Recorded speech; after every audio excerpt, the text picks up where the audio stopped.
Hello, everybody. How's it going? How's it going? Thank you for all the wishes. It's like I don't know how to title a birthday stream. My birthday's in 2 hours, but I still appreciate all the happy birthdays. Gonna have some fun tonight. I really don't have. I am 29 now. I don't have anything planned. I really wanted to just honestly possibly watch Game of Thrones, maybe as a one-off. Just watch this 5th episode tonight. Play some video games. Talk. Just a bunch of stuff. One more year to old man. I'm telling I had a moment, everybody. Feliz cumpleaños. Thank you, everybody. Thank you. I appreciate it. Talk. Yep, just talk. I had a moment Thursday. It was either Thursday or Friday, where it was like the middle of the it was during the day. It was daytime, and I'm usually at work. So this was yesterday. I went to take the trash out, and I was like walking and just like thinking, and I'm like, what is life in my 30s gonna be like? Cause like being a kid, it's being a kid. Being in your 20s is like being a kid with just more stress. Like, what is life when you're in your 30s? I can't, it's like, it's nothing. It's not a big deal. I never turned off the Bluetooth for the camera. Hold on. It's not a big deal. Okay. That's not what I wanted to do.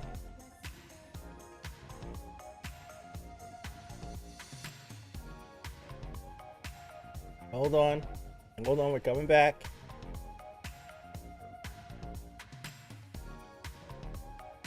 We're back. Okay. I'm sitting here like, what the hell is life like in your 30s? I don't know. Armpit cam, yeah. It's like I don't know. I was like, damn. What is life in your 30s? Can you guys see me? Hold on. You guys can see me, right? I need to be sure. It's nearing time for me to go back to college now, so I might leave abruptly. No problem. If you swing in, say hi and bye.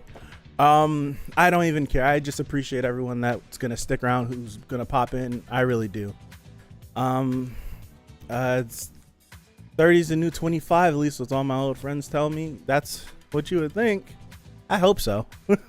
One more year though. One more year. I appreciate all of you. I really do. Thank you.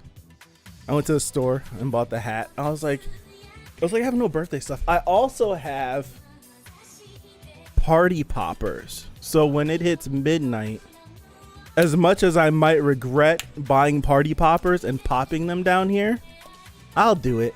I have 2. So we'll have some fun.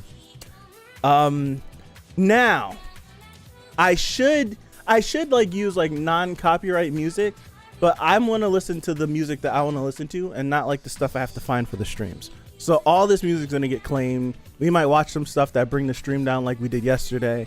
But I'm recording everything, right? I'm recording everything. So I'll upload this somewhere after the fact. I just want to have fun tonight, right? It's going to be I was like, it's going to be hell trying to pick up after this, but I want to have fun. Yeah, I appreciate all the happy birthdays and stuff. Yesterday was fun. Yesterday was really fun. If you guys weren't here, we were figuring out what we were gonna watch for fall. I can talk about that right now. We figured out what we were watching for fall, and what we're watching for fall is a lot. We're watching a lot of things this upcoming fall.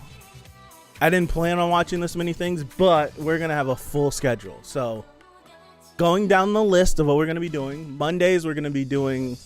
I'm gonna keep my Tower of God slot, right?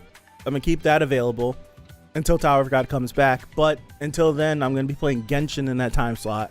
Then we're gonna be starting Steins Gate 0. So if you're interested in that, swing on by. It's just gonna keep going from Steins Gate. It's hot down here, by the way. Tuesdays we're gonna be watching Chainsaw Man, and then we're gonna be watching Shinobi no Itoki. I don't know the English name of it, but it's like the ninja stuff. Thank you for the happy birthday. Wednesdays we don't do anything.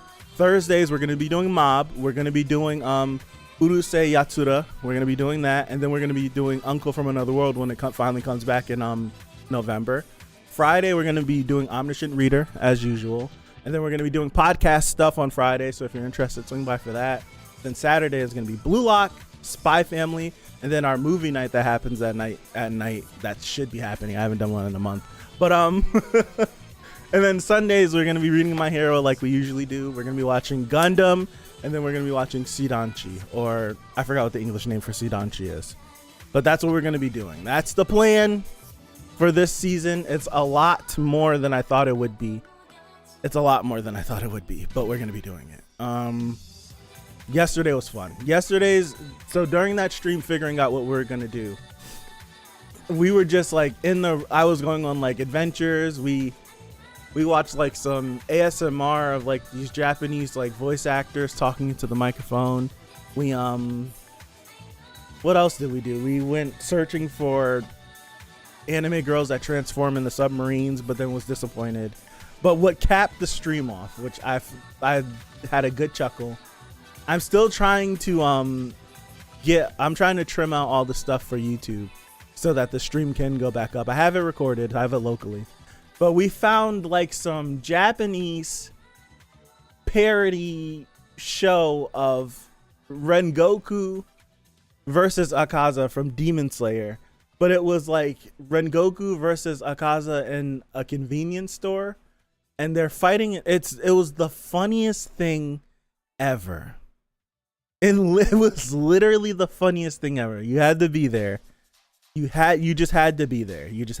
It was incredible. It literally was incredible. I had a blast. So if we could just hit the recommendeds on some stuff and then surf and find some things, that'd be fun. I mentioned it right at the start, but I think I want to watch Game of Thrones, House of the Dragons. I think I want to watch it. It might be the shortest, and it's not the shortest episode. It's 59 minutes, but I figured I'd want to watch it. No, we're not gonna watch Bleach because I know it's gonna happen. I have this weird thing. On if I read the source material, I don't want to do a reaction for it because just my philosophy. People want to see a reaction of someone that has no idea what's going to go on. For some people, they may not care, but for me, I know when I was watching reactions, if I picked up that the person that I'm watching, we could watch House of the Dragon like we usually watch everything else. So I'll stream it in the Discord. You guys could go over to the Discord and watch it if we do it. I'll throw it up in the corner, mute it like how we usually do, put my headphones on, and we could just, right? And we could just chill out. That's definitely a thing too, Cyber. It's like some people just like, it doesn't matter if they enjoy this person that they're watching something that they like as well, they don't care. But I know it's like for some people that's the case, but for a lot of people that like reaction hop, they want to see someone that has no idea what's going on. They want like like Devla said, their first time reacting to something. Now, like if we're doing like a watch along or like a watch party or something like that, and we've all seen it, like cool. Like I'm definitely fine with those. Like if I wanted to do like a watch party of the Fast and the Furious, the very first movie, I don't know how many of you in here would be in here to watch it, but I would definitely love to do one of those one time because I love that movie so much. So it's like for those, yeah, sure. But for something that's like week to week, like new that's coming out, a lot of people want to see like a first time reaction just to see like what they think of it. And I read the manga, so I won't be able to provide that for you. So it's like I find myself, I don't want to feel disingenuous giving a reaction when I know what's happening. We need to watch Game of Thrones someday. I liked it. I'm one of the few people that liked the ending. Like I'm not gonna disagree that the last season, the last couple of seasons were rushed and all that stuff. Bleach looks incredible, Devilas. Like I'm not gonna do that, right? It's like I'm definitely not gonna be the ones because I can recognize that. But as far as the things that were happening, I like some of the stuff towards the ending. I did. Now, yeah, you don't even, matter of fact, you could just watch House of the Dragons, 5 yen. Just watch that. You don't even need to watch Game of Thrones. Let's learn the same guy who does Akudama Drive is directing Bleach. That's a W. That's a W. That is a W. If you guys haven't watched Akudama Drive, watch that show. It's 13 episodes. It's really good. Right? It's really good. It's really freaking good. It is really freaking good. Watch Akudama Drive if you haven't watched Akudama Drive. Let me do this just so I have something on the screen. I used to have this. I changed all my just watch House of the Dragons. It's set 200 years before the events of Game of Thrones, the TV show that aired for like a decade. You could just watch that. You'll be fine. It's better quality, bigger budget, people that actually care. Really? The Bleach is going to be an experience. Bleach is going to be one hell. You don't have to, no. If you want to, you can. If you want to. Yeah, House of Dragons is great. It's great. Okay. People who watch House of the Dragons, last episode, were you uncomfortable? Because it was the first time I feel like, because I watched all of Game of Thrones, I've watched House of the Dragons. It was the first time where I was like, I paused. I never break immersion, but I paused because I'm like, dude, what? I'm like, my whole brain was just like, I'm like, golly, this is crazy. It felt nutty, man. It felt nutty. Akudama Drive. As someone who read the books, I was unfazed. This is partial. Yeah, you're looking at all of us non-book readers like sweet summer children. So I've gone around watching IBO. Guess what? I don't know. Now, still watch it, Tintin. I promise you. Watch IBO. I promise you, it's good. No, I was like, it made me feel like I knew like what was happening. Like I understood that that Damon was gonna make a play, but when it started happening, it's just something in me was just like, I was sitting there like, whoa, like whoa, I can't believe this. But then I'm still like, I'm liking the time skips, but we were introduced to Rhaenyra when she was 15, so my brain was still like in 15-year-old mode when she's 19 now. I was just like, but then I know in the books she's younger than even the show portrays her. So in the books it probably was the. It was crazy. It was crazy. I definitely had a blast though. I'm not gonna lie to you. I have it up on my screen. I'm just gonna throw this up in the top corner just so we have something here. My brain was like, whoa. I think so. I think I watched I heard someone say something like last week. I heard someone say next week is the last week we have the young actors. I hope the older actors are good. I do. I hope the older actors are good because I really like what is her name? Millie Alcock. She plays young Rhaenyra. I forgot the name of the actress that plays Alicent, but I really like those two. They really do a good job.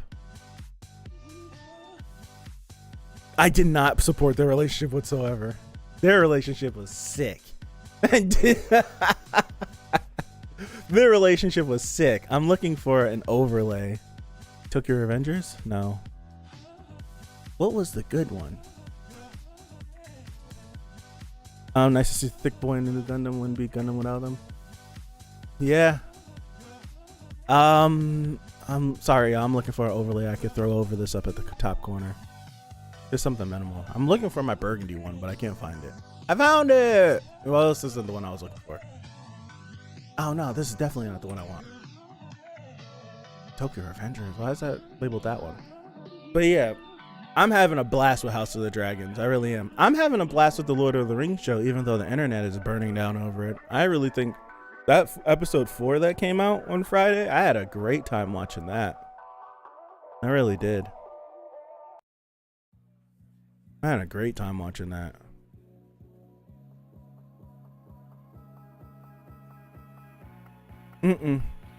But see, I'm different. I don't mind something fast-paced. I don't have ADHD whatsoever. But if something is fast-paced, I like the feeling of trying to I like the feeling of trying to keep up with the show than more times than not. I like the feeling of catching up with something or trying to keep up with something than being sit down. No, I haven't. I heard the new Cyberpunk show was really good. I really did. Like, I've seen people giving it like 9s and 10s and like crying at the end of that series. And I'm like, the Cyberpunk anime? Everyone, when it first got announced, people were overlooking it. I remember when it got announced, and because of how the game came out, people were overlooking it. And then I'm hearing all this stuff like it's incredible. And I'm like, really? Link the background tune immediately. Young Bae, welcome to Disco, featuring Macross. All this music is copyright clean. I appreciate you, Kyorako. Thank you. Happy birthday. Thank you. Appreciate it. Why am I saying happy birthday? I should put the link in here, right? That's what I should do. I'm a Muppet. Sorry, y'all. I'm still looking for this overlay. What is the Yakuza? No, that's yellow. Uncle is silver. Sometime rendering is blue. Spy Family is black and white. No, it's black and green. Movie. There we go. That's the one. It's blue. It's blue. I changed it. It works. It freaking works. Forgive me, y'all.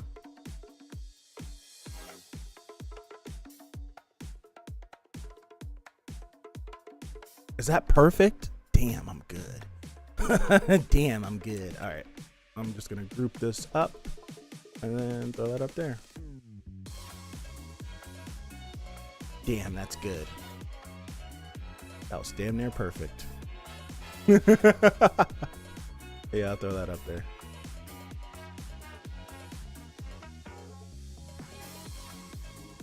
I'll just do that. We'll have that rock out up there. This is like my little YouTube playlist, my YouTube mix of all my copyright riddled future funk music that I love.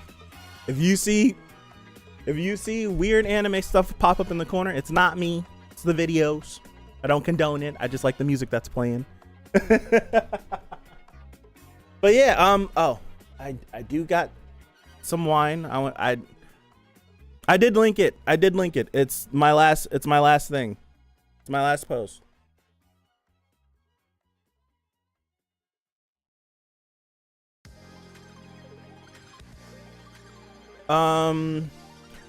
There's a show called His Dark Materials. I just was looking at it over here. I just was looking at that on HBO Max. It's right here in like the recommendeds. Oh no, I went too far. It's right here. Oh, I just refreshed it. I suck. Right. Oh no, it's right here. His Dark Materials. I was looking at this as I was setting the stream up. Like, I wonder if this is good. I didn't eat. Well, I ate hours ago, but I got some chocolate. But yeah, I'm definitely interested. There's a lot of stuff that, you know, it's crazy. I was talking to, I think, my dad, and he was mentioning like he just got finished watching Logan. I don't think he watched Logan maybe when it first came out, and then he watched it again, and he was talking about the little girl, and I was like, I haven't seen her in anything else since Logan. And then I'll be damned, she's right here in this show. How many episodes is out? Is it currently airing, or is it done? Has it finished? 8 episodes. From Philip Pullman's fantasy trilogy comes this compelling HBO series that follows a young girl's adventure in a parallel world. I see James McAvoy. What is his name? Juan Manuel Mendoza. Is that his name? Did I freestyle that? I see recognizable faces. Is it an isekai? I don't know. Blaze, is it an isekai?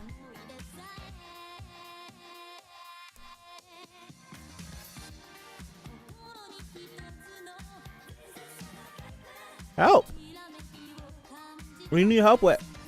What's happening? Lin-Manuel Miranda. I've never watched Hamilton. I'm sorry. I just took a stab in the dark. Teleported to another world, Blaze. That like isekais are like ReZero and all that good stuff. That's the first thing that came to my mind. What is the most popular isekai? Is this an argument we can have? What is the most popular isekai? I'm not talking about the best one. I'm talking about the most popular. Not which one you enjoy the most. I don't care about that. No, the most popular isekai will probably be Sword Art Online. I'm bugging. Technically, right? Technically, Sword Art Online is the isekai, right? You can include light novels. Hello. Hi. Hello. Yeah. Ooh, look at you. I'm streaming. So if you want this conversation on stream. My cousin got someone's number.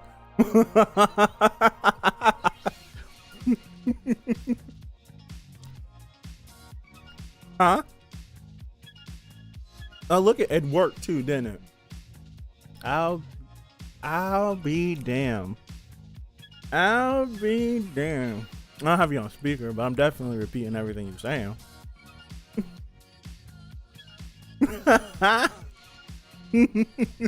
Bye. Nah, we were at dinner because they took me out for dinner last night. Three of my cousins, and all of us, a bunch of us, we haven't been in a relationship forever. She's mad awkward. If you watching this, you're probably watching this. If you watching this, you know you're awkward. We talked about how awkward you were, and I told her, I'm like if you make eye contact with someone, like look away for a second. If you look back and you still making eye contact, like wave, do something, like smile, do like a little like head tilt or something. You don't have to be mad awkward and doing crazy stuff. And we were all laughing about it, and then she just called me saying I did that today and it worked. And I got a number. I'm like, it's not rocket science. Now what you do after you get the number, that's on you. But it's just like it's like it's not. I feel like it's not that difficult. Some people go through rocket science in their brain. There she is. Some people go through rocket science. Some people go through rocket science. And for some people, like social anxiety is a thing, and I'm not like downing them, but for people that don't have that, so for people that don't suffer with that, I feel like it's not rocket science. It's stop talking about my friends. You. Some people do like awkward people. Yeah. Have a good one, Blaze. Yeah, have a good one. I'm not gonna be there. No, I'm not gonna be there, Blaze. I'm not gonna be there. Wednesdays is the one day I can't stream, and Wednesday is the only day that works for everyone else, so I'm not gonna be able to be on that stream. You're coming over for wine to celebrate. You could do whatever you want to. I'm definitely gonna be down here, and I know y'all don't want to be on camera.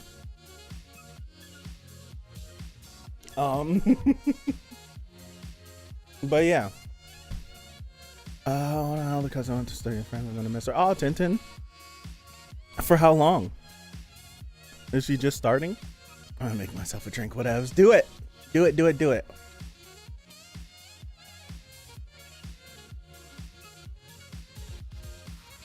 I was saying something before the phone call. What was I saying? We were talking about most popular isekais. It would be Sword Art Online then. Yeah, it would be Sword Art Online is the most popular. Yeah, So we were talking about it's dark materials, right? Yeah. In terms of alcohol, I have no alcohol. This glass of wine is the last glass of wine that I have. This is at like outside of these little sips. This is all I had left in the house.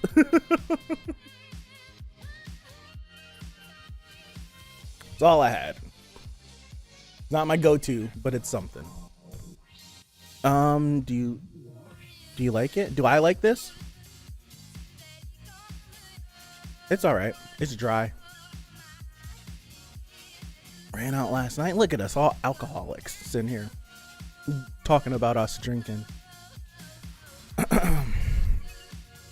Yeah, man. This is the first time I've done something on my birthday, so it's like I didn't have anything planned. I really don't know what to do. Right? No, y'all are alcoholics. I'm not gonna include us. Y'all are alcoholics. The wine. I'll buy some soon. I'll probably buy some. I don't have muscles anymore. They're flab now. I only drink on my birthday, so I am not. This is my first drink. I had like a glass maybe a month ago, and then before that, I hadn't had anything to drink since like January. No, I drank well, not counting last night. I had like 2 drinks last night. Not counting that, I haven't had a drink since like January or February. It's been a while. I haven't had sake either. I want to try it.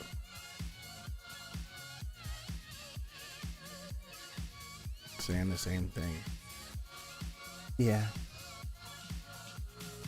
Drinking at a party only. I was drinking a lot last year. Just to be drinking. That's not me. That's not me. But yeah, it's fun to have a drink sometimes. Sometimes. If you can handle it. If you like to drink. Like if you like to drink, it's cool. Every once in a while. Every once in a while, it's like every couple of months for me.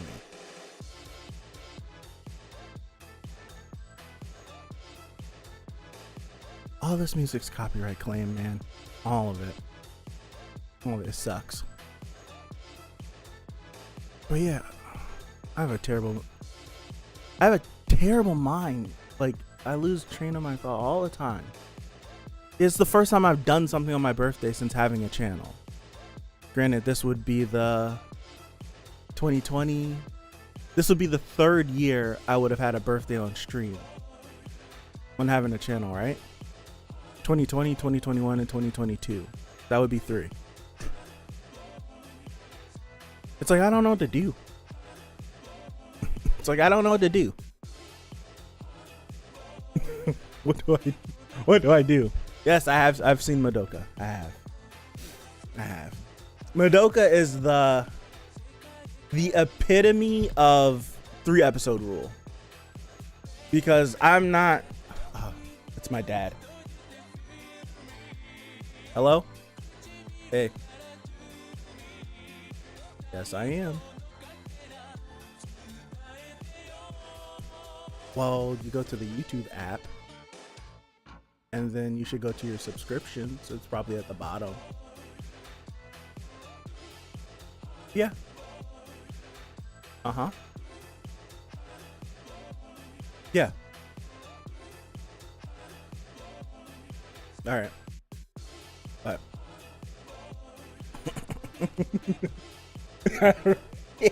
Yeah, he's a I don't know, hang out, react to stuff. I'm gonna surf the internet. I'm gonna hit the recommendeds. Well, I want to pull up that Rengoku video so bad. It's one of the funniest things I've seen in a good minute. I really want to. I really want to watch this video, but it's gonna pull the stream down instantly. I thought it was hilarious. I really did. I did see the new Bleach trailer. Okay, so can I talk about that for a second? Now, Bleach fans, 100% when we seen the PV dropped like a year ago, right? And it was looking all nice and shiny. The first thing I said was, I don't know if the show is gonna look like that because every image they used for that PV was just manga panels in anime style. I was like, I don't think the show's gonna look like that. It looks incredible. This PV looks great. But I'm like, these are manga panels. And then we got the PV from a couple of months ago from this year. And I was like, okay, it's looking good. Like, all right, I feel like we still might not get scammed.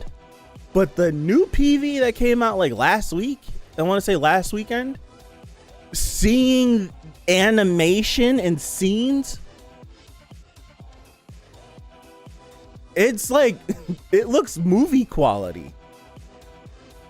It looks movie quality. I was seeing like some person tweet about the preview they did of the first 2 episodes in Japan, and they said people were walking out of the preview like crying and all that stuff.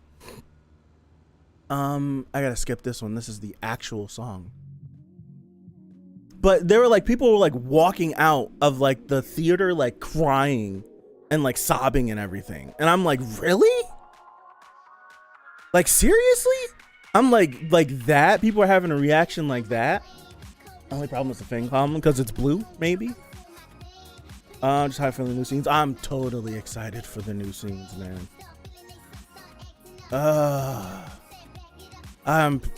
Thank you, Jack. I appreciate it. Man, I can't wait. That PV looked great. That PV looked great. You know what?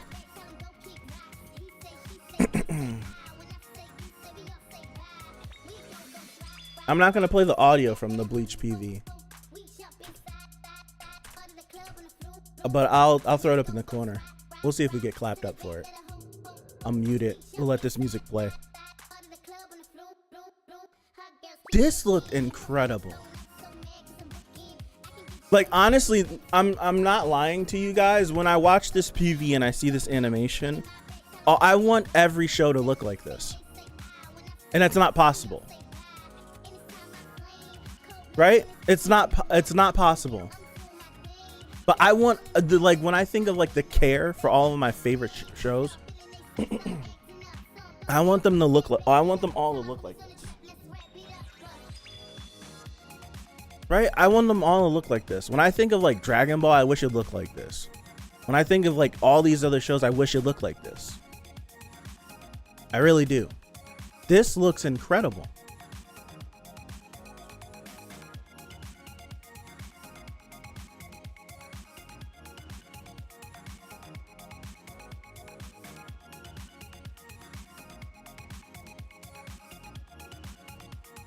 Oh my gosh.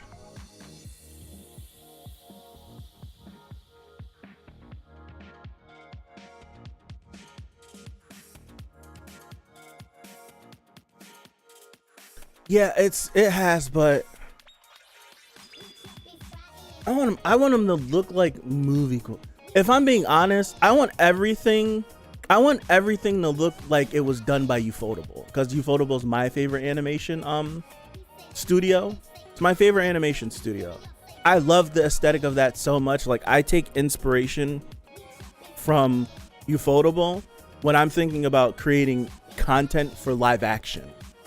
Thank you, Dante. Like, thinking about creating content for live action, I want to create content that's the live action version of Fate, aesthetic wise. And I feel like the closest person that captures that, it's my dad. Hi. Hey, Dad. Thank you. But like to me, I feel like the person that captures the aesthetic of live action Ufotable is Zack Snyder, just on his color palette and the framing of his shots, just the visual aesthetic of it. That's me. I love that. I want everything to look like that. And this is hella close. That's hella close. It is hella close. I want it that bad. I want everything to look like this. Getting to see Ichigo back though. Thank you guys for all the love for my dad. I appreciate that. I have not seen the Genshin anime trailer. I have not seen it.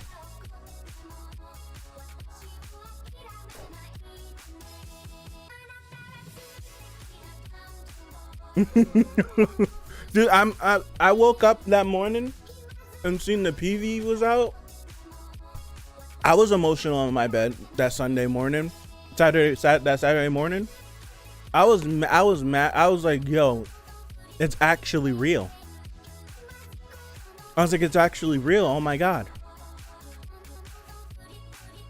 Appreciate you, Devi.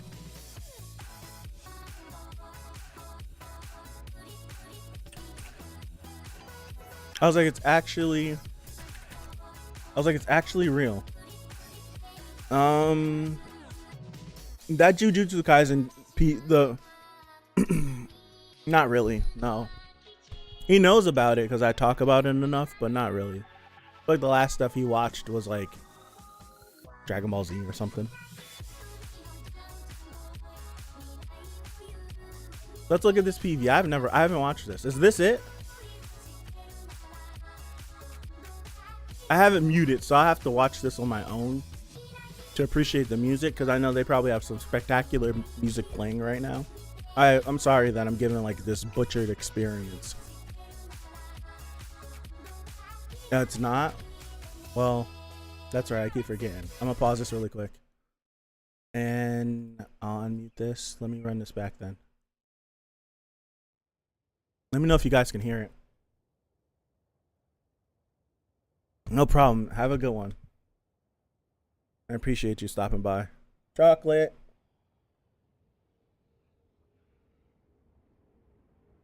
I don't hear anything.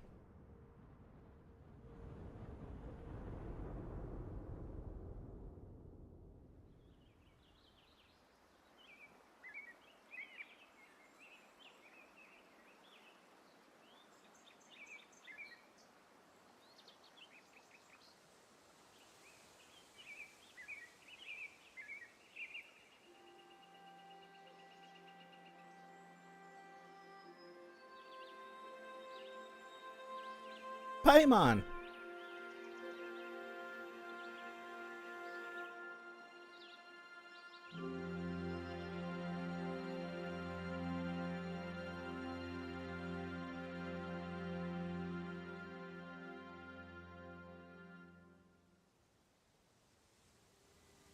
How much visuals do they have for this already?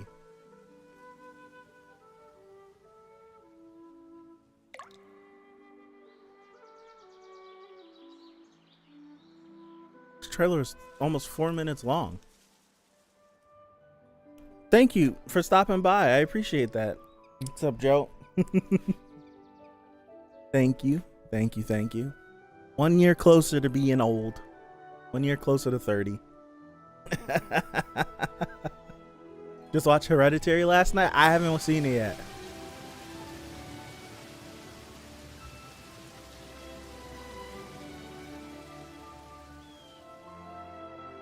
Almost said the demon Paimon's name.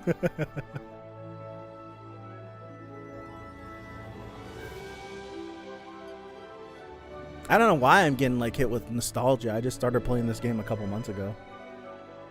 Shout out to the kids working in the Indonesian sweatshop that made this trailer.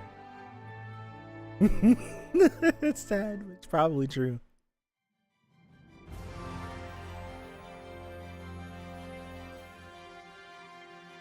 Yeah, why can't every series look like this?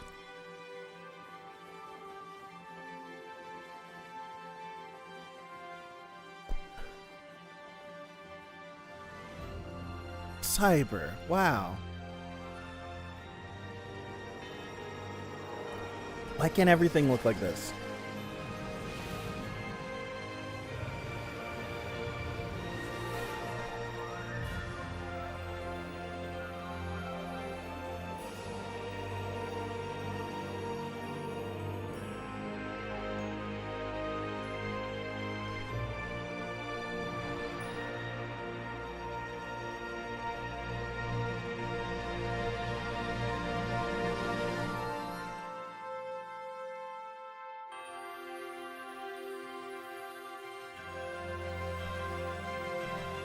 As if this series needed more. Right? As if like Genshin needed more people to possibly play this game.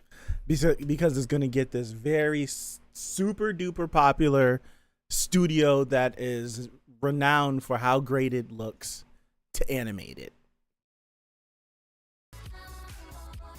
It's like, yeah, they need it, right? I mean, I am excited. I am excited to see it, though. I'm not gonna lie. I am excited to see it.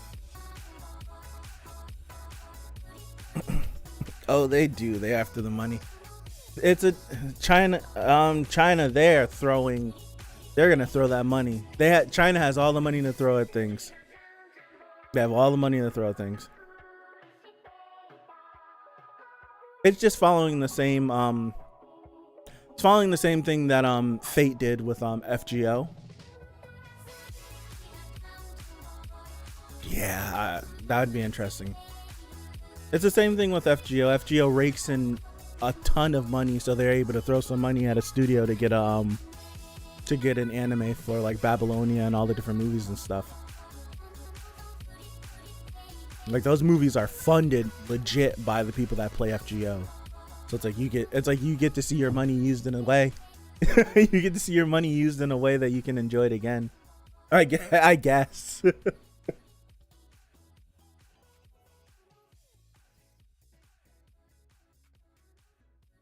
I'll throw it back over here. What else? What else? Oh no.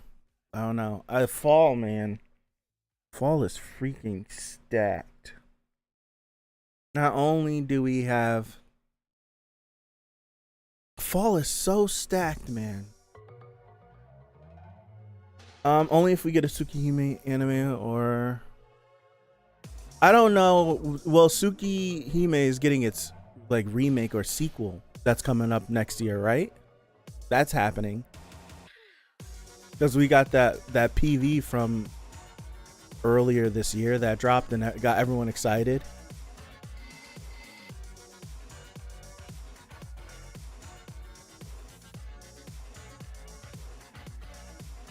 Wait, what? Did something just pop up on the screen? Did it not pop up on the screen?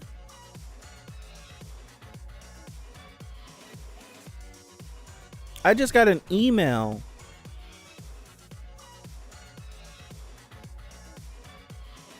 from, I don't want to say the name out loud because this might be their real name and not like their YouTube name, but I got an email from someone from PayPal saying someone donated $10.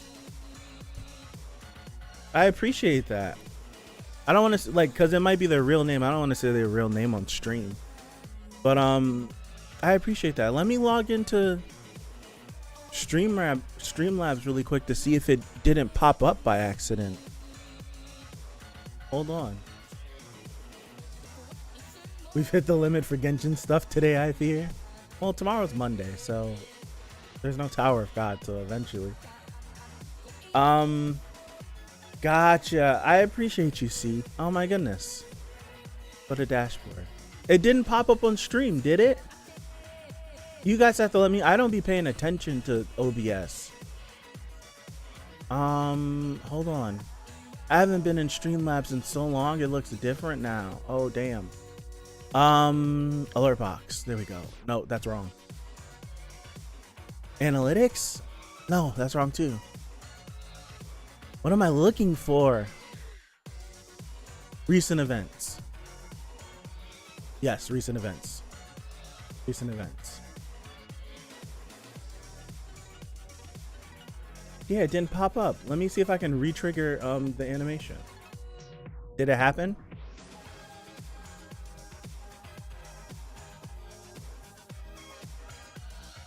Did it happen? I didn't see it pop up. I appreciate you. You didn't have to do that. I really do appreciate you. Wow.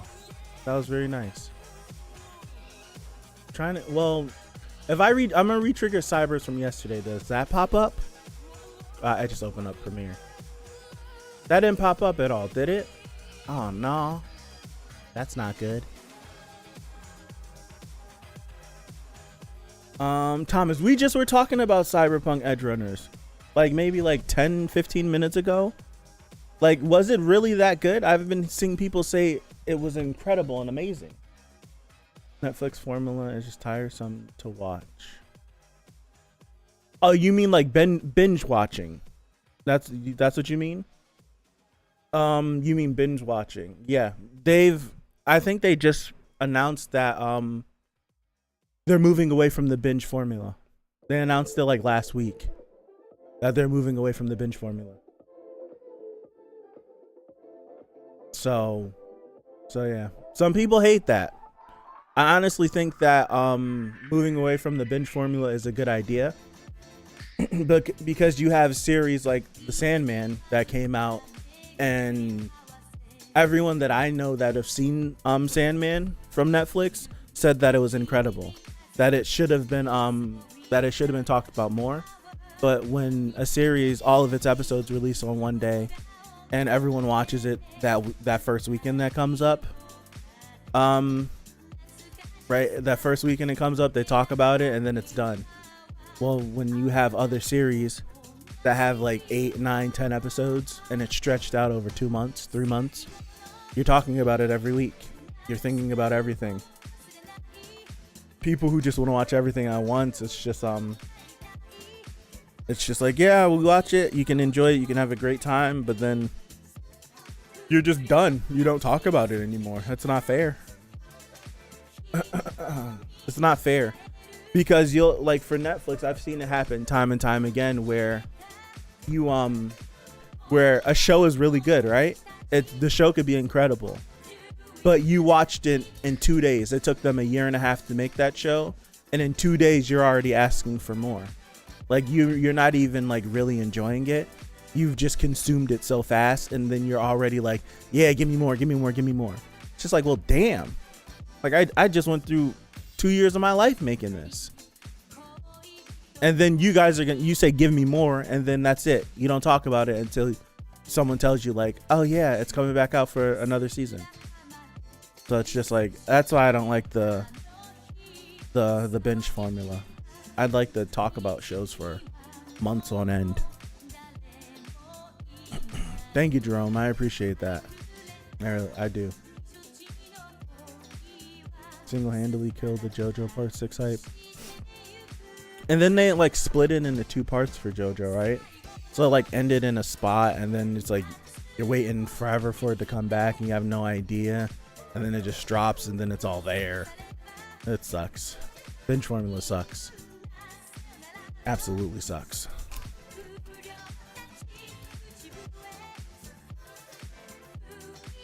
Pirate life is calling. You never just watch after streams. I thank you, Saucy. I appreciate you. Happy birthday. You're an hour ahead. Yeah, thank you, Pipe. For a bunch of you, it probably is my birthday already. It's still 1 more hour for my birthday. I'm thinking about watching Game of Thrones. If you guys would care for me to watch Game of Thrones, this 5th episode that just came out, cool. If I don't watch it now, I'll probably watch it tomorrow and have to get off the internet. But if you guys don't care, I won't watch it. It's not a big deal. This comment was for what? Will we be getting another stream? Replying to Omniscient. Yes, we will. I didn't stream this past week because of my birthday, but we will do the last 3 I missed this upcoming week. Cool, there we go. 4 a.m. Get some sleep. Get some sleep. One Piece in 1 week is not physically possible. Who did One Piece in a week? Have a good one, C. Have a good one. I appreciate it. Thank you for anyone that have stopped by. Hey, Leewick, what's up? One Piece in a week? Did you sleep? No, we've been here for 51 minutes.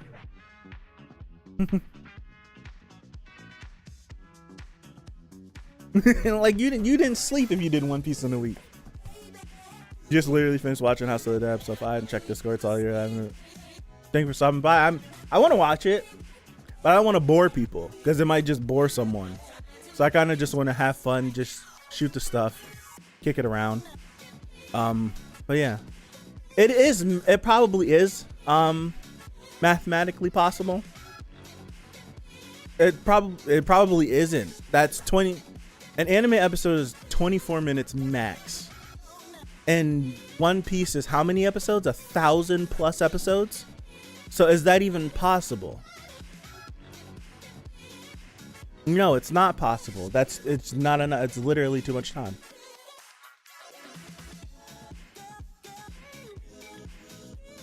Maybe the manga. If you're reading like this, like maybe. It might, yeah, the manga might, you might be able to read the manga definitely in a week. Because a chapter could take you 2 minutes, 5 minutes, 10 minutes. Like, but you're locked into 23 minutes for the anime. Read. 168 hours in a week. There's definitely more than 106 hours with the anime. Absolutely. Now that you say that, yeah.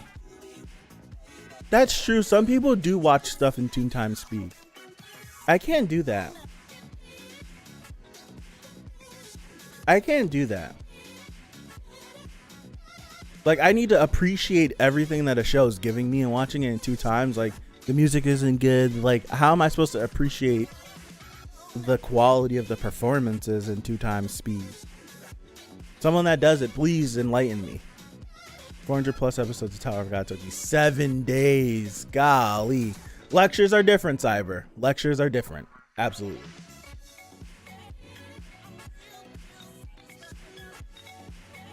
Lectures are different.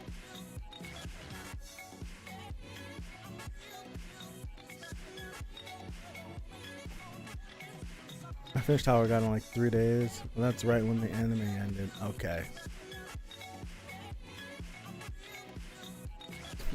That parody yesterday was funny. I think even what was more funnier than the watching the parody, like the actual parody was hilarious. But what was even more funny was the fact that the stream went down because of it. I waited, right? I waited, and then the stream came back. I played it again. It instantly went down. I waited again. It came back. It played it again. It instantly went down. I'm like someone from YouTube literally has to be sitting there like, oh, this idiot, and then take me down again. I feel like that's the case. It felt like that. It was funny though. It was worth it. It was 100% worth it.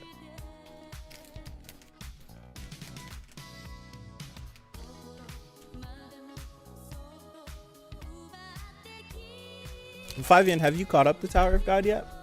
I know you had stopped for a minute. Not that much. I read it during work, so 9.5 hours ish.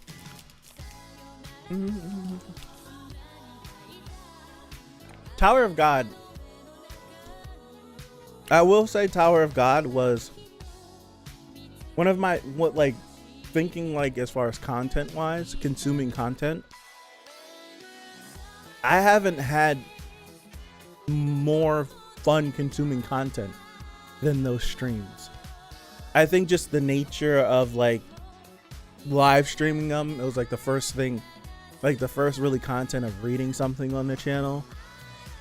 Like the channel being small, seeing all the people recurring and all that stuff. So it was like a really like unforgettable experience, especially coming off of the anime. I wouldn't trade that experience for anything. I really enjoyed it. How do I pronounce that? Is it Fei? I appreciate that. Happy birthday. I'm from Brazil. I follow the trail. the love from around the world is something that like still takes me back. I appreciate you for stopping by. Thank you so much. English is better than your English is better than my Portuguese. How about that? Your English is way better than my Portuguese. I know no Portuguese. None whatsoever.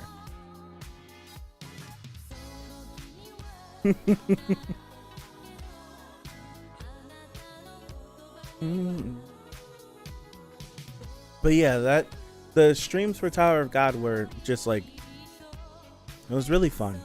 I wouldn't trade them. I met a bunch of you guys from the Tower of God stream. How can I like not think those experiences were great?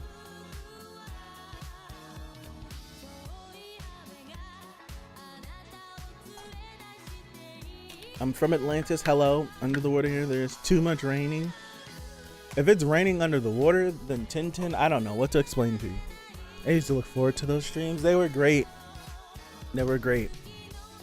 It's a weird thing. Like thinking about it, like back then I was doing Tower of God and JoJo almost every single day. And I think it's interesting that I never burned out on Tower of God, but I burned out on JoJo. It's like it's crazy to think about. This hat it broke. Aw, man. Dang it. I feel like this hat is melting because it's mad hot down here and my head's sweating. It broke. It does snow underwater? It does? Someone please explain that to me. Dang it. I broke the hat. I'm gonna tie it. Hold on. But see, I didn't burn out on Tower of God. And the thing is, we were reading like Tower of God like 2 hours a day.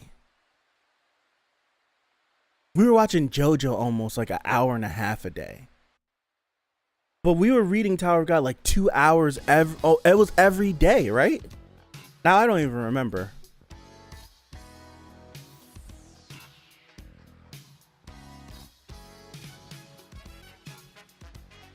Right? I'm not like we were reading Tower of God every day.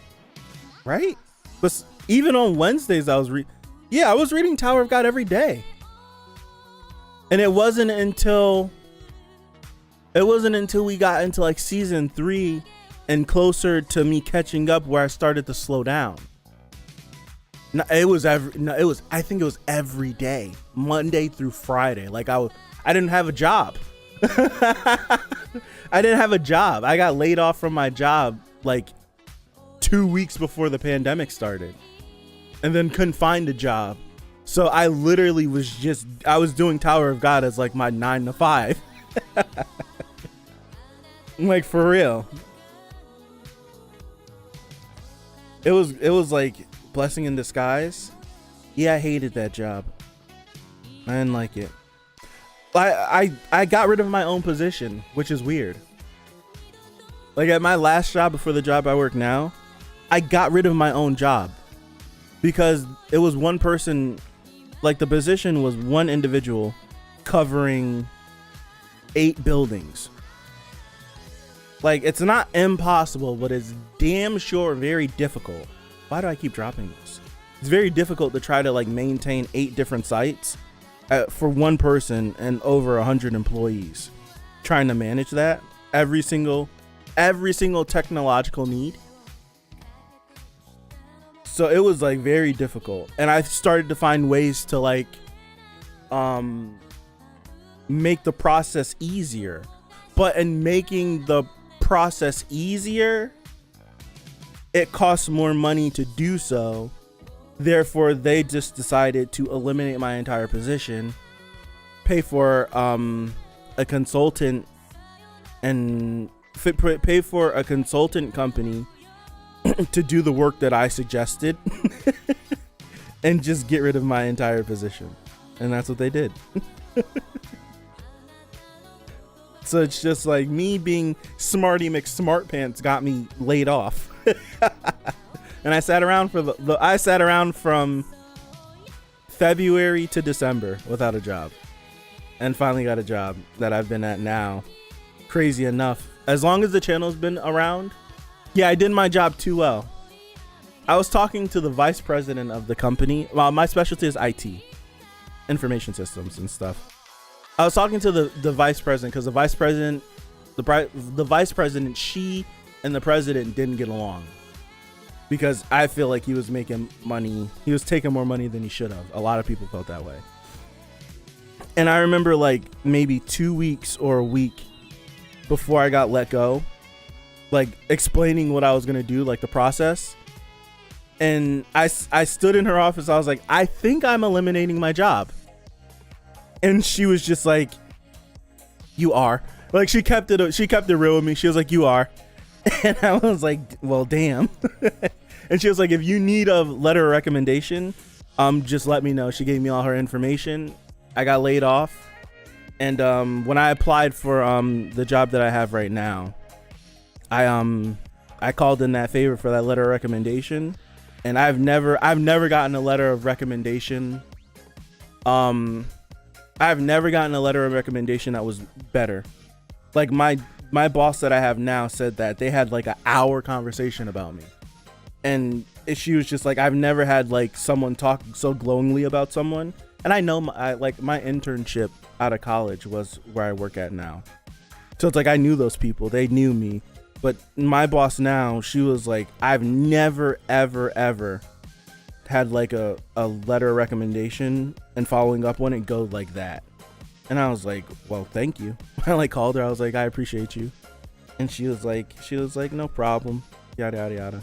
She's a nice lady. She's a really nice lady.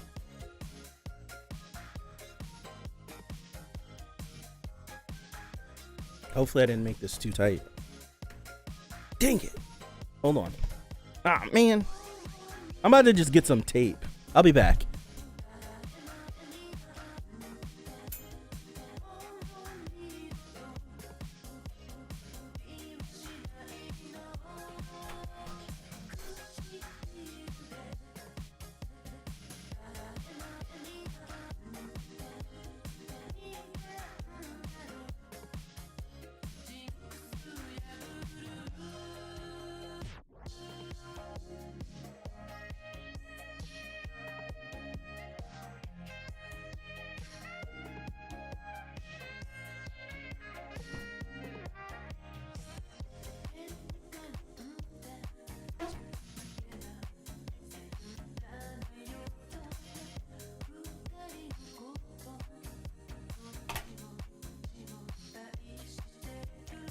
Okay.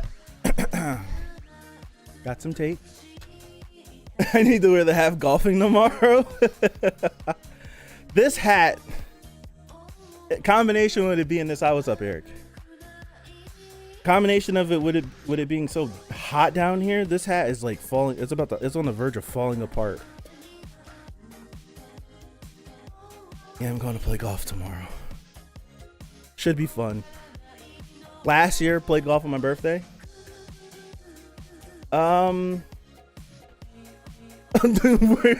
Where'd you go? I want to go get some tape, Dad. It's like, hey, where'd you go?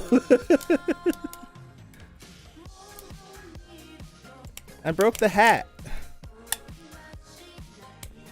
Wait, what? What's happening? Oh, I'm messing up. Wait. It won't rip.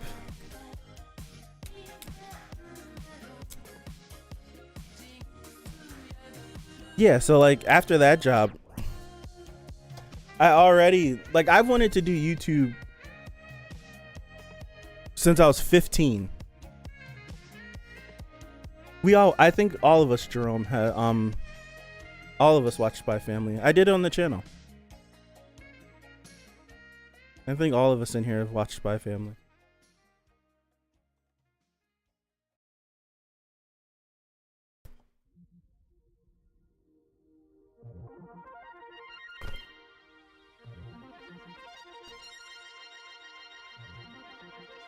Okay. Oh no.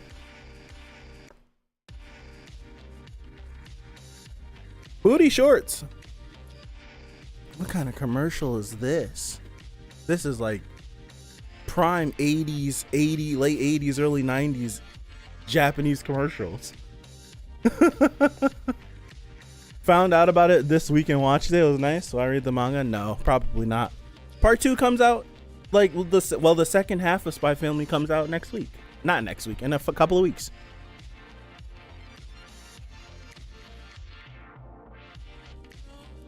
We'll be back here on Saturdays watching it. But yeah, I wanted to do YouTube. I've wanted to do YouTube and since I was like 15. Just I'll give you some history. We're here. The first person I ever watched on YouTube that made me want to do YouTube was a guy called Kane Carter. And his channel name is Hot Damn I Rock. This guy was the first person I ever watched on YouTube, and it was the first time where I'm like I want to do YouTube. Right? It's like I want to do YouTube. This is like freshman year, sophomore year of high school. And this guy, I thought this guy was amazing. All of his content made me laugh. He went through a hard time in life. This hat is on the verge of falling apart. Like, he went through a lot of stuff in life. He's very different now than when he was when I was watching. I still check in from time to time. But he was like a serious inspiration. And it led me to this guy in this thumbnail. It's really small. You guys can't see this. It led me to find another guy, and then I followed him. They really felt like two dudes that I really looked up to. People I shouldn't have been looking up to, but I really wanted, like, they made me want to do YouTube, but I just never did it. That was back where in high school I didn't outwardly show the things that I liked. Like, I never talked about anime in school. Like, you got clowned on back then for liking anime. I never like voiced like the things out loud, or was outwardly like vocal on what I liked. So it's just like I never did it. And then I got in college, and the feeling came back again, because I'm at this point in time in college, I'm still watching this guy. I'm still watching him. He's still inspiring me. Like, he inspired me all through high school, all through college. And I'm like I helped my friend do like his video presentation. If I can find it, it's on Facebook. I don't even think I remember my Facebook password. It's through my phone now. If I find this video on my Facebook page, this is the first thing I ever recorded. I was in it for like a hot second, but I he came up with the idea. I directed it. It's like, it's borderline cringe, but I'll be damned, it's funny to me. I still have fond memories of it. Well, I still have fond memories of making this. It was sophomore year of what's his face of college, and that's the only thing I did. And then I didn't do anything else until 2017. I want to say 2017. I bought like the Focusrite audio interface. I had my computer. I bought a microphone. I threw that microphone away. I should have kept it. I bought a microphone, and I had like a little setup. And my first thing I ever recorded was the first Uncharted game, and I was doing it off of like my Elgato. I spent money. This was money I did not have. Like a capture card and all that stuff. That junk was expensive. Like, I bought a little cheap microphone that sounded terrible.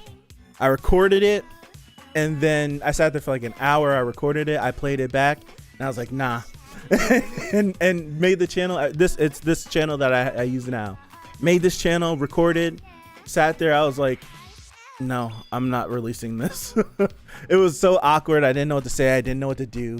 I was like, I'm not doing this, and I just let the channel sit. I didn't log into the channel for years. like maybe like 2 or 3 years. And then it wasn't until I got laid off where I'm just like, you know what? I'm gonna edit. I had a bunch of footage from anime cons that I went to. I was like, I'm gonna go back and I'm gonna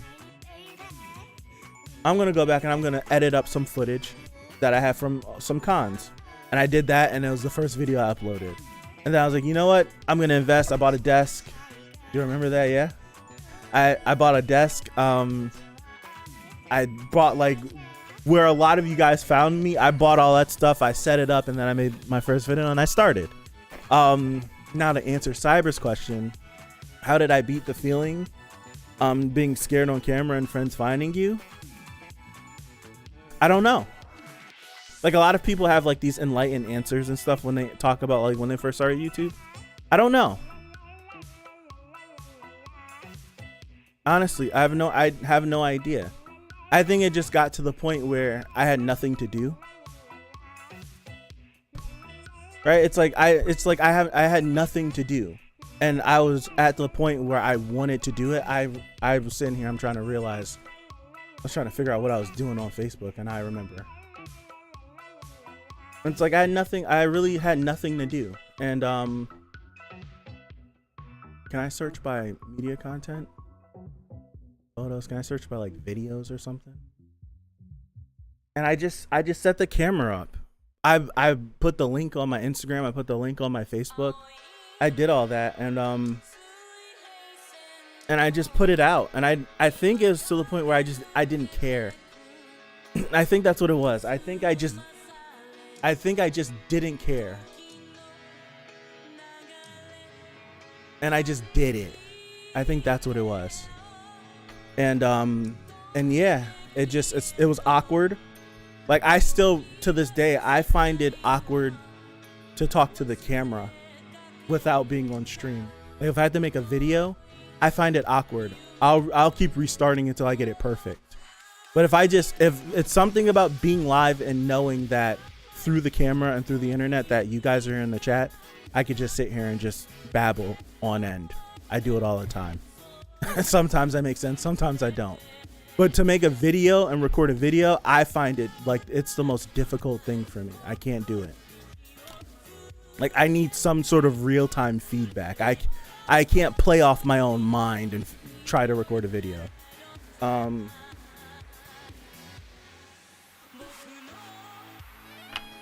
So it was like that.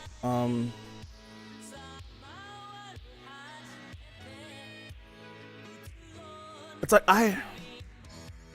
that's why Mononoke has it. No, Mononoke, it's an edit of the live stream that we did. I haven't done the Mononoke edit because I ended up getting sick and I didn't come down here for a whole week. So it's like I didn't even have a chance to do it. And now it's just been like I've been busy where it takes me like 3 to 4 hours to edit those movie streams down. And Mononoke is longer than the other edits, longer than the other movies we watch. So in theory, it's going to take longer to edit. And I just don't, the last like 2 weeks, because work has been so busy, I just don't have the time to be down here for 4 hours, 5 hours trying to edit that because I'm just not good at editing yet. So I'd probably have to sacrifice a night of sleep to get pipe. What? What are you drinking? You say you're gonna make a drink, but are you drinking it straight?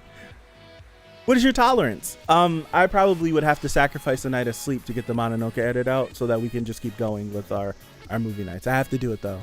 I have to get it done this week for sure. You're joking? All right, I found the video.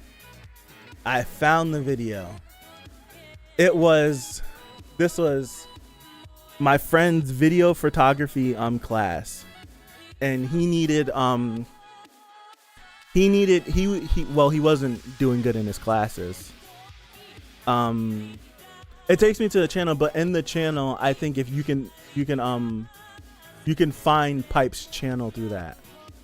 But it was for his video photography class, and he needed to like create an original video. And he waited, and like he didn't do any of his work. He got a second chance. Thank you, Haku, for stopping by. I appreciate it. He got a second chance to do it, and then and he asked for help. So I was like, all right, I'll help you. Like, you're my boy, I'm gonna help you. So we like brainstormed for a night. I didn't know how to work editing software. I didn't know how to work a camera really. So I was like, yeah, I'll help you. I was like, when do you need it? And he was like, I need it for like tomorrow. So I was like, damn, it's like 6 o'clock. So we like brainstorm. I'm like, in my brain, I'm like, we could do this, we could do this, we could do this, we could do this. And we made it work. We stayed up all night editing and stuff. This is December 10th, 2012. I'm gonna show this. You guys are probably gonna laugh. I'm probably gonna laugh. It's gonna be horrible. But I don't care. It was one of the most fun nights I've ever had, like making, if I can say making content. It was great. It was actually great. Hold on really quick. I'll do this so that I can make myself just a little bit smaller on the screen. And then I'll pull this over. This is 2012. This is second year of college. Let me pause this. This is the second year of college for me. I'll full screen this. It's a video photography final of Akon's Locked Up. So you know the Locked Up song by Akon? We made a music video for it. So if you know that song, and our dorm hall looked like a prison anyway, so it's actually hilarious. Hey Arthur, you're good. And it was funny. Hold on. Let me know how you guys hear it. I can't believe I'm actually like showing this on a stream. I've recorded everything. I recorded absolutely everything besides one scene.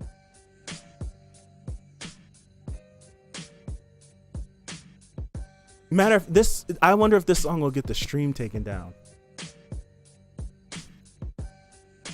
The person whose video final it is the person sitting down. This is my boy. Like, we're friends to this day still. Oh no, I didn't record this. That's me. I'm the person standing up behind him. Is this a game? Is this a game to you? So where were you on the night of November 27th? Answer me. Get him out of here. Locked up, they won't let me out. And I had a long day in court. Stress me out. Won't give me a bail, it can't get me out. I have so many fond memories. This was a long day and long night. It was fun. Grab that. I did.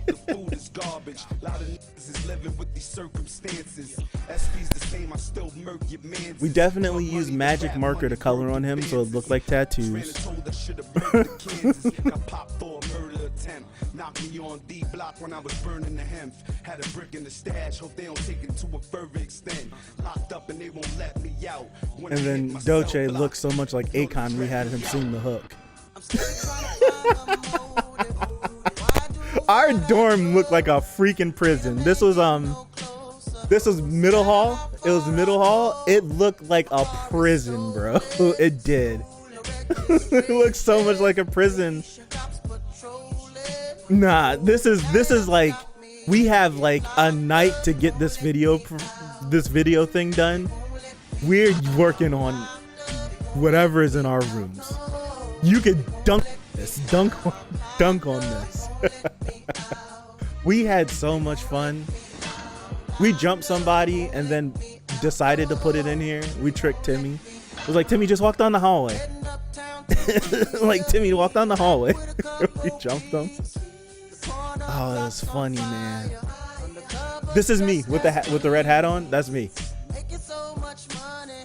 I recorded almost everything, but that's definitely me. I think I played the undercover cop.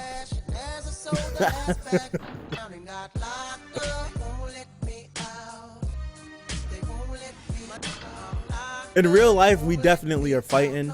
If I'm an undercover cop and I get you like that in the hallway, 1000% we're fighting.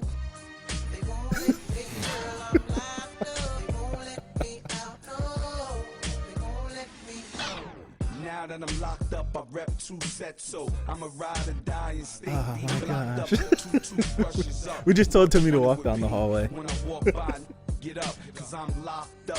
They can't get me out. I smoke a stick of when they stress me out. This is our Go hit stairwell. the bar when the Rex be Middle looks out. so much Can't like a wait prison for the that we day could do when something they like let this. me out. This is our laundry room. It looks like a prison, right?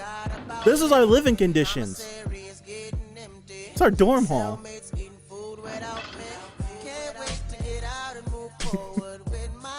Well, it's saying something. Like, I was like, those are prison walls.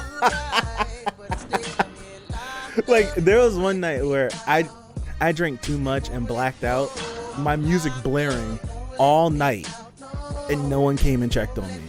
Like, there's supposed to be quiet hours and stuff. I woke up at 5 o'clock in the morning, and no one came in the room. Terrible.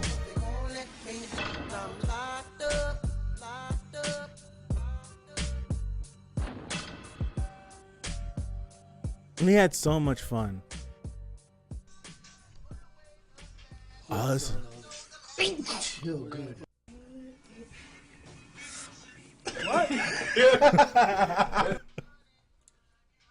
Nah, Doach in the middle.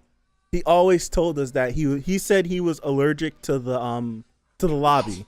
This is the lobby of the dorm, and Doach, he always said I'm allergic to the lobby, and we always thought he was lying until this night, and he just kept sneezing. After like the third sneeze, I promise you, I cried. You're gonna hear me.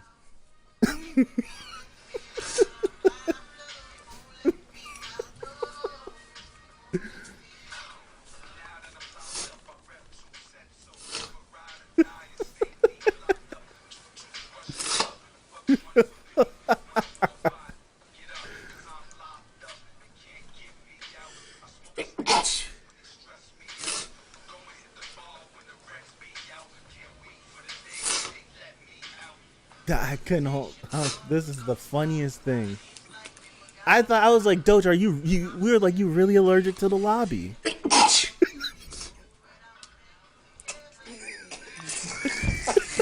nigga sneezed the whole damn time. The whole video, this nigga.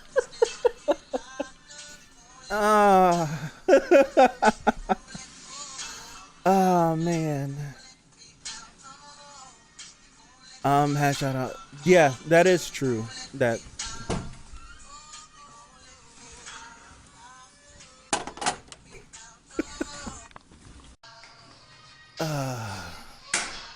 This is too much fun. I still remember this day.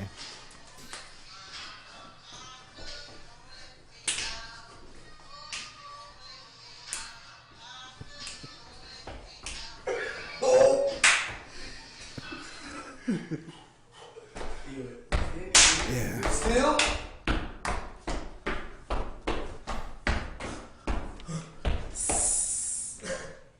What was it from Saucier? He's like, one word, game up, bitches! Was there any good looking girls in your class? Is there any good-looking girls in your class? That was college. It was fun. I had a great time. Why is he playing with his nipples? Pause. Because he's supposed to be on a phone call with his girl. That was fun. That's college. Sorry. It's mad loud. Ah, man. So much fun. I have fond memories. Fond memories.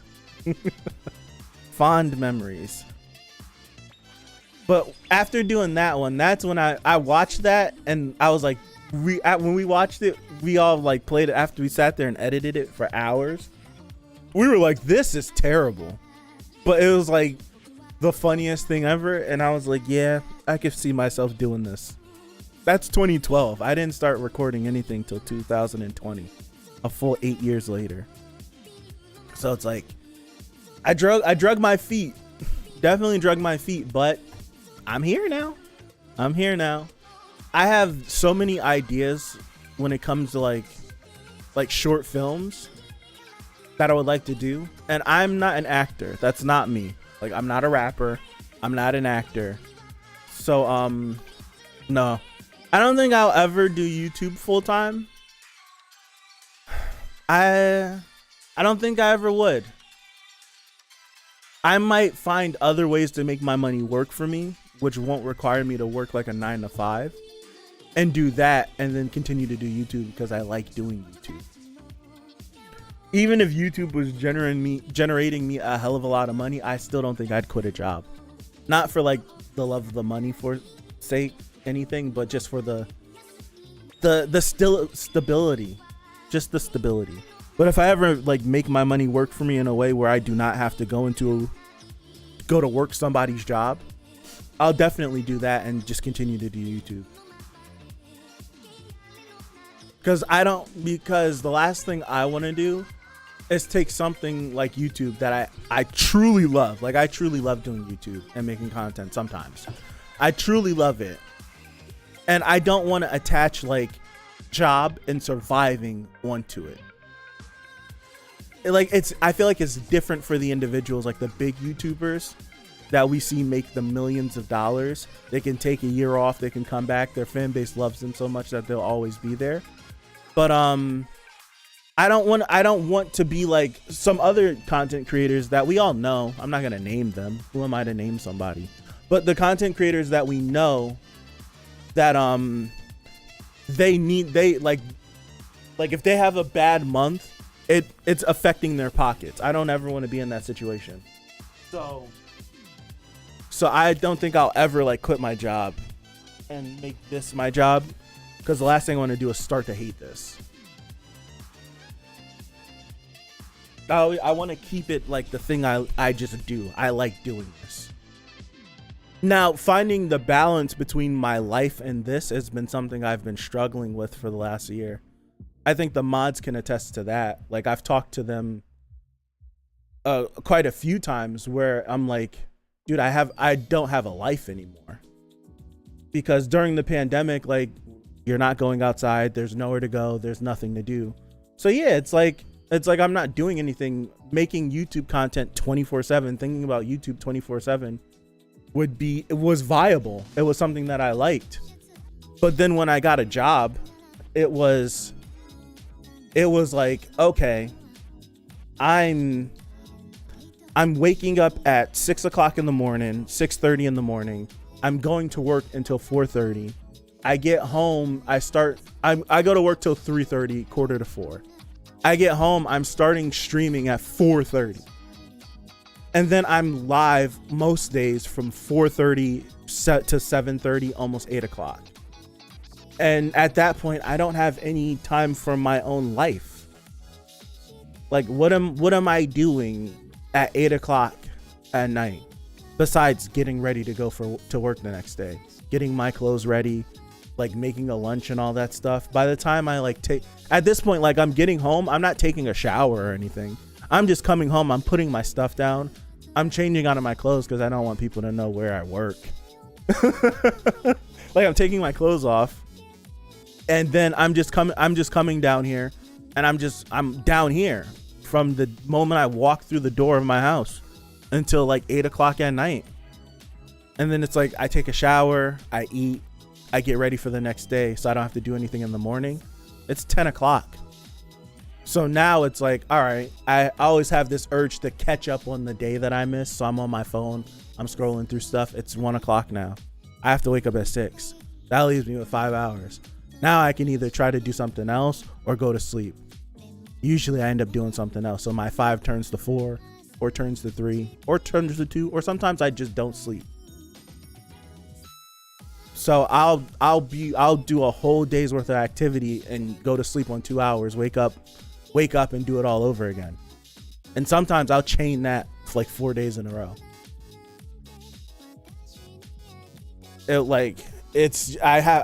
I've yet to find a good balance.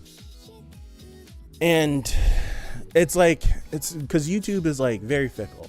If someone said this, and it's like, I agree and disagree, where they say, like, if you're on YouTube to not make money, you're lying. If you're on YouTube and you're not thinking about blowing up and getting more viewership, you're lying. And I'm like, it's a yes and a no, right? And that's how you get sick. Yeah, I feel like that's where my last time I got sick, like last week, came from, because I was coming off a week where I wasn't sleeping that much. I'm a horrible example of balance. I'm just working on videos anymore when I'm not working. I'm the same thing. If I'm not down here, I'm like, a lot of the times I'm thinking of content, of what I can do, how I can adapt. Like a lot of, like, I'm not vocal about a lot of stuff. I talk to the mods about a lot of things. I'll just hop in and vent every couple of days maybe. But I'm like, I feel like I'm a quality whore. Like, everything needs to look the best. It has to look the best. I'm a quality whore. I want it to look good because I like to watch quality things that look good. I like to, like, that's what I like watching. Like, I'm all over that. I need to go back to that point I was making. Like, I'm a quality whore, and I always want things to continue to look different and to change. So it's like, since I started the channel has been around for March. How many months is it from March till now? 6 months? March, April, May, June, July, August, September. 6 months, yeah. So I've had the channel, actively been doing content on the channel for 2 years and 6 months. And that time I have changed the look of the channel, like my background and camera positioning. 1, 2, 3. This is the 4th change. And from this, I have no idea what I would do now besides moving into another room. But I can't move into another room where I live. I would have to move houses to get a different look. Like, I don't know what else. So I'm like stuck with this look right now. And it's not bothering me because I'm just adding, like, every couple of weeks you'll see something new pop up back there. So it's like I'm just adding to stuff. And it's like, it's helping me out. I got a bigger desk. I'm just adding little things that you guys can't see that make life easier for me creating content. But it's like that's just me. It's just like I get stuck on that stuff. But let me rewind back to the whole, like, the struggle, like, balance, like the balance between like YouTube and life, where where it's like that I seen someone say like if you're not thinking about those things, like, you're lying. And no problem, Jerome. It's like I agree and disagree, where if you're not thinking about how to expand your audience, you're lying. If you're not thinking about wanting to make more money from your content, you're lying. It's like I agree and I disagree. And I feel like that's where I struggle with my balance. And it's something that I'm struggling with right now. I've been struggling with this feeling for a year, where the channel, by no means, it's not big. We have like 3.6 subscribers. I've been doing YouTube for a little over 2.5 years. And I enjoy it. I like it. We have fun when we get together. But there's like a feeling I had when I first started that I don't feel anymore now. And I don't know what it is. Like, the feeling I got when I first started YouTube, I can't even explain it. Maybe it was like euphoric. Maybe, like, I think back on, like, damn, the good old days where we would just sit and talk for hours of just about nonsense and just bounce everything. It's a good feeling. And I feel like I don't have that feeling now, and I'm trying to chase that feeling. Right? It's like I'm trying to chase that feeling, and I don't know, like, how to grasp that feeling again. But then again, I can't even explain what the feeling is. And I've been struggling with that for a year. One thing, I'll open up about this. With content creators that I like, I don't like when things become a production. I don't like when things become yeah, and I feel like that's why I'll never grow big.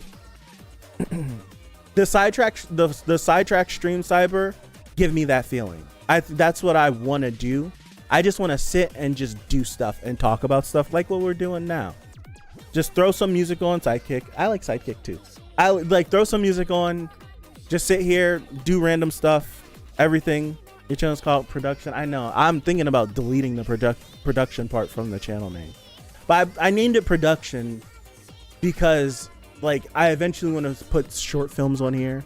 I want to do all that. And But I don't like when YouTube content becomes a production. Like if you do other things that isn't YouTube content and you want to make it a production, cool. That's all for you. But I don't like when things go from like, I appreciate the growth, but as far as my enjoyment, I kind of like lose my enjoyment when I see someone start from their bedroom and then move to a studio and all that stuff. It's just like, it's not invoking the same feeling that I found you for. Right? Yeah, it's like, it's not invoking that same feeling. Like I found you, I connected to you like this, and we're all supposed to evolve, and maybe I just fallen out of love with your content. Right? Maybe that's the case. It's just like, I don't know how to explain it, but I love to see someone grow. I love to see their growth. It's like, I love to see your growth. Like you've taken this hustle and you've turned it into something that you can make millions from.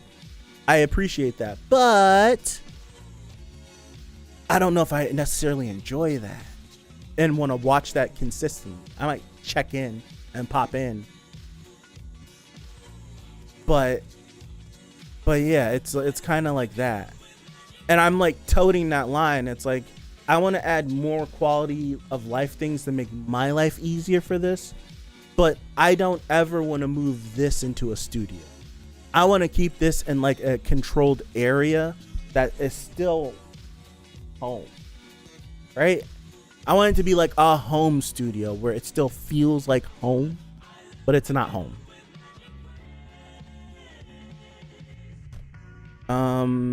Most big YouTubers are also heavily active on other platforms like Twitter, Twitch, Patreon. Yeah, I don't like social media. Go figure.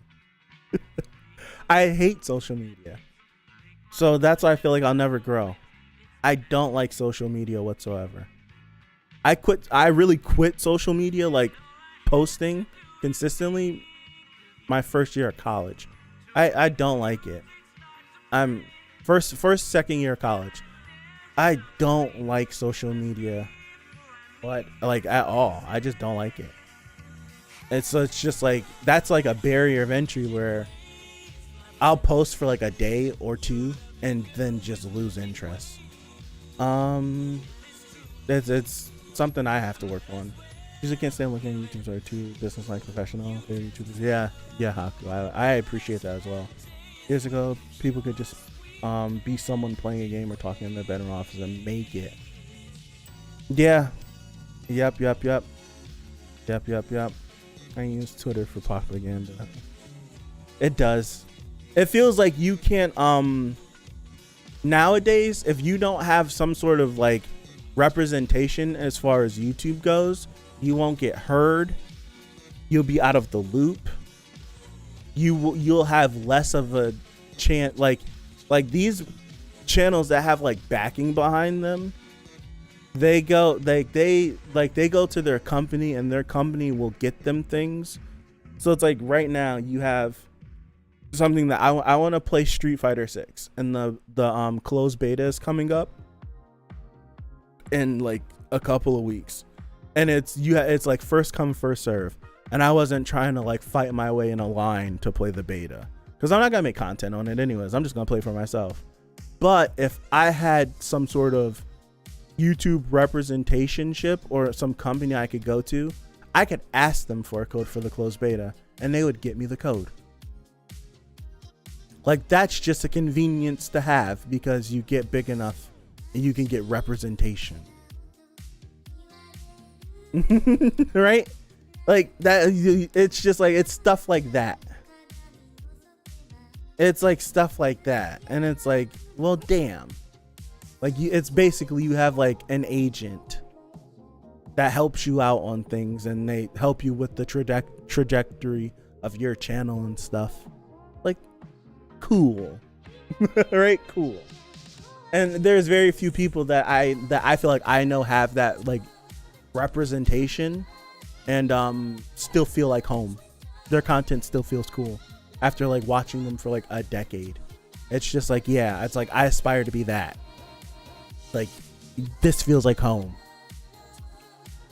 Most big content creators these days have big entertainment content. Yeah, they do. I do. It's a real struggle. I will say, like, doing this more and more, trying to find a balance. That's the point I was gonna make. I had a point I was gonna make by bringing this up. I couldn't remember. Like the point I wanted to make was, this year has been like the most up and down and like weird. It's been like the weirdest point of the channel for me, because the growth on the channel has been pretty much 100 subs a month, like 250,000 views to 300,000 views every single month since right before we hit 1,000 subs. That's just been the growth. Like, it took us how long it took us, like, this is how weird it is. It took us a little bit more than a year to hit 1,000 subscribers, right? I want to say it took us a little, like, just a little bit more than a year to hit 1,000. Like, maybe a year and 2 weeks to hit 1,000. And then we went from 1,000 to 2,000 in almost the same amount of time. And then we went from 2,000 to 3,000 in 3 or 4 months. And I'm like, I'm not doing anything different. I don't know what happened. But then it's like the growth happened. And then now we're like, I'm back to the same growth that was happening before I even got to 3,000. Like, I look like the past month was like, yeah, that's what was usual. The last couple months have been like 500 a month, 500 to 700,000 views a month. I'm trying to think, like, what content were we watching in that time frame for the boom to be like that? And it wasn't anything crazy. Like, nothing crazy was happening at that point. It was like one shots here or there, like the Genshin stuff, like the 2 Genshin stuff, the Genshin videos that went really fast. It was that. Then the 286 episodes definitely was a big thing, because the last 2 definitely were like bang bang, and it was just like okay, yeah, because everyone was waiting for it. And but outside of that, it wasn't, I don't think there was anything really, like, I don't think those 86 videos covered the whole first half of this year. I don't think it was that. I don't think it was that.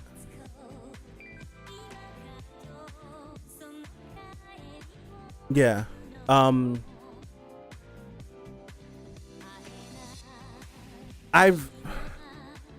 It's weird. I feel like I understand the game of YouTube, but I don't play YouTube's game. Like, I understand how to grow. I understand what grows. I think it could have been the 86 finale that boomed 6 months worth of growth really quick. It could have been that. It was 2 episodes in March that boomed. It was a huge boom from just those 2 alone. But it's like, I understand how to grow on YouTube. I know, like, the social media interaction that's needed, like what you should do, the different, like, your personality you should be. And I don't play any of those games because they're not me. Like, I don't think I've ever asked for someone to like a video or for people to subscribe. I might have did it once as a joke in the first year of the channel during a Tower of God stream. I might have did it one time. But I said, when I did YouTube, I'm never, ever going to do that. It hurts. It's hurting the channel. It's hurting the channel because people are willing to like. They just forget to.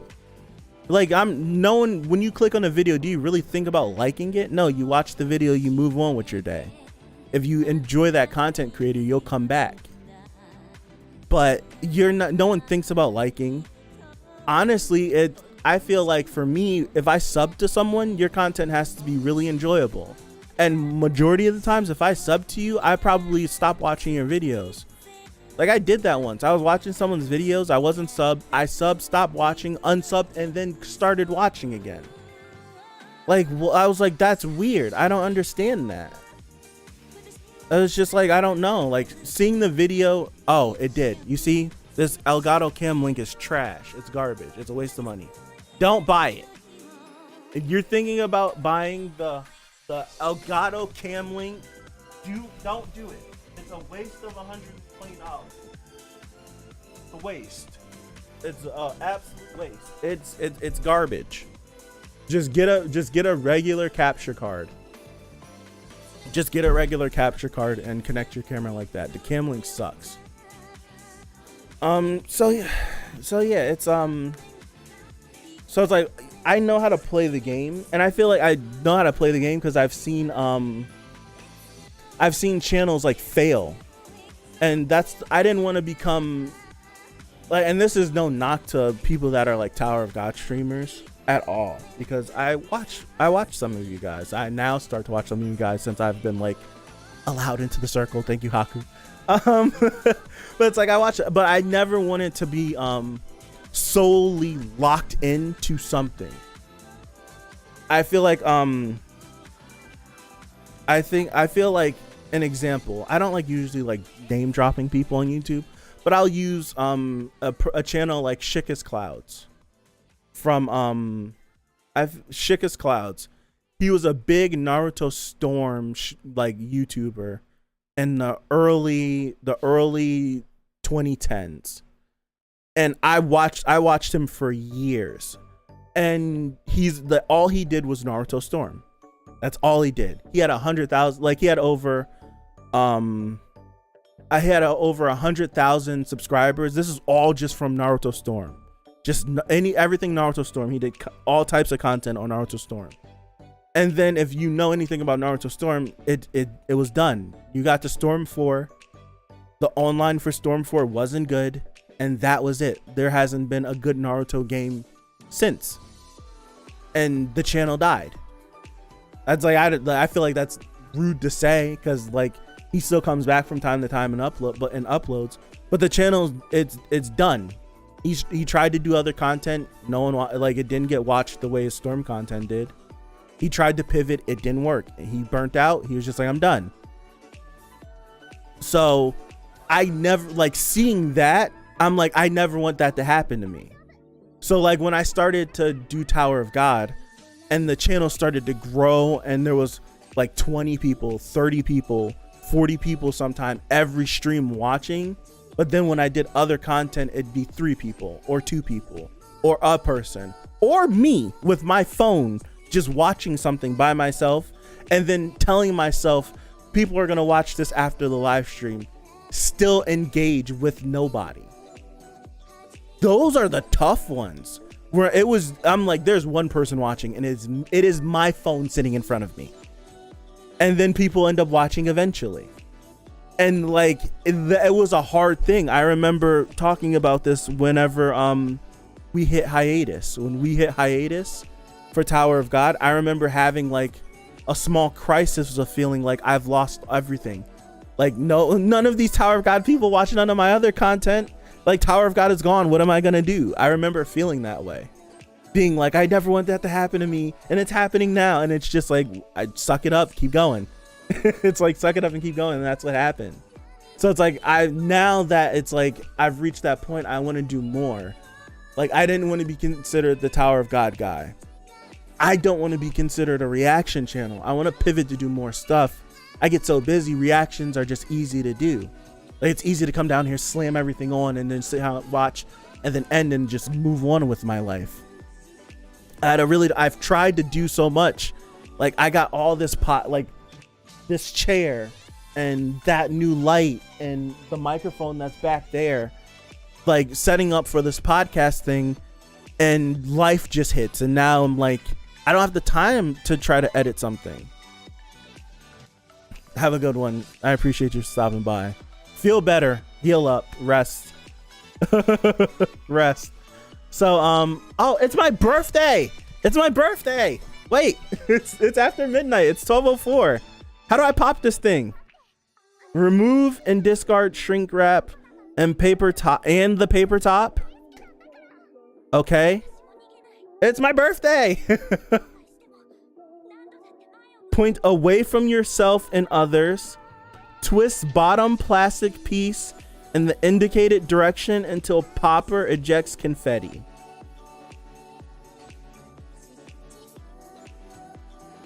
All right, here we go.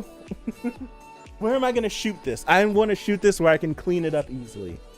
All right, here we go. No, it's off camera. No, hold on. All right, here we go. Am I twisting the right way?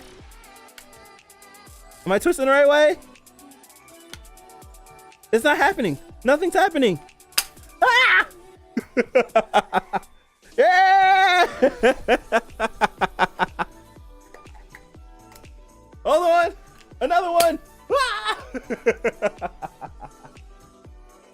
Happy birthday. Thank you, sir. Thank you.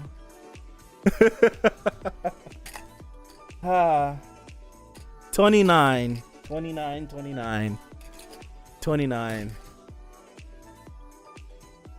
Someone blew a hole in the ceiling? That didn't happen. That did not happen. Thank goodness. Happy birthday. I don't think this is going to be that bad. It's all right here. I did a good job. It's all right here. I'll do this. Happy birthday.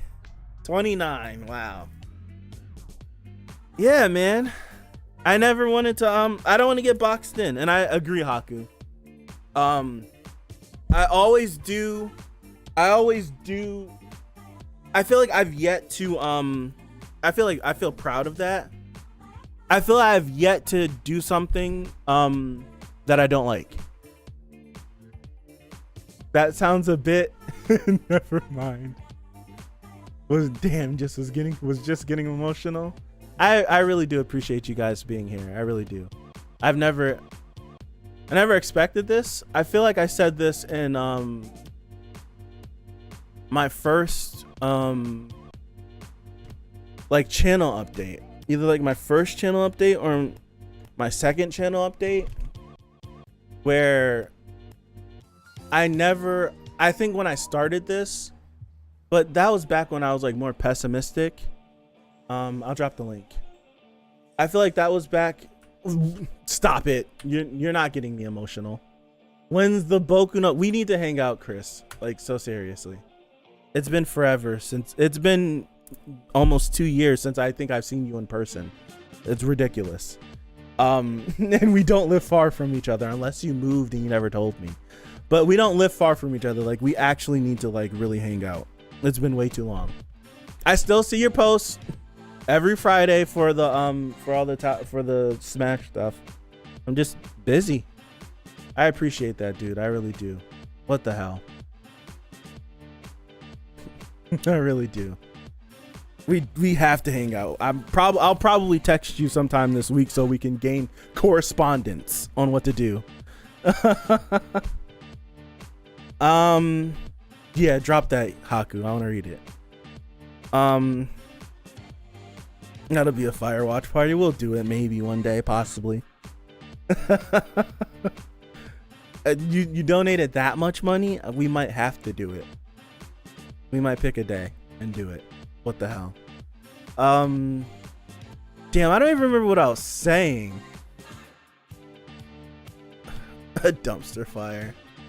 I don't remember what I was saying. What was I saying? Oh, I was saying I don't feel like on the channel I've done something that I don't like. Yeah, I was bringing up the fact that that back when I first started the channel, I want to say it was like the first channel update. I didn't think, and that's what I brought up. I was like, that's back when I was like more pessimistic. Like I was very like I was a majority of my life I was a very pessimistic person. Like I always look for the absolute worst thing to happen, And then when something bad didn't happen, I can then find the good in something. But now I'm I'm like more so just I'm more of an optimistic person. I feel like Eric can definitely attest to this just from what we learn. It's like I'm more optimistic now. So back then, like at the start of the channel, I never thought anyone would watch my content outside of my family. Like outside of my mom, my dad, my cousins. I never thought I would have people watch. And we're at the point now where it's like, in the scale of YouTube, where a person on this platform has close to 100 million subscribers, 3,000 is not that much. But for me, 3,000 is a hell of a lot. And to have like 15 people in the stream right now on a Sunday night, well, for me, it's a Sunday night, just talking is something that I never thought of. So the fact that you guys even are here, I really appreciate it. I really do. I'm very like thankful. I really am. Now, when it comes to like things on the channel that I've done, I don't think there's anything on the channel that I've not liked. There's some things that I've grown out of, like I'm never gonna go back to JoJo. There's people that sub to, like, that was the first thing I did. Gouda's butt, Chris, he's the one that told me to watch JoJo. He was like, you should watch JoJo. He was like, you should do it. And he's the reason why I started watching JoJo. I love JoJo, right? I love JoJo up until where I got, and I burnt out. So it's like a mixture of burnout, and then I got spoiled on everything. So I was like, how I think of on what reaction should be. There's literally nothing else in JoJo that would surprise me. And I don't want to spoil you guys, but it's like I was towards the middle part of part 5. I know how part 5 ends. I know how part 6 ends. I know how part 7 ends. It's just ridiculous. Yeah, I love JoJo. Stardust Crusaders is one of my favorite seasons of anime, period. Like Stardust Crusaders is absolutely like one of the best things I've ever watched. I love it. I just ended up burning out. Right? I just ended up burning out. So it sucks. But outside of that, there's not really anything else that I've watched on the channel that I felt like, damn, I never should have watched that. Hey, Ivan. Have a good one, man. Have a good one. So, all right, now let me go back. So it's like I'm really glad about that. I really am. Right, let me read what Haku said. One example from my past, this might take multiple messages. At one point, my Tower of God and Beastar stuff was regular, getting a few thousand views, and One Piece and Boku no Hero getting a few hundred. Yep. I was posting The Promised Neverland, and it was getting like 7 to 10 views per video. But I said I'd keep making videos because I enjoyed them, and for those 7 to 10 people, right? It eventually ended in season 2. The anime sucked, yes. Then the videos blew up and started getting thousands of views months, years later after it posted. Yeah, that's something I've experienced now. Hey, thank you, Shay.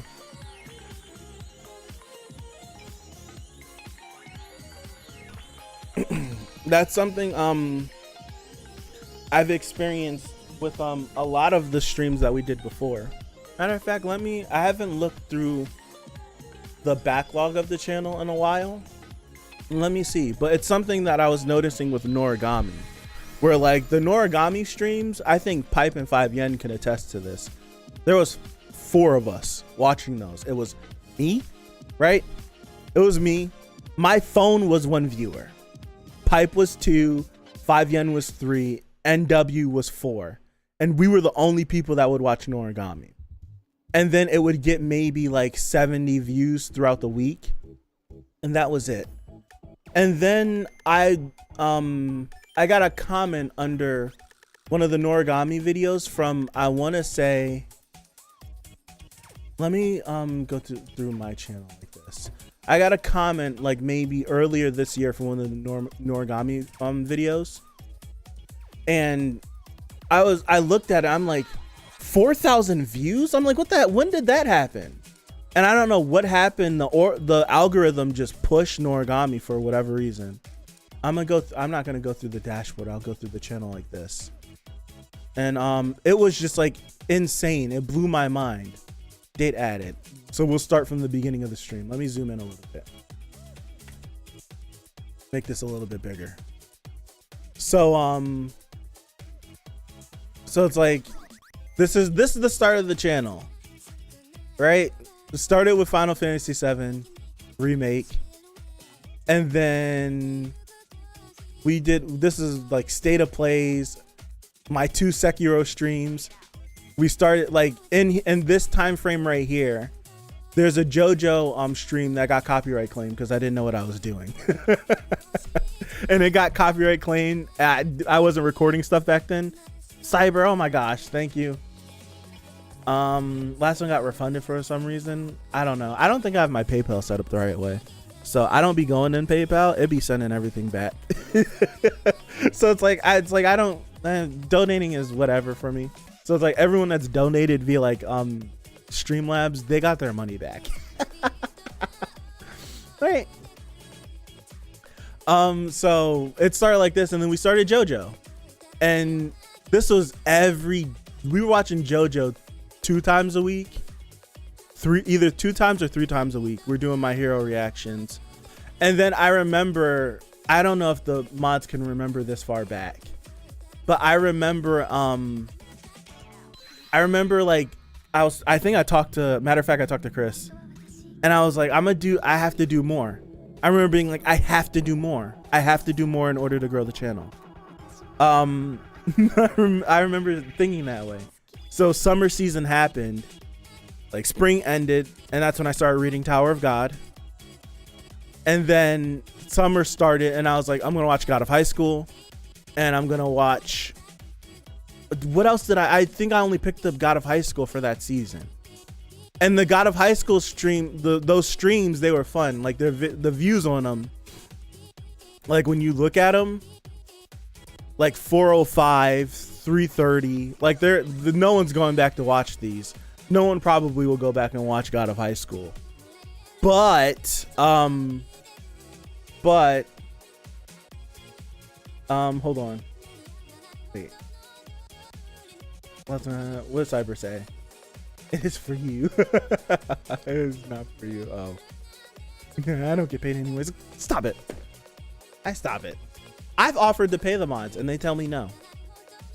I'm still gonna pay them somehow, some way, but they tell me no anytime I bring it up. I have a Haikyuu care package in my closet that's been in there for, I feel like, 2 years, and Pipe won't give me her address. Like, Pipe won't give me her address so I can send it to her. I would have sent it a long time ago, but Pipe wouldn't send the address. I appreciate everything that everyone does on the channel. Like, I want to do more for the people that support the, yes, really, Pipe. I have, like, a jersey and a Karasuno warm-up, all that stuff in a nice bag, just waiting, just so I can stick it in a box and ship it to you.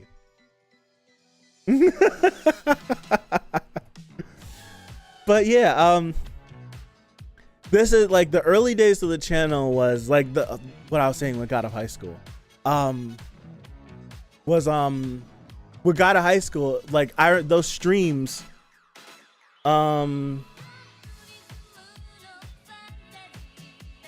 like those streams, I remember there being like 20 people, 30 people in those streams. And I think that's where I found my formula. It's the formula I still follow to this day. Like I mentioned it during the sidetrack stream, where it's just like, I feel like my channel is not big enough to, for me to watch something on a Tuesday and release it on a Saturday because it's convenient for me. No one will be looking for it then. Like if I had like a big following, you can do that because it doesn't matter what day you post, your following's gonna watch it. Like we have a small following. The people that are gonna watch it. Like the 15 people are gonna watch it. And if it don't hit the algorithm, it's not going. Have a good one, Cyber. I appreciate you stopping by. So it's like, I got that formula from the God of High School. I found it. Gotta High School aired on like Mondays, or what day did Gotta High? Saturdays. It aired on Saturdays, I want to say, and it came out at noon. It came out at noon. I'm gonna read your comment, your chat in a second. Haku. It came out at noon, and I was like, it came out at noon. I remember sitting down here like, if it comes out at noon, I'll give it an hour because everyone's gonna watch it when it drops. I'll go live in an hour from now because everyone's gonna be looking for a reaction. Because that's how I used to be with Tower of God. I would watch Tower of God when it drops, and then instantly get on the internet to see whose reactions were out. And I'd spend a lot of that Saturday waiting for Tower of God, but really, it was like that first hour or two. If you had your reaction up, I was clicking on it to see it. And I was doing YouTube at the time of Tower of God, but I wasn't doing Tower of God. And I was like, I took that same approach to Gotta High School. So I'd go live and there'd be like 30, 40, 50 people in the stream. And I'm like, whoa, like, I forgot what episode it was, but there was like 120 people in one of the Gotta High School streams. And I'm like, what the heck? I'm like, this is crazy. That's back when I had like, at that point, I think I barely had 100 subs. So having like 100 subs and then having more people watching the stream than subscribers was a doozy from my brain. I'm like, holy crap. Like, man. So it's like, I took that approach for all the live shows. If I was doing a live show, I tried to match it up an hour after it releases. That's why I watch Aoashi an hour or two after it releases. I watch Spy Family an hour after it releases. Because that's when people are hopping on. Like with Tokyo Revengers in '86, I watched them an hour after release because I know the episode's gonna be good, and if the episode's that good, people are gonna be on their phone talking about how much they liked it. They're gonna be hopping around to all the different places to talk about it. I want to be one of those places where you can hop in live. That's what I want. Like, that's what I wanted to be, and that's kind of like the thing I still follow. I think about talking about the feeling you said you were chasing earlier. I made like 3 or 4 videos a day, 2016 and 2018. I want to somehow get the energy back to that point so badly. Yeah. I feel that way. That's the way I feel with this upcoming season, and I'm kind of nervous. I wish I did stuff like that. I have my big brain moments, and then I have my dumb moments. I have my big brain moments sometimes. I feel like I downplay my big brain moments, but I feel nervous about this upcoming fall season because thank you. I appreciate you, Lar. I appreciate you for stopping by. I feel that way about this fall season because it's the biggest workload that I've taken on since, and I want to say it's the biggest workload I've taken on in over a year. Like, we're doing like 7 or 8 new shows.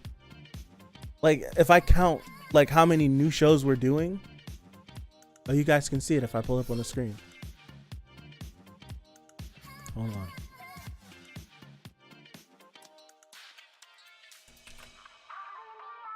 Like, you got like, it's the most, I feel like I've never, honestly, I don't think I've done more shows at one time than I am right now. Let me know. Like, if you've been watching for a while, I think this is the most I've ever done. Like for me, when I started One Piece, My Hero would drop at 8 a.m. I'd wake up, record, edit, render, make thumbnails, upload by 10. So off by that now. That's why I live stream. I feel like, one, I'm not good at editing. I'm learning how to, but it's easier. I don't have to worry about it. Like when I stream, I'm on. And then when I turn off the stream, I'm off. It takes forever for it to process. That's the one thing I don't like. The process of like editing and rendering and then uploading, it's quicker than the process that it takes to live stream and then for YouTube to process my live stream. My live streams, it takes sometimes 17, 18, 19 hours worth of process. And then that, it doesn't show up in the sub feed when it's processing. So no, it doesn't show up in the sub feed. you would have to scroll down to when I posted the video initially. And then when it finishes processing, then it'll update and it'll insert itself in the time that it finishes processing. The stream, unless pushed by the algorithm, you can't find it unless you have a link for it. So it stunts it so bad. It kills it. So it's like, it's a give and take. It's a give and take. But yeah, it's like new shows that we're picking up. 1, 2, 3, 4. I'll technically call Uncle 5, 6, 7, 8, 9 shows. We're picking up 9 new shows this fall season, and I am nervous because I have no idea if I'm going to be able to keep this up. Like, I literally have no idea if I'm going to be able to keep up this workload. I don't. And I don't want to start something and not finish it. I've done that 3 times on this channel. And 2 of them have been because I've just been completely overworked. Yes, this is going to be the order. This is going to be the order. Because I think I put them in order of the time they came out. Blue Lock, well, no, Blue Lock comes out after Spy Family, so I have to switch these. My bad. Blue Lock comes out at 12:30 in the afternoon. Spy Family comes out at like noon or something. But this is pretty much the order. Like Monday, Tower of God, then Steins Gate. Tuesday, I'll do Chainsaw Man first because people are going to be looking for it. And then this show I'll do after. Mob Psycho will be first because I want to watch it first. Yurusi Yatsuri second, and then Uncle I put third because it's not going to be here until November. Omniscient Reader will be first because it's always first now. Spy Family will be first, Blue Lock after, and then Movie Night will be in the evening. And then Sunday will be My Hero because I like My Hero. It'll be the first thing I do. And then Gundam and Sidanshi I'll just do from like pretty much like order I want to watch them. So yeah. So yeah, this is going to be the order. Wait, the Shinobi is it's the ninja one. Yeah. This is the ninja one. Where the thumbnail, where the poster for the series looks kind of goofy. You got spoiled about, no, it's probably something that people have been screaming about on the internet for like the last month or something. It's the poster for the Shinobi series looked goofy. The header that they had on AniList for the show looked goofy. And then I watched the trailer and I was like, this trailer doesn't look goofy at all. I actually like it. Oh man. So I decided to keep it. It just happened to land on a good day. Yep, people have been screaming about it for like the last month. I don't care. I don't mind it at all. Let's catch more of your streams. Still trying to find my way through spring. Spring is crazy. Spring was crazy. This fall is gonna be stacked. But like this is just for YouTube. This isn't counting into the fact of I'm gonna be waking up on Saturday morning watching Bleach and My Hero. Like, or I'll probably try to watch them after. Like I'm gonna be trying to wake up early enough to watch everything I need to throughout the week and stuff. All the other shows I want to watch. It's so much. It's so much. I don't want to end up messing this up. That's why I feel that way. I don't want to mess it up. But yeah, I wanted to get to Noragami. Like these Noragami streams, like look at the viewership that boomed. Like the Noragami first premiere. Where is it? I just had it up on the screen.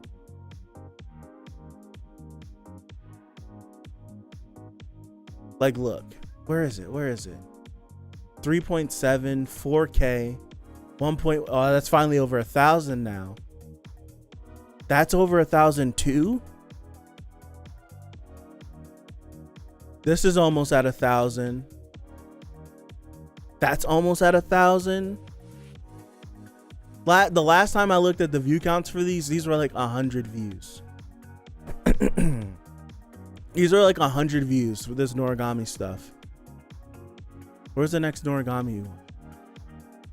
667. Okay. 785. These are so much higher than the last time I even looked at them. 847. I never finished Mando either. It's because I think I got sick around that time. 460. Okay. Noragami. 1.2. Really? Wow. 392. Those are so much. I guess so. I guess it's just like Noragami's been pushed by the algorithm or something. But then this is where I'm like, this is where I just start adding more stuff. I think God of High School has one video that ever crossed 1,000, and that was the triple kick episode. No, it was the episode you get to see. No, which one was it? It's the triple kick one, almost at 1,000.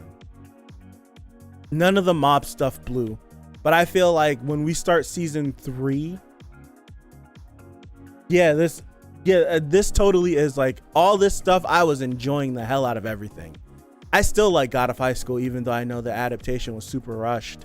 I still like it. I still had so much fun watching it.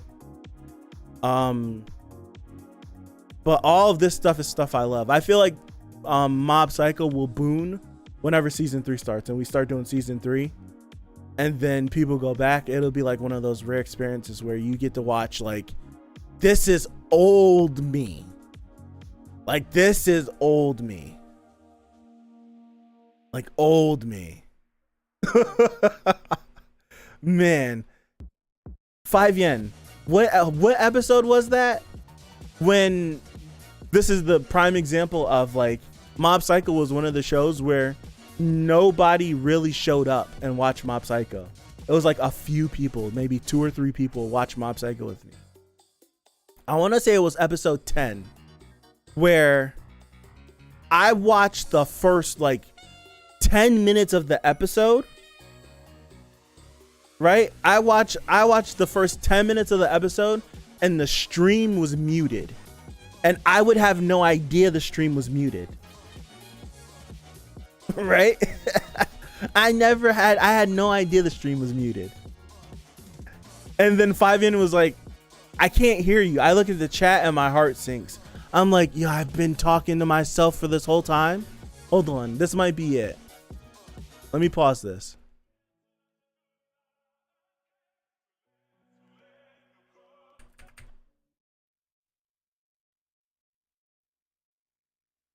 Look, muted. Completely muted. I'm gonna fast forward and we're gonna see 5yen pop in. Hold on, let me do this. So the live chat shows up on the side. Completely muted.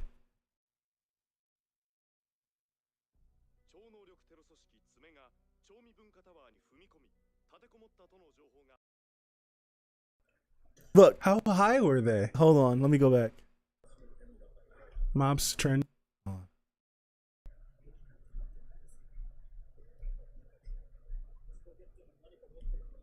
When do I notice it? Wait. I can't listen to myself for too long. I'm going to cringe out. I'm trying to find out. Because it's very, you can look at my face when something is happening that I don't expect, and my face changes. Yeah, 5yen wasn't a mod then.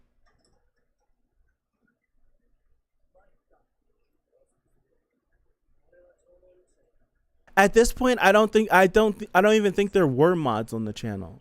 This is around the time when we decided to make mods. Because you guys talked me into making mods, and then I just started modding people during the Tower of God stream. Matter of fact, that's the last time I haven't made someone a mod in 2 years. Literally.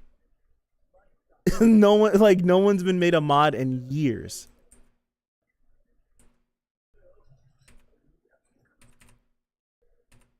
It's good. I'll Hold on.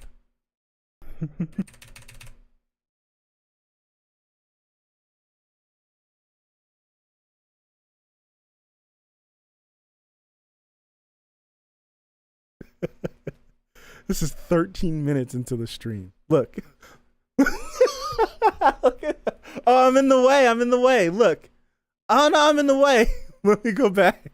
say Oh no, what was it? 13 minutes? You can see my face. Like, look over like, huh?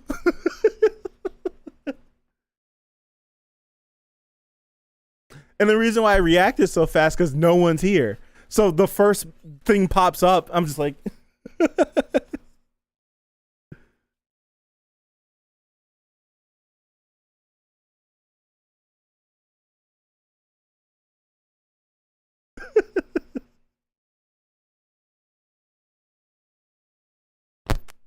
Oh wow, it is. This whole time But we're at this point I completely checked out of the show. Thank you, 5yen. I wouldn't have noticed. 9 minutes, 10 minutes into the episode.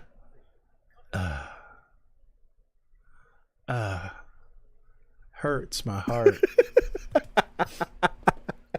Hopefully the recording is good. The recording is wasn't I'll good. Delete this stream, upload the recording. The recording was not good. That's why I didn't delete the stream. Yeah, man. It was I've had a few of those moments where it was just like, oh my goodness, the struggle of having no viewership. Ivan, you definitely said you think I ever get a God of I was supposed to read the God of High School after the anime ended, and I got so busy I never could. Right? So eventually I want to go back. I got spoiled for God of High School. I've tried to forget what I've been spoiled on, and I can't forget it. I got spoiled on a huge plot point. Or try to overthrow. Yeah, well, at the beginning of the channel we had like I think the hat just broke again, didn't it? No, it didn't. At the beginning of the channel we had like I relate it to Tower of God, where it's like you have like all these like wars from like eons ago, like 20 and 30 and 40,000 years ago that we have no idea about. At the beginning of the channel we had like a mod war, and someone tried to slander the channel. Someone tried to slander the channel, and we went through a whole like mutiny and everything. And I feel like that's the reason why I never made another mod, because one of like the person that did it, like I thought I was gonna mod, and then like Pipe was just like, yeah, I think I caught this person doing something. It's like I think I caught this person doing something and X, Y, and Z, and then it was like, really? And then and it was terrible. It was like a whole like I'm like, so much drama. I'm like, we have 200 subs, why is it this much drama? No, it wasn't. It was just like petty stuff, and I don't play petty stuff. Another benefit of streaming, I've been devastated. Damn, I missed that. You were here when it was happening, I think. 5yen. You totally were. Because it was around the time when we started Discord that all this stuff started to happen. I've been devastated by having entire reactions that don't get posted. That sucks. Oh, man. I couldn't imagine thinking I recorded something and it wasn't recording. That would break my heart. We were talking about the mod war from the beginning of the channel with a specific individual that got kicked out of the whole channel.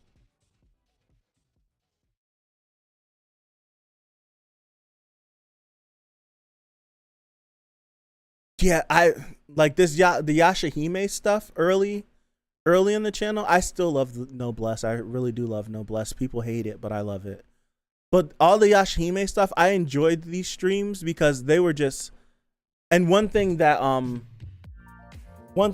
I feel like a big reason that I'm realizing is I made a change. There was like a big change that I made. I went from, because a lot of the content, if you look at the length of these streams, like just take a look at everything. Hour and 56, hour and 51, an hour and 52. Well, this is different. This is like celebrating 100 subs. 247, 236. Like, I want to look at this. For Mob Psycho, we watched 2 episodes of stream. maybe 3, right? Maybe 3 is the most I think we ever did. Hour and 34, hour 10, hour and 39. This is Mob. Hour and 21, hour 38. This is just Mob alone. Just Mob Psycho alone. We finished Mob at that point. And like we would just sit here for, thank you, Drac. We would just sit here for hours just talking about stuff. We would just sit here for hours talking about stuff.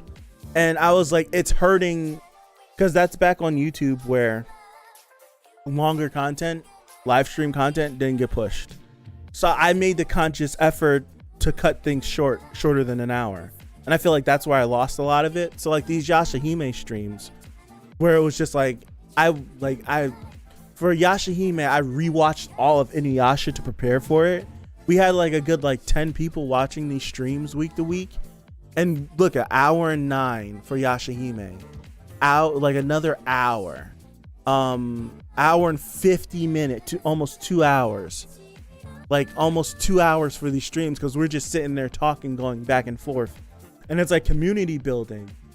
But at the same time, this is when I was like, dude, I'm doing nothing with my life but just sitting here for hours in my basement, not seeing sunlight and all that stuff. It would kill me. It would be a lot.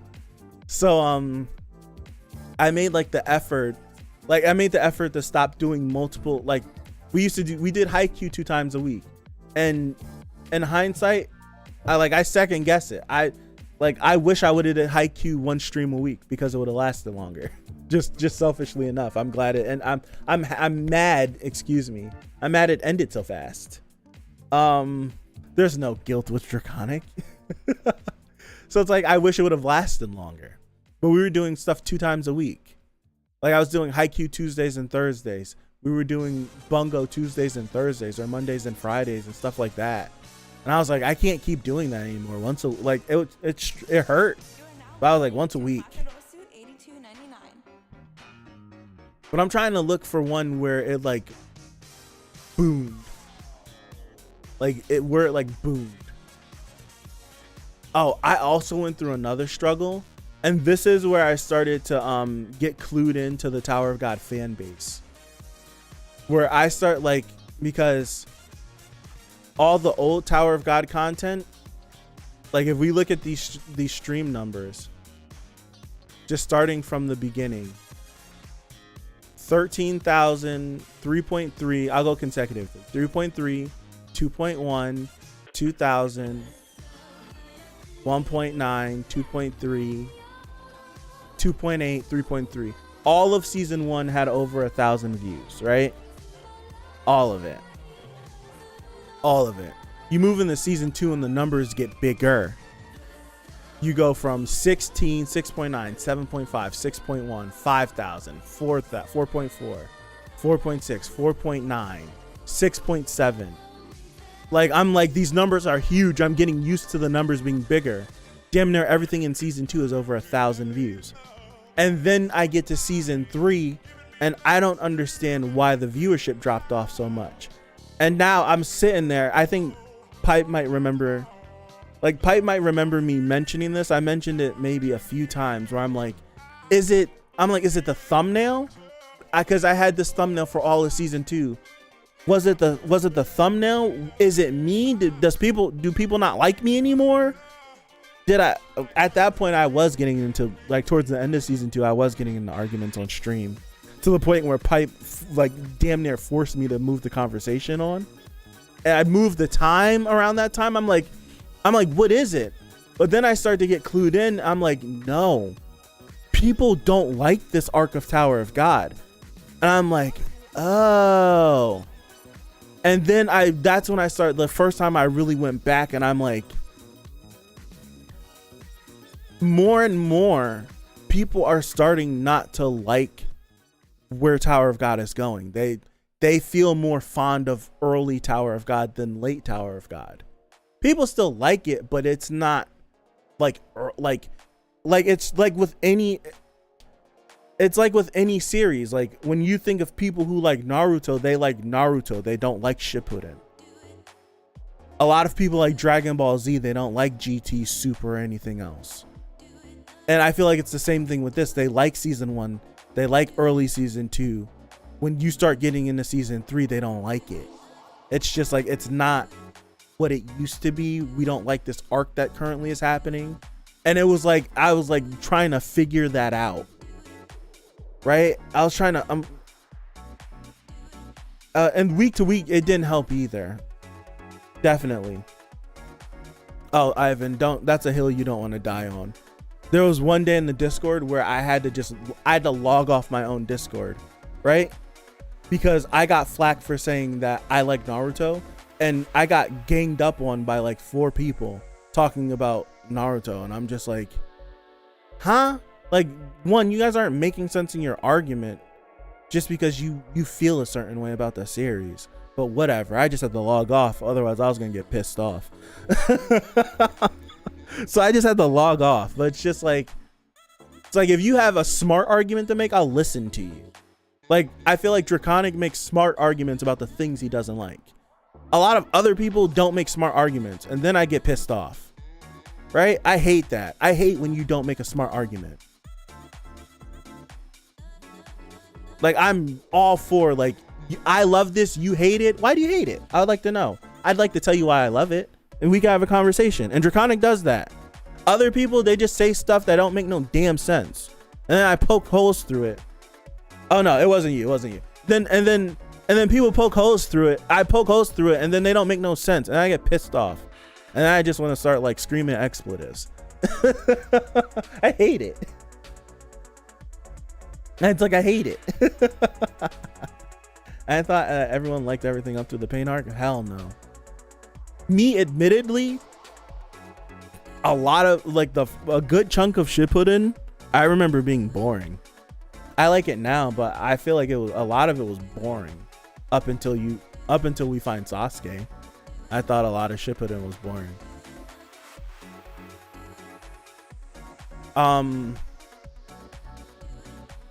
But yeah, it's just like like this, you see, like season 2 Dr. Stone stuff. I was talking about this. I'll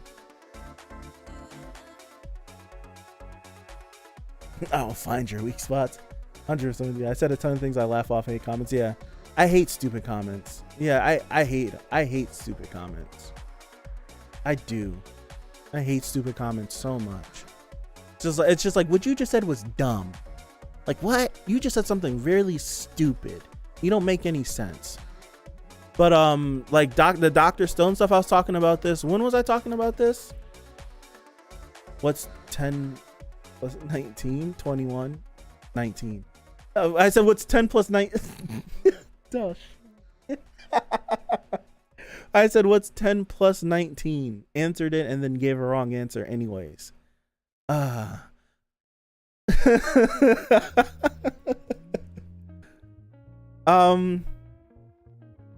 yeah, I was talking about Dr. Stone. I can't remember when. When did I talk about when? I was talking about the viewership of Dr. Stone, how it hurt the channel. Because I was watching it live. And it hurt the channel. Like, even to this day, like 92 views. This was live. Like, this isn't after the fact. This wasn't, oh, I'm gonna do Dr. Stone. I was watching Dr. Stone the day it was releasing. 92 views. And it was like a weird feeling, because I'd read Tower of God, a ton of people would be there. Go to Dr. Stone, no one's there, and then watch Horimiya and tons of people be there. Right? And I'm like, what the heck? I'm like, what am I doing? Like, what's happening? Why, like, do people not like Dr. Stone? And I feel like I haven't met a person that like hates Dr. Stone. There's some people that just don't watch it because it's just not their cup of tea. And I'm like, what is it? What's happening? And I'm like, Dr. Stone is like hurting the channel. And then Jujutsu never popped for me either. That's why I feel like for me, Chainsaw Man isn't gonna pop. Like a lot of people are like, Chainsaw Man's gonna pop. Right? I feel like people a lot of people are saying like, yeah, Chainsaw Man's gonna pop, it's gonna blow the channel. And I have a feeling that no, it's gonna be the same thing that Jujutsu Kaisen was. Cause I remember starting Jujutsu Kaisen, and being like, yeah, this might blow up on the channel, it might be a thing. And it didn't go nowhere. I don't think there's a Jujutsu Kaisen stream that crossed 1,000 views. No, the Gojo one did. The Gojo one did, and it's the only thing that did. I got a comment on the Gojo one a couple of months ago, and I seen it, and I was like, I crossed 1,000. I want to say the Gojo one's the only one that crossed 1,000. Yep, 1K. Everything else, and I'm like, Jujutsu didn't pop. Have a good one, Chuns. Could be competition. I think it is competition, but I was thinking that Jujutsu was gonna be the one where that's the one that no matter who it is, people are gonna jump from channel to channel to watch. And it is that. It definitely is that. It just wasn't for me. It just wasn't one of those for me. It's all the series that I don't think will do good end up doing good on the channel. Yeah, and it's like this was back still when I was doing like hours for streams. Like this was like hour and a half and stuff like that, right? So it was back then where it's just like I would probably be like, someone look at the time and be like, nah, I'm not gonna do that. So I think it was around this time where I changed that thought process of maybe I should cut these things short. Like 45 minutes should be what I aim for, and I still run over that anyways. I give myself an hour for everything now. But it was Horimiya. It was Horimiya that I was like, you know what?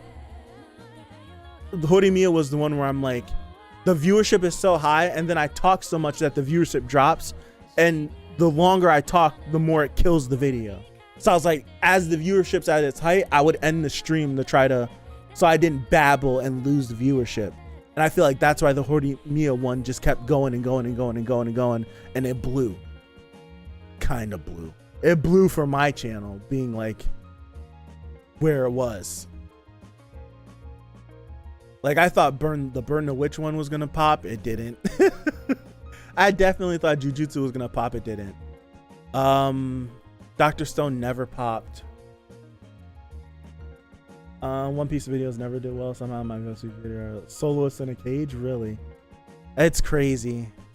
It's crazy. Like I never thought that 86 would be my highest viewed stuff on the channel. I honestly, I haven't seen a lot of 86 content. Did a lot of people watch 86? You guys have to let me know, because that was a point of the channel where I wasn't watching other people at all. Right? I didn't watch no one's stuff at all. I barely watch people's stuff now. But I'm like, 86 just seemed like, okay, I'm interested in this, I'm gonna watch it, and then blew. For Tokyo Revengers, I had the feeling that Tokyo Revengers was gonna be popular. Right? I had the feeling Tokyo Revengers was gonna be popular, and I was interested by like the little synopsis that it gave. And it took a minute for Tokyo Revengers to catch on, for it to pop. Like it was like 86 would have the viewerships, and then people weren't coming around for Tokyo Revengers. But then towards the end, it started to pop, and it wouldn't have the same viewership, because 86 went from like 10 people, 15 to 20 to 50 to 60 to 100 to 200. Like there was one stream at one point in time. What episode was it? Where there was like 300 people in the stream watching at one point, and I'm just sitting there crying. I'm like, I can't even talk because I'm so touched right now. And there's just like 300 people watching, and Tokyo Revengers got maybe up to like maybe 50 or 60. And I'm like, I feel like I love the 86 stream so much because nobody was spoiling. There's so many like light novel readers in there, like guiding me through the experience. No mods in the 86 streams. No mods, and just no spoilers. I never got spoiled at all. Right? Never got spoiled at all. I really appreciate that. It was weird. 86 had no, it was the most viewership at one point on the channel. and it was just like the most calm. And then I would go to like something else and people are just trying to spoil the hell out of me, right? It was people just trying to spoil the hell out of me, and I'm like, this other series triples the viewer count, and you guys can't shut up. And this with 7 of us in here, why do you have to keep talking? It was weird. Yeah, I will say I feel like my Haikyuu reactions are some of the best reactions on the channel, and I would like more people to view them. I'm so serious. Hey Benaya, how are you? Thank you. I remember you, Benaya. Horimiya was fun and tired. I love Horimiya. I feel like Horimiya I love it. I love Horimiya. It's one of my favorite romance series. It needed like 2 more episodes. It'd be a masterpiece. Like towards the end, it started to rush a little bit too much. Gone to college? Tesla Bean. Thank you. What's up? It started to rush just a little bit, right? Just a little bit. And I'm like, an extra episode or 2. Right? An extra episode or 2, and I feel like perfection. I got on Beastars right at the beginning. It carried the channel for a while. Wow. I still haven't watched Beastars yet. Is it good? I think, did I break it now? I didn't. Gotta go after 30 minutes. It's alright, Benaya. Even stopping by, I appreciate it. Tensura comes with his constant spoilers. I hate that. Have you Haikyuu from time to time just for the hype you gave up on those streams? Yeah. I feel like my Haikyuu reactions are my favorite.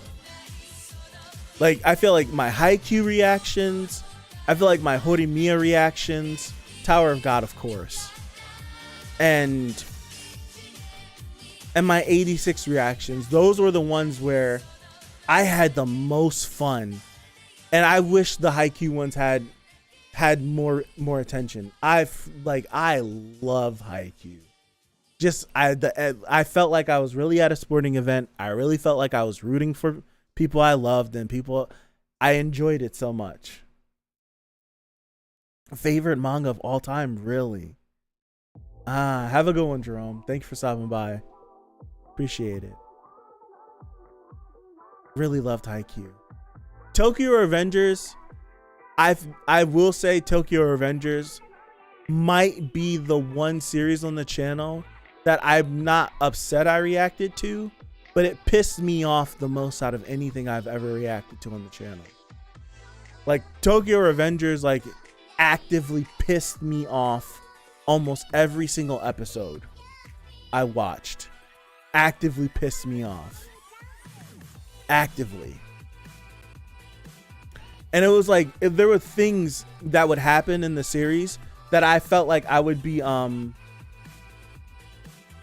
I feel there was things that I would point out and then I would get flack for it in the comments, in the live chat, in the comment. People would like argue and fight with me about it. And then I would get vindicated in later episodes. Right? And then I'd be like, yeah, what about that? Like, it was the one point where I felt nasty, where I was like trying to stick it back to the people that were like fighting against me. I don't care about Tokyo Revengers. Like, the second season's coming back, I'm not reacting to it. And then it pisses me off because the ending of the season is the stuff that I wanted and it ended. And I'm not reacting to it. I'm not reacting to it. I couldn't stand it. And yeah, 100% pipe. The episodes that the main character Takemichi wasn't in were the best episodes of the series. Your main character should invoke feelings in you that at least make you want to watch it. The best episodes he's not involved. Right? Okay. I don't care about spoiling Tokyo Revengers. If you don't want to hear this, you could I'm not gonna spoil anything crazy, right? But it's just something that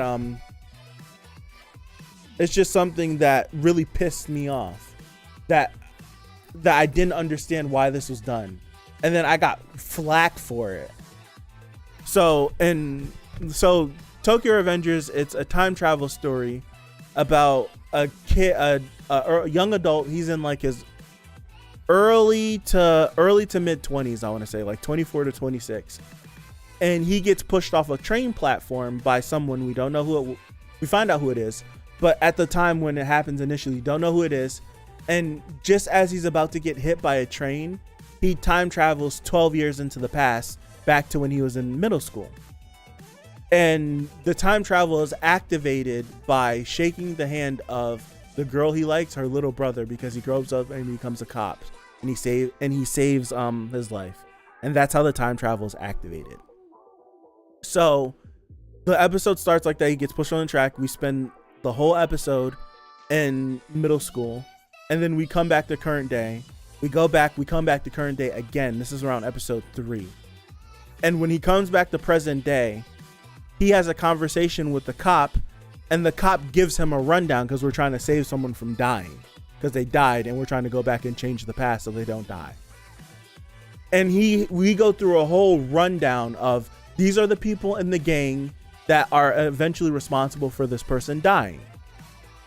Remember these faces. We need to remember who these people are so we can figure out what we need to do to change the events. And the main character can't stay up. He's falling asleep. He doesn't remember. So he goes back into the past. He's walking down the street. He walks past the main big guy in the future. And when he walks past him, he's like, oh man, I don't remember who that was. Like, that person looks familiar, but I don't remember who it is. It instantly pissed me off because we spent 12 hours going over this and you don't remember. And people are like, oh, well, they're in middle school. He looks different. And I'm like, if you look at their pictures, they look the freaking same. I'm like, he's just a young, like right now, the kid in front of you is a younger version of that guy. They wear glasses, same haircut. They are the same person. I got flack for that. I think you could even go back and see some of the back and forth in that stream, right? He just didn't have a tan. His skin was lighter when he was younger. He was tanner when he was darker. No, he was tanner when he was younger. Didn't have a tan when he was a little older. Glasses, same haircut, everything, right? I'm freaking out because he doesn't remember him. I'm getting flack for it. So we fast forward like 15 episodes. I kid you not, like 15 episodes. And back in the past, it was the main dude we need to watch out for, and then 2 guys walking behind him that were a part of him that end up being in the gang as well. One of the guys has a freaking mask on and different hair. And I kid you not, Takemichi goes, I remember that kid. I walked past him, referencing episode 3. And I'm like, you're kidding me? You remembered him, but you couldn't remember him? So I'm like, oh, so he did remember. I'm like, so I'm like, why are you guys giving me flack for not remembering him? But the kid with the mask on, that looks completely different than he does when he's adult, you just pull that out of thin air from the 5 seconds you walk past him. I was like, get out of here. I was like, I'm not listening to anyone anymore. I said that. I was like, I'm not listening to y'all anymore. I was like, I'm right. Everything I believe in. I felt so vindicated. I'm like, that's crazy to me. And then someone was like, yeah, you were right. But other people, they wouldn't let it go. I'm like, oh yeah. I was like, I'm done with this show. I was like, I'm not coming back. I was like, I can't come back. I was like, are you kidding me? I was like, how do you pull that? How do you remember something from 12 years ago, a kid you walked by with a mask and different color hair, and you could look at him as an adult and be like, yeah, that's the kid I walked by on that day. But you don't remember the person that did all this stuff to you? Bare face, looked the same. I was like, Takemichi sucks as a main character. He's absolutely atrocious. Pisses me off. I got mad just right now thinking about it. Takemichi sucks, bro. He's a terrible main character. Stand by it. Terrible main character. Absolutely. He sucks. Now I'm worked up. He sucks as a main character. He's one of the worst main characters in a series that I would otherwise be interested in. Tokyo Revengers shouldn't be a time travel series anyway. It should just be about kids in a game.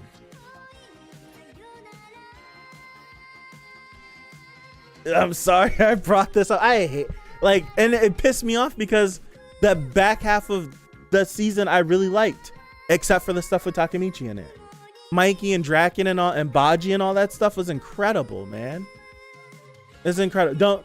Don't put it in here, Tintin, because there might be other people that might be interested. That's it. It pissed me off, man. It really did.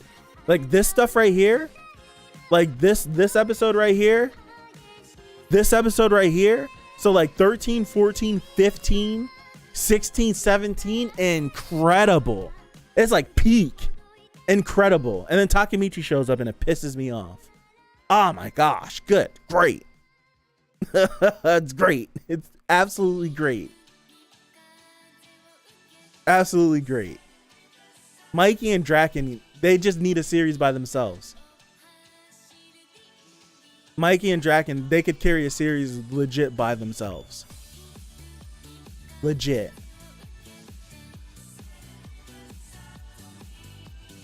Legit. Yeah,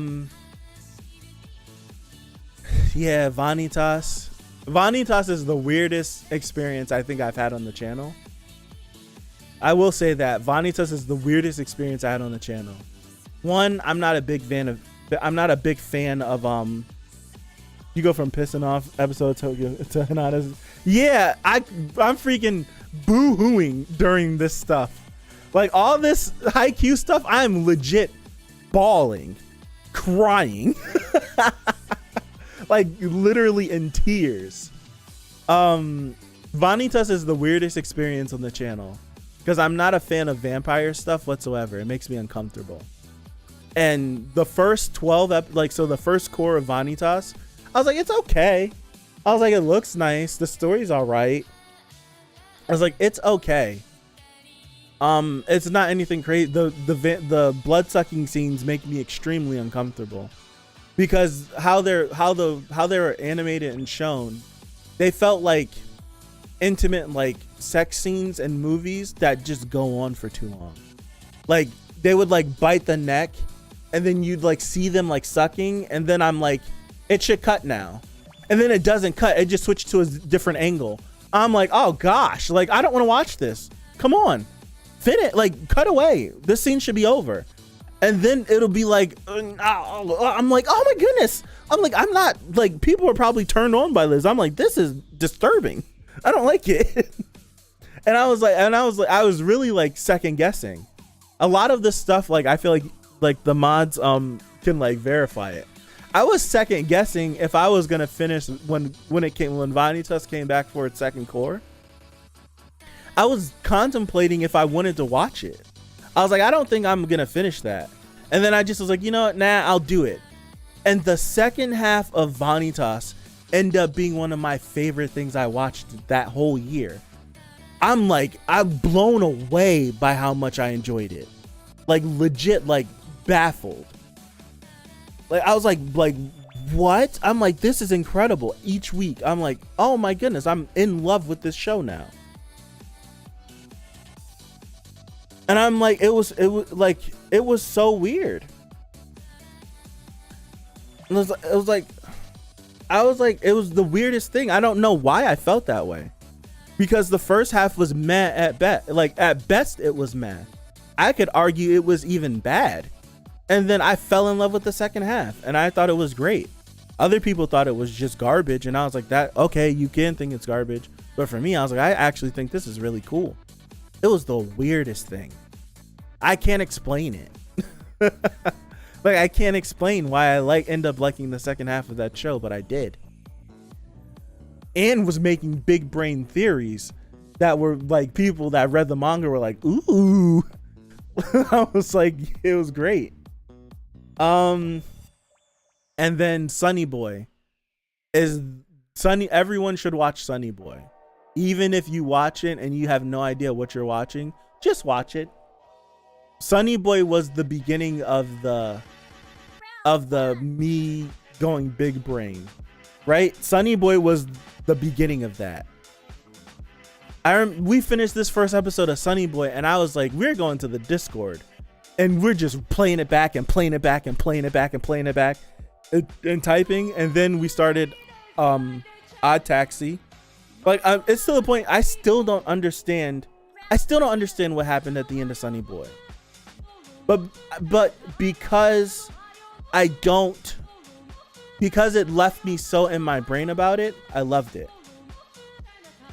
I love it so much. I want to do a rewatch of Sonny Boy, like in a group setting, just so we could just like try to like theorize some more. It's incredible. Yeah, you put that in the Discord, and that was the beginning of like our big brain stuff, and then we started Odd Taxi, and then I bought my first whiteboard for Odd Taxi, and we started the whiteboard theories, and then I fully invested and I bought the whiteboard that we use now. And each season we seem to have a big brain series that we use the whiteboard for.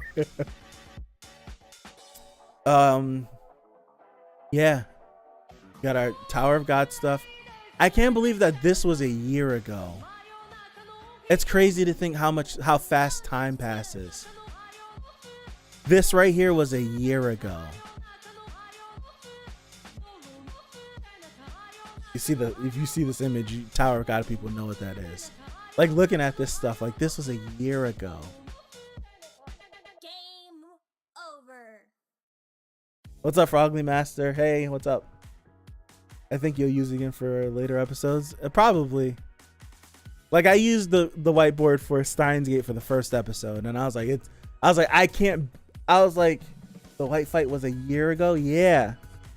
Bungo was a year ago. That's on. We did all of Bungo mad fast.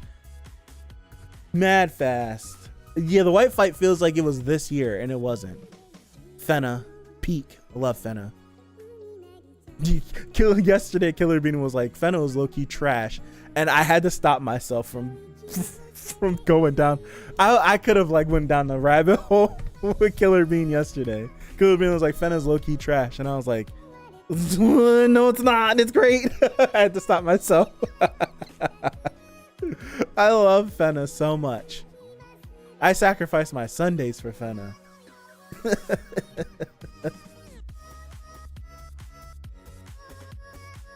When Visions came out, this was a stressful time on the channel too. Because Visions was the first time I did consecutive editing on something. We watched. Any plans to watch Yona? I'm making my video for Yona. I'm still thinking on how I'm gonna plan it, but I'm gonna make my video for Yona. I'm gonna try to be artsy and make a video about Yona. But Visions was difficult. And when I say me and Pipe watched all of Star Wars Visions together. I did it. It was the first experience of like streaming something through Discord and recording it on my own. Have a good one, Tintin. Thank you for stopping by. It was the first experience of that, and I was like, yeah, people are gonna stop by, and it just was me and Pipe we did it 2 Fridays. So we did it one Friday. We watched like the first 5, and then we watched the next 4 the Friday after. And me and Pipe watched them. I recorded Friday. It was Friday, right? I recorded the first 5 on a Friday night, and I would this was happening in the summer. I remember because it was summer school.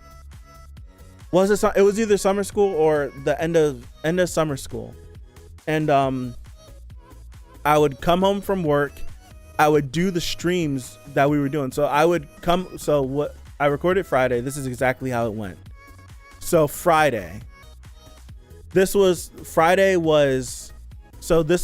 I'm looking at this and I can tell you exactly.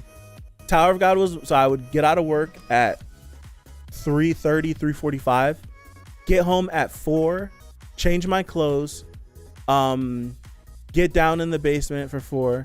I start the Tower of God stream at 4:30. The Tower of God stream would go from 4:30. How long was this? An hour. 5:45, 6 o'clock. We started Assassination Classroom. We did Assassination Classroom for an hour. I would end Assassination Classroom, and I would edit. Right? I would edit. And that would have been like here. That would have been this week, and I would edit. So I recorded it. Matter of fact, let me figure it out. I would have. It was stressful, man. Cause, matter of fact, we recorded it this Friday. So we watched Violet. We started Violet. Later that evening, we watched Visions. Saturday. No, matter of fact, this was the same day because it's the same shirt. We watched Violet. I did our sidetrack stream that we do for each season. I did that for 3 hours. So I got out of work at 3:35, 4 o'clock. Yeah, Remake Our Life was pretty good. So 3:30, 3:45, 4 o'clock. Started Violet at 4:30. Watched Violet for an hour and some change. Did the sidetrack stream shortly after that for 3 hours. Took a shower. Got out the shower. Came back down here and watched about an hour's worth of Star Wars Visions. Then woke up the next morning, did Remake Our Life, and then I don't even think I started. I don't even remember when I started editing. I think I edited after Remake Our Life Star Wars Visions.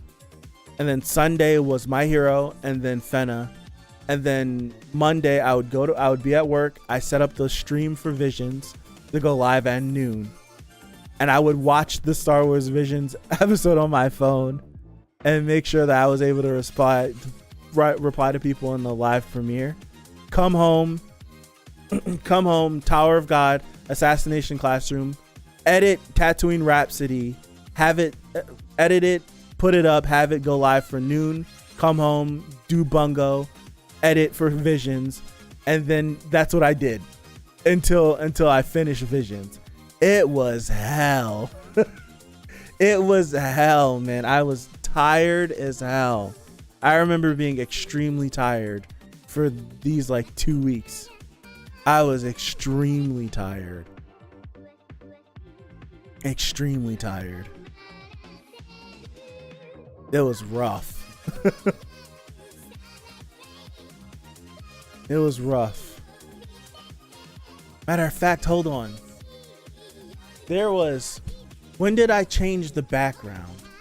Because that's when things got, it was this in a couple of months ago. I had a moment. Matter of fact, if I go on Snapchat, I'll be able to find it.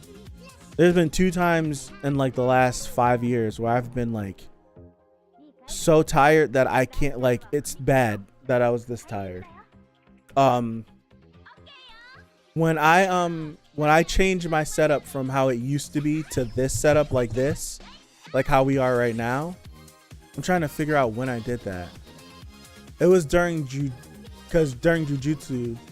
the streams were the old way, right? Yeah, it was the old way.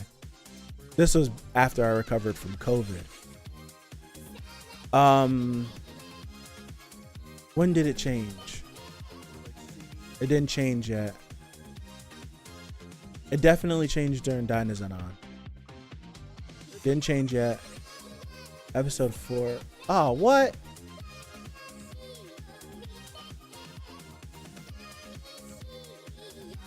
Too far.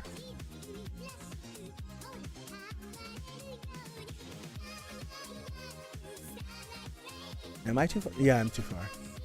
Dynazenon. It was definitely changed by this time. Yeah. So episode 9, it changed. 6 and 7, it changed. I can just hover over. 5, it changed. So during this week was one of the most tired I've ever been in my life. It was this week. Yep. Because this is Saturday. Sunday. It was right here. It was right here. Only reason why this shows up before Haikyuu is because this process before Haikyuu. Because Haikyuu was Tuesday, Thursday. So this was Tuesday. On Tuesday, after I did Joran, After I did this episode of Joran, where'd it go? Oh, damn it. Where'd it go? Right here. After I did this episode of Joran, I didn't sleep until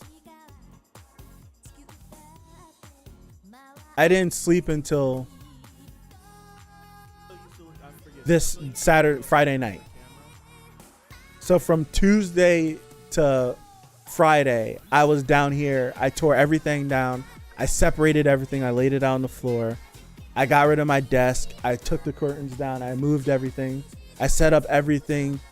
Didn't go to sleep. This was like Tuesday night. Didn't go to sleep at all. Worked all night. Went to work in the morning. Came home from work. That was Wednesday. Came home from work. Came down here. Worked on some stuff. Went to Bible study. Came back from Bible study.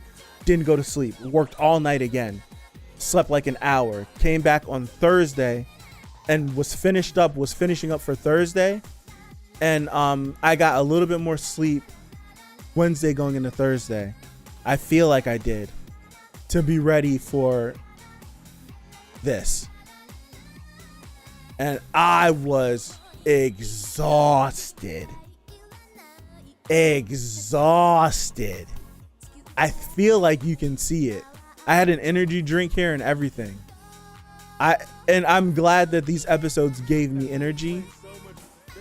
I'm glad that it gave me energy, because I'm wiped out during this. Absolutely wiped out. Absolutely wiped out. It was the hardest. That was like the hardest week. And then this was March of this year. I don't know what I was doing, but my eyes are literally red. I'm not taking my camera off of manual. So oh, that's the wrong one. So like you can see this, hold on. Like you can't see, my eyes are red. My eyes are red. Like for whatever reason, I was so tired that it was like my eyes were like damn near on the verge of being bloodshot. It's insane. And that was like because of YouTube. I like, it was like 3 or 4 in the morning, and I took a shower and was just sitting there like, dude, like I could like pass out leaning over the sink. Have a good one, 5N. If I don't see you, thank you for stopping by. I appreciate you guys.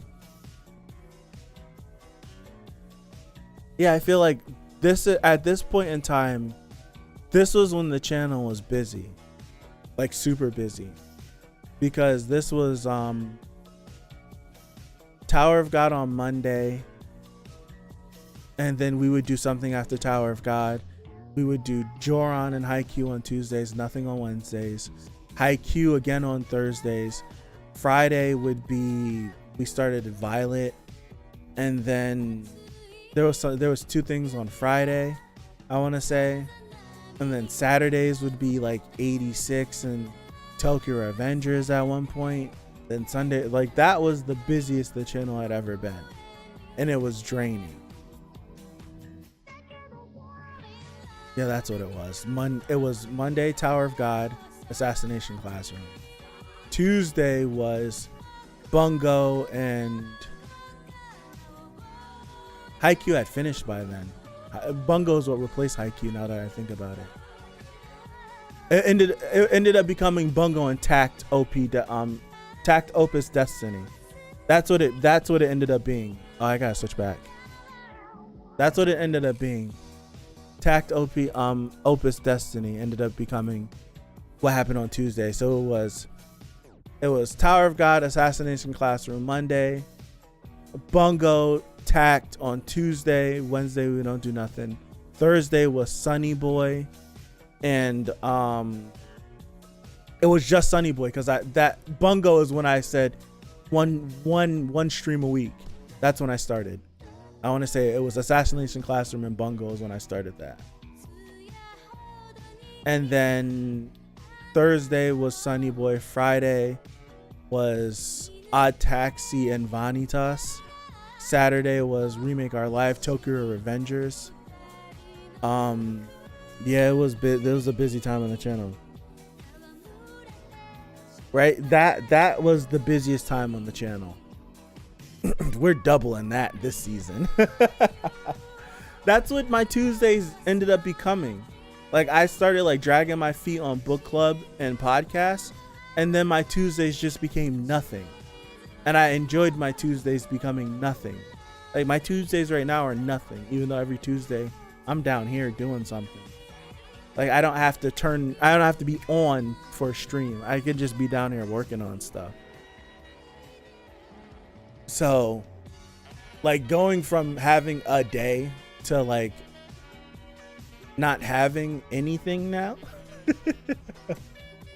Not having anything is gonna be rough. I think that's why I stopped Build, Divide, and Taisho. And I've had like people leave comments, more comments on Taisho, and I feel guilty for it, because there's people like, hey, will you react to the other episodes? Please, I wish you'd react to them. Like, I'd love to see more. And it hurts me. This is from 9 months ago. I'm gonna heart it. It's like, it hurts me because I want to finish the show, but I was literally like, I had to stop it or I would burn out.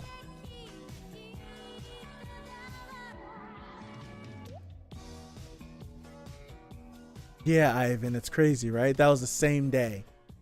Same day, Etona stuff and Yes Racha, the same day. And it's just like people leaving comments like that, and I'm like, ah, man, it's like I want to finish it. But if like, cause it was Taisho on Fridays, so it was Violet and then Taisho, and then I was doing 86 and then Build Divide on Saturdays, and I'm like, dude, I can't do it. I was like, something has to give, where I have to, or I'm gonna drop these series, or I'm gonna burn out.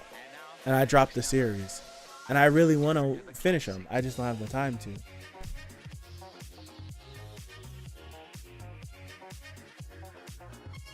Oh my gosh. I can't be up too much longer. I gotta wake up for golf. There I go again. I gotta be up for it. I have to leave at 6:30. What time is it? It's 1:30. That means I have to wake up at like 5:45, 6ish, just so I can get ready and wake up. I should be wrapping up, but am I?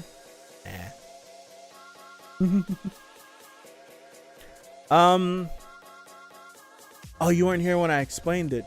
It started back with the guy with just me understanding viewership.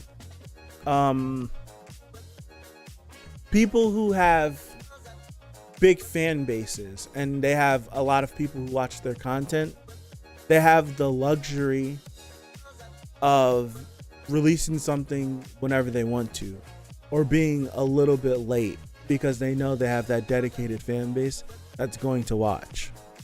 Back when I made the decision to like try to watch things the day that they come out, well, I was back when I had like 200 subscribers. It was the start of summer anime 2020. God High School came out, and I was just sitting down here. A lot of my big brain moments just come. Thank you, Carl. A lot of them, I appreciate that. They come when I'm just sitting down here with like no lights on, just the computer screens, and I'm just like thinking, like, what can I do? Every idea I've come up with the channel really has come in like this seat right here. And I was sitting there like, what would I like? What would I do? Especially if I'm trying to grow something. And I'm like, usually when I wake up on like my Saturday morning, is that the first book club stream? It is. This is the introduction right here. I'm like, usually when I'm like looking around for reactions, I'll wake up on my Saturday morning, I'll watch my show, and then I instantly hit YouTube and I'm looking to see if anyone has the reaction up. And that's just because I just got finished watching it. I might have liked it. I might have disliked it. I want to see what other people say about it. Like that's my I do that now. I just don't look for people's reactions. I like hit the internet and just start scrolling on YouTube and stuff, looking for content. But like not reaction content, but just content in general. So I was like, I remember sitting here like, Because I remember, I think I was asking Pipe and 5 Yen, like, what day does it come out? What time does it drop? Right? Like what time does it drop? Like, when does it drop? I remember I was like asking that throughout the whole week and Googling it. And then Crunchyroll finally like released the time that they were going to release it. And I'm like, okay, I'll wait an hour because I don't want to go live when it drops, because people will choose to watch the episode over coming to the stream. So if I give it an hour, a lot of people would have watched the episode by now, and then they'll be hitting the internet looking for reactions. I'll go live, right? I'll go live. People will be there and they'll click on it because they see it. And if they see it's live, they'll pop in. And that was the case because with the God of High School, 200 subscribers, right? I'm dragging my feet, Ivan. I'm dragging my feet. It's been like 3 months or 4 months now since I've done something. I'm just dragging my feet. I got lazy. Something happened. Something happened that made me stop, and then I never continued. I don't remember what it was, but I'm just dragging my feet. But it was like I had like 230 subscribers watching like God of High School every Saturday, an hour after it releases, and I'd have like 50, 60, 70 people in the live stream as I'm live watching the reaction. And I'm like, okay, my big brain worked, because if I just would have did this at any point in time, would I have had 50 or 60 or 70 people or 100 people in this live stream? No. So I'm like, aha, if you're smaller, you need to try to put yourself in every situation to get viewership. And I still treat myself that way, because I'm like, I feel like 3.6 isn't a lot. It's not a lot.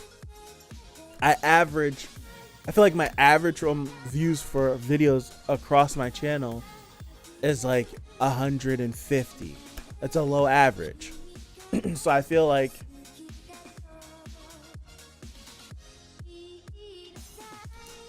I still feel like I have to put myself in positions to grow. I have to take advantage of everything. So for these new shows, people are more in the moment than like someone like you. Like, you watch stuff after, you'll come back to a show years later. And it's like, yeah, it's like those people are good for the longevity of the video. But if you want something to pop, because YouTube is only gonna YouTube will take content and push it instantly, or it'll take something that's old and push it. It's like I either take advantage of now or I make content for later. And I feel like I'm not progressing because all my stuff blows up a year down the road instead of blowing up when I would like it to. So it's like, to take advantage of a lot of people, I feel like there are more people that watch stuff instantly than wait. I feel like it's more niche to watch things a little later, because if that was the case, I'd take my sweet time with a lot of this stuff. So I still feel like it's like why I made the choice to drop some things I would have liked to watch for this season, because I'm like, it's already like one of the shows was already a niche show. I feel like this show isn't gonna have that many people watching it anyway.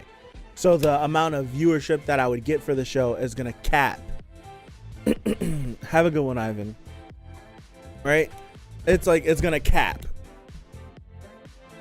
Like, for my channel, for the amount of people, this video, unless something crazy happens, is gonna cap at 800 views. And I feel like I'd get those 800 views right then and there within like that first week. And that's because of the algorithm, because everyone else's videos are going up at the same time. But if that's my cap and I don't want to, and I don't do it Tuesday and I do it Friday, then what? I feel like only the people that are subscribed to me are going to watch it. The algorithm isn't going to push it because no one's looking for it. They would have already looked for it and moved on. We live in a TikTok generation. Attention span is that of nothing. It's a vapor. So if you're not taking advantage, you're getting left behind. And as far as my channel, more people watch my channel that aren't subscribed to me. Yeah, we learned Traumari's name 8 months ago. More people are subscribed to me more people watch my content that are not subscribed to me.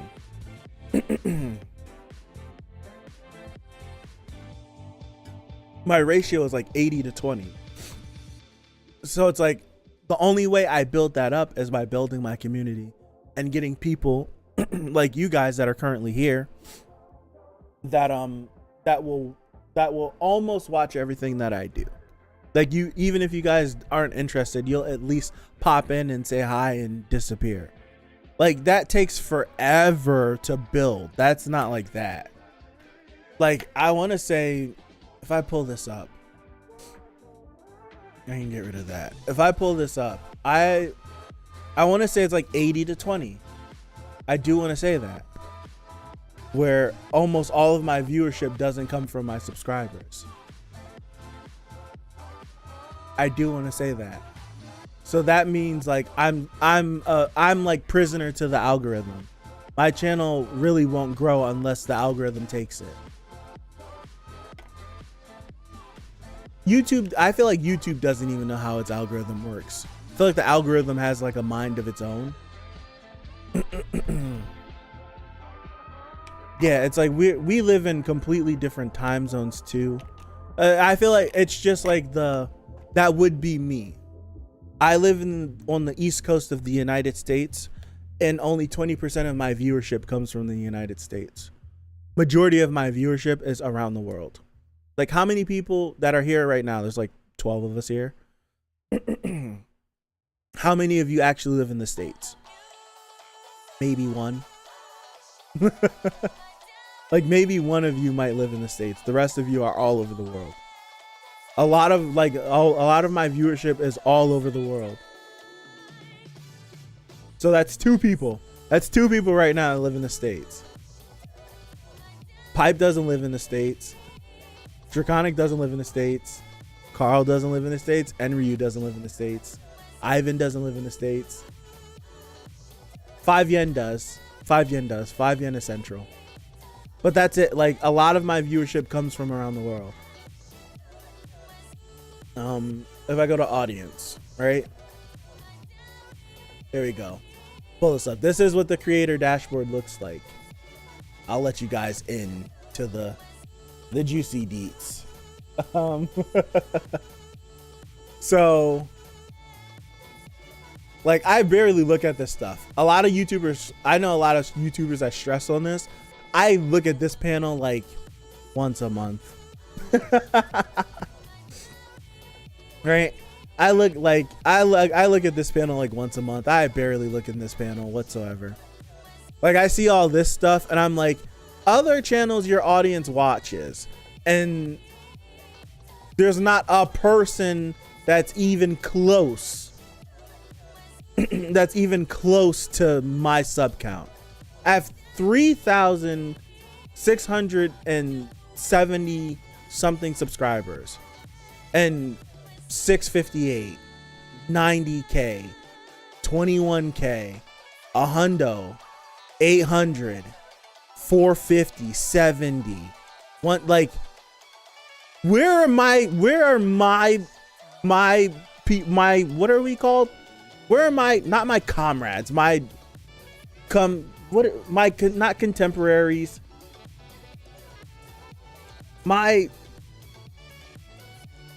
what is that word? What word is that? My contemporaries, compadres. I'm thinking it's not compadres. I think my contemporaries. Yeah, my contemporaries. I feel like it's my contemporaries.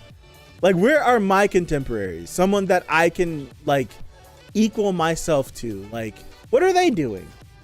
Like, I have 3,000, you have 4,000, you have 2,000, you have 1,000, you have 5,000. What is the person with 5,000 doing that's different from me? And what is the person with 1,000 doing? Like, how long have you had your channel? How long have you had your channel? How long have you had your channel? Because it's like, I'll see, like, I've seen someone that, I've seen people that have, like, and it's just, like, it's weird, where I'm, like, I feel like Awashi is the series that I really, like, looked at, view counts for, like, because there's not a lot of people reacting to it. So I'm like, ooh, I can, like, actually, right, I'm like, it's not that many people reacting to it, so I can actually, like, see what the highest is, what the lowest is. I don't watch it. It doesn't do me any damn good because I'm not gonna watch it to see what they're doing. I don't watch it. so it's like, for Awashi, there's a few, I'm on your other channel thing. That's cool. There's, so for Awashi, there's been multiple weeks where I have the highest, there's one person, his name is like Laxozone, but he has like a ton more subscribers than me. So he just has more people that are going to click on his video than I ever would. So it's like he ends up having the highest, but then the next one would be me. And it's just like, he's an example of, because that's the series I pay attention to the most. He's the perfect example of, I don't have to upload on Saturday when Awashi comes out. I'll put mine out on Wednesday.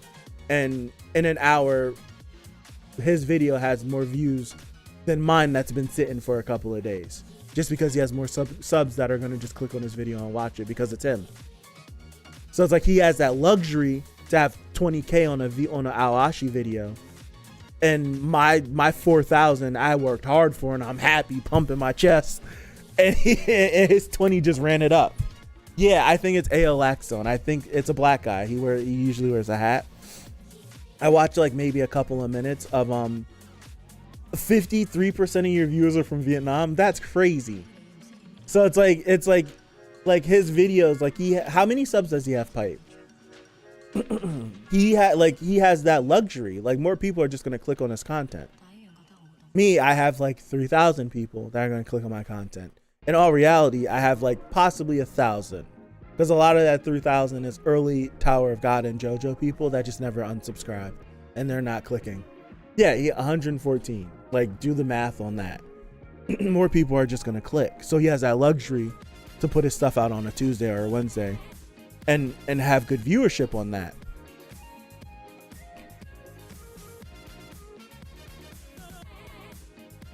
It's like, some of my Awashi streams have like 400 views, 500 views. Same one for him has like 20. Something crazy like that. So it's like, that's why he has that luxury. I don't. I gotta place myself right there. For Awashi, I'm the first person that has my reaction go up. But it wouldn't feel that way because the processing takes forever. So by the time I finish this processing, everyone's reaction then came out as videos. But it's just like, mine is like usually the first one that's out. And I feel like because it's the first one out, more people are clicking on it and yada, yada, yada. But yeah, like, top geographies, 23% from the United States. And then if I go see more, there's just so many different countries that get broken down throughout this last 28 days. If I go lifetime,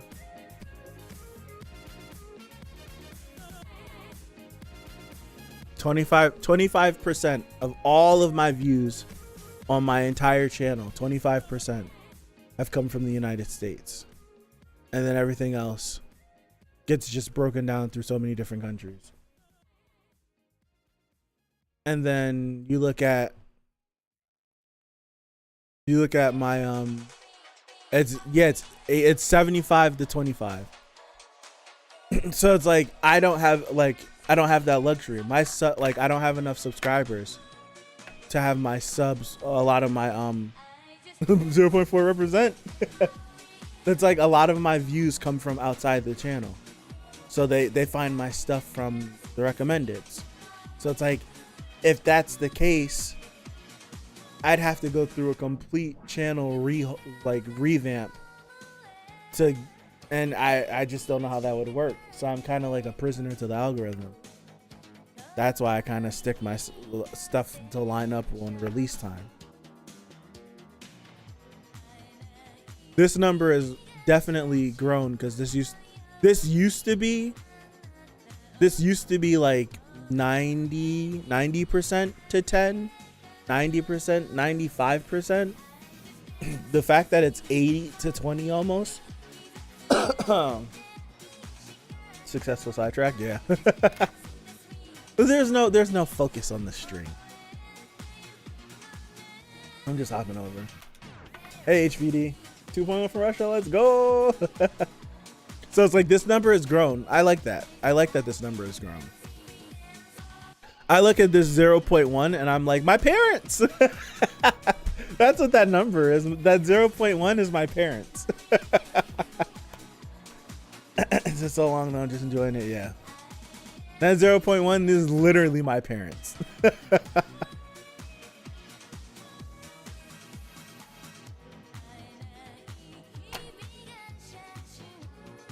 So it's like, yeah, this stuff is tough, man. So it's like, I'm not lying to you. Like, if I had no integrity, I'm being so serious, like 100%. If I had no integrity and I just lied about things that I didn't react to, or reacted to things that I already seen, if I had no integrity, right now I would act like I never watched Attack on Titan and react to it so I could blow. I would, because it's just like, I would totally do that. Why not? Why not? People are gonna click on it because it's the series. I would totally do that. But it's just like, at that point, that's not me. I couldn't do that. Right? I couldn't. Yeah, I would leave immediately. See, I couldn't do that. I couldn't do that. Because I've gotten some content comments throughout the years where people are like, oh, do you watch this, or do you watch that, or would you react to this, or would you react to that? And I'm like, no, because a lot of people, I hate to say this, and I don't mean to say it in a bad way, because people finding their way to anime and enjoying anime, I love it. I want more people to enjoy the thing that I love.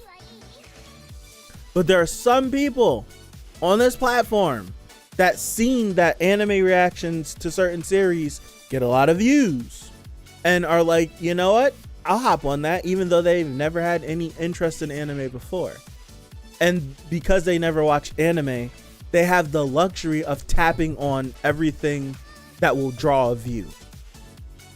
Demon Slayer will get you views. My Hero will get you views. My Hero will also get you copyright strikes, so you gotta be careful. Attack on Titan will get you views. Hunter x Hunter will get you views. And there are some people that have the luxury of having Demon Slayer, Jujutsu Kaisen, Hunter x Hunter, My Hero, all going at the same time on their channel. Right? There's so many people that can do that. But the whole thing is they're getting smarter now. So they do one at a time. They'll watch Demon Slayer, and then when Demon Slayer is done, then they'll watch Attack on Titan. And then when Attack on Titan's done, then they'll watch My Hero. And then when they finish My Hero, then they'll watch this. And they'll string it along so that they can keep it for the long run. And by that time, because the series are popular, all those people watch them, and then they end up liking the person. So now you have found someone that, like, these people will like them. And then they have built a community. So now if they want to do something else, those people watch. All right? Those people watch, and that's how they get you. And that's how they build a community really fast. It's like, I know how to play a YouTube game, but it's just like, I've been watching anime since I was single digits. All these shows that everyone's watching, and I wasn't doing YouTube, I was watching them in my bed on my couch. I live this anime life. I can't tap into that stuff. I gotta hit the niche stuff or do the live stuff. And to be frank, I'm getting tired of doing the live stuff. It's draining, right? It's draining doing the live stuff. But it's just like there's no other way to grow, because that's just how it goes. If you get a Patreon, you do the live stuff, you do the popular stuff, right? And that's how you grow, right? That's how you grow now on YouTube. That's the formula. And I just won't conform to the formula. And I tried to recommend you to a lot of niche stuff. Nothing came of it. It's just like, yeah, it's like some stuff I pull like executive decision. Some stuff I'll watch. It's just like, but then it's just like sometimes I just don't have the time either. Never watched JoJo because maybe I'm like, I don't know, maybe I'll feel reacting to it one day. Yeah.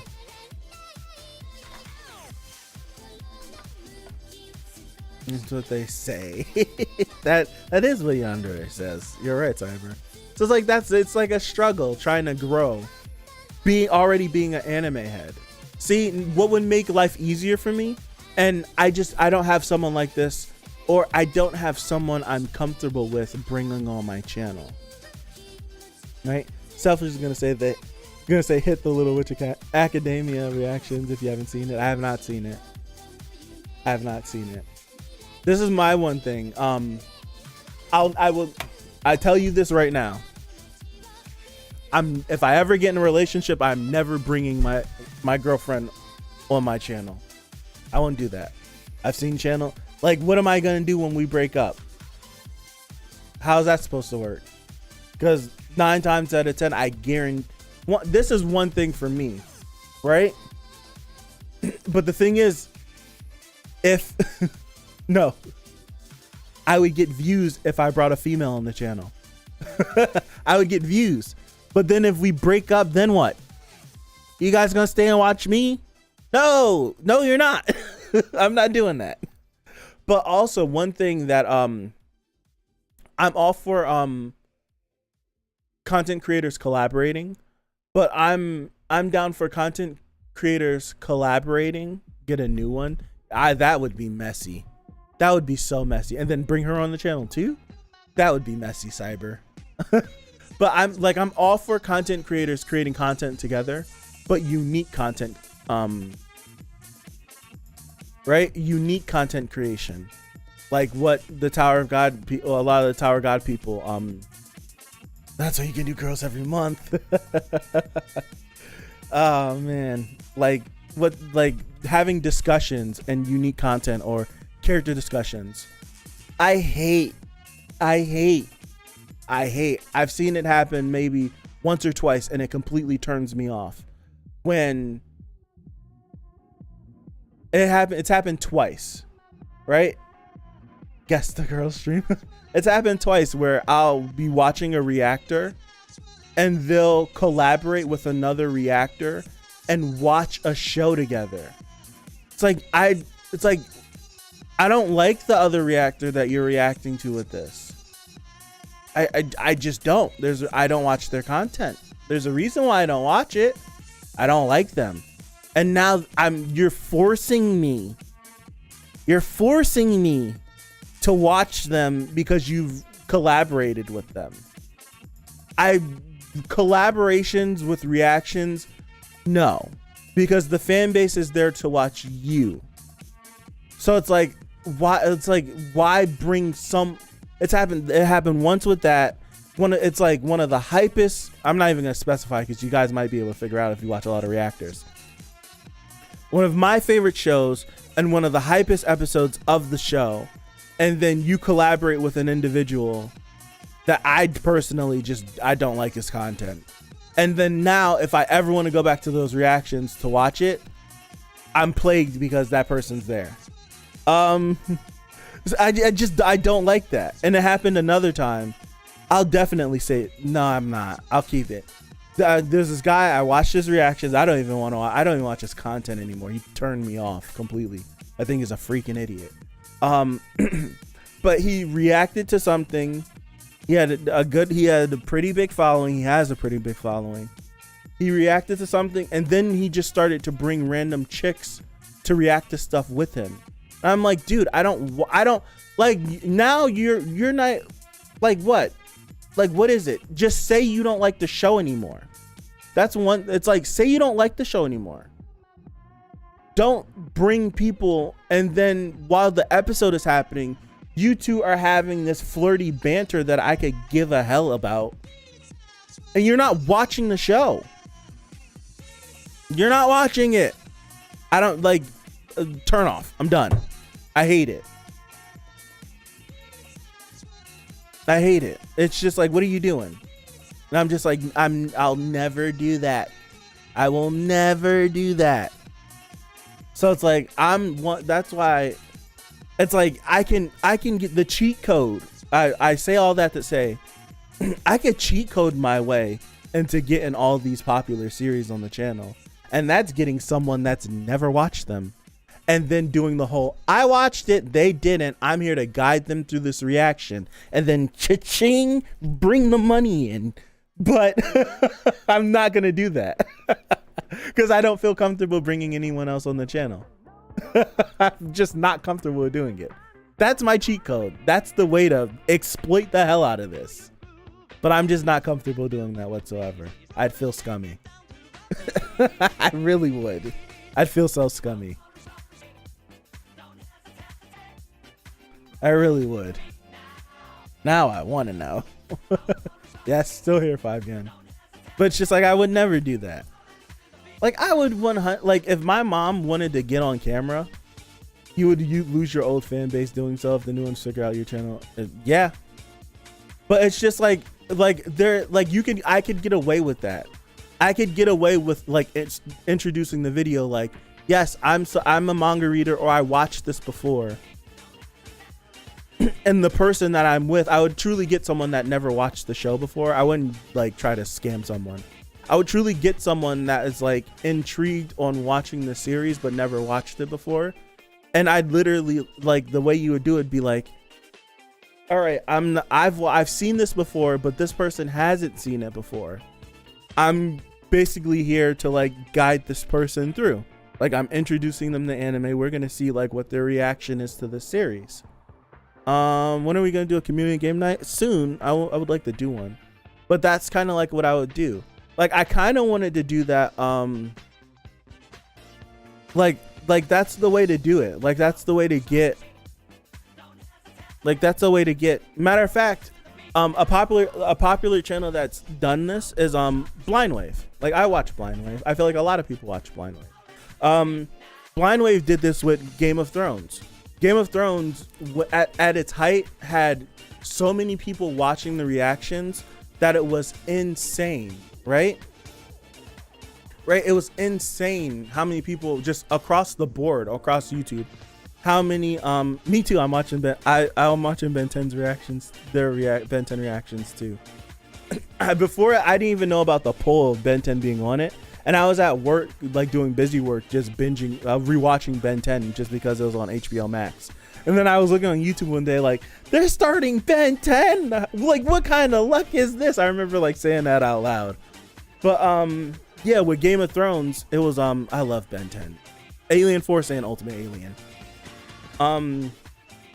Across the board, if you just like type in Game of Thrones reactions and go through, you're talking like 600, 700, 800, 900, a million views on reactions. A million views for Game of Thrones, because that's how big the show was. And Blind Wave have one of the biggest reactions when it comes to Game of Thrones. I'm like 600, 700, 800, 900K views on the reactions. But in their group, they've had multiple people never watch. Right? Season 8, episode 3. That's the night episode. That's the White Walker fight. Cinematic. It's a cinematic. I will say it's a cinematic masterpiece on how they filmed it. I'm not necessarily a fan of the outcome of that, but just seeing the behind the scenes. And Jay Omniman, what's up? How are you? Thank you. I appreciate it. Like, being someone that I love filmmaking, seeing just how they made that episode was incredible. Hey, Hero Killer, what's going on? Thanks for stopping by. It's just incredible how they made that and how long it took them to make it and how they filmed it. It's incredible. I think how it was edited was incredible too. It's just like some of the choices I didn't like. Cinematic dumpster fire. Disagree. I think it was really well shot. I do think that.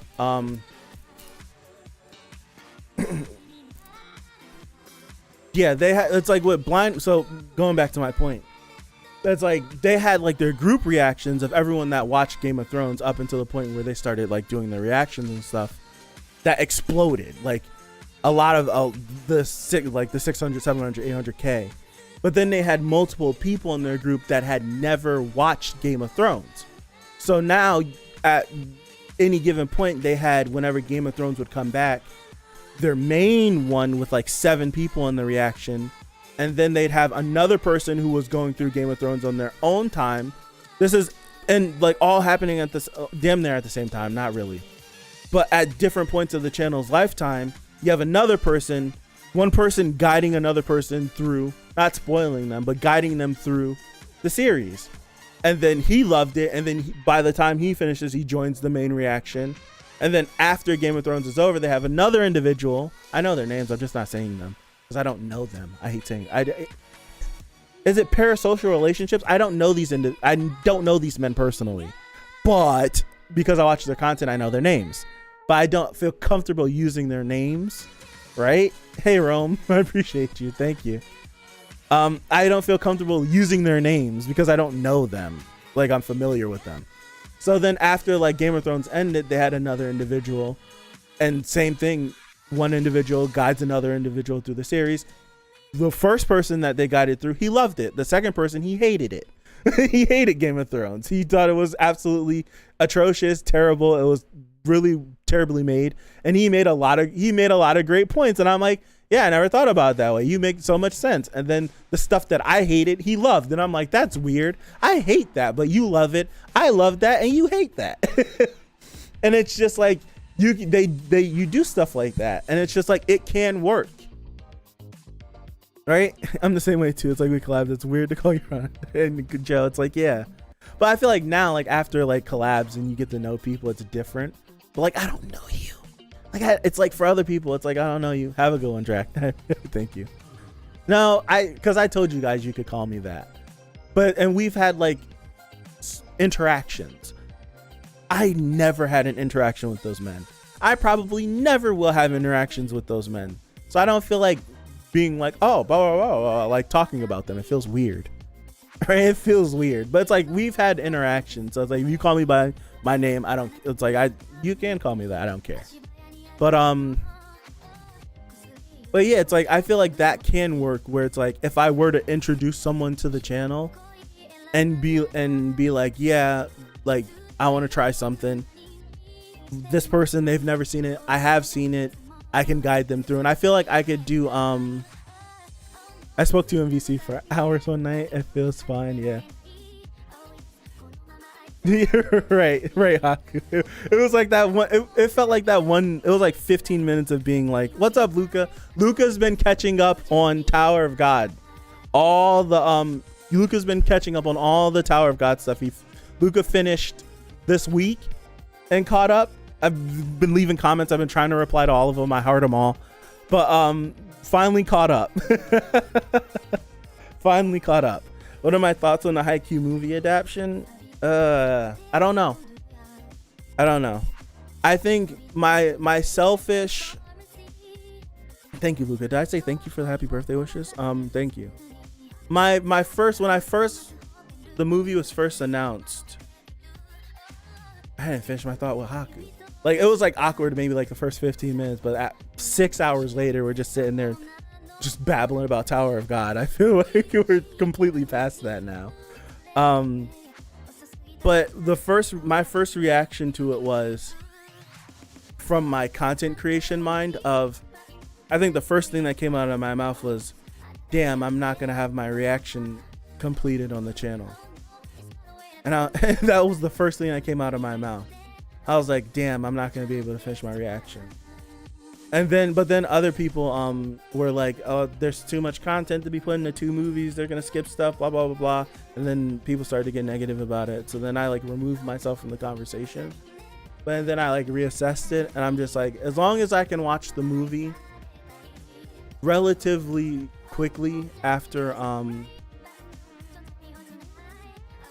like if they like release the movie at the same time or shortly after Japan, I'll be fine, and I'll 100% make content like videos like out of the theater reactions to Haikyuu just because of how much I like it. So it's like I'm kind of like indifferent. I just need to see how it's gonna be because it's supposed to be it's supposed to be 2 movies to finish up Haikyuu. It's supposed to be 2 movies to finish it up, so we'll just see. Eve, is it Evahan? I'm sorry, I'm butchering that. Thank you, I appreciate that. Thank you for stopping by. But yeah, we'll see when it comes out. That's pretty much my answer. I'd like if it can come to streaming and I could hold off, I'd like to react to them. But I'm excited. I don't know much about the source material for Haikyuu and how much there's left and all that stuff. So it's like I really don't know like if doing movies are the right thing to do. If the movies are good and I feel like it's not disjointed, then I'll probably end up liking them, even though other people won't end up liking them. That's just kind of like how I've fallen throughout the channel's history. Hey Ink, thank you, I appreciate it. Yeah, it's like a lot of times when it comes to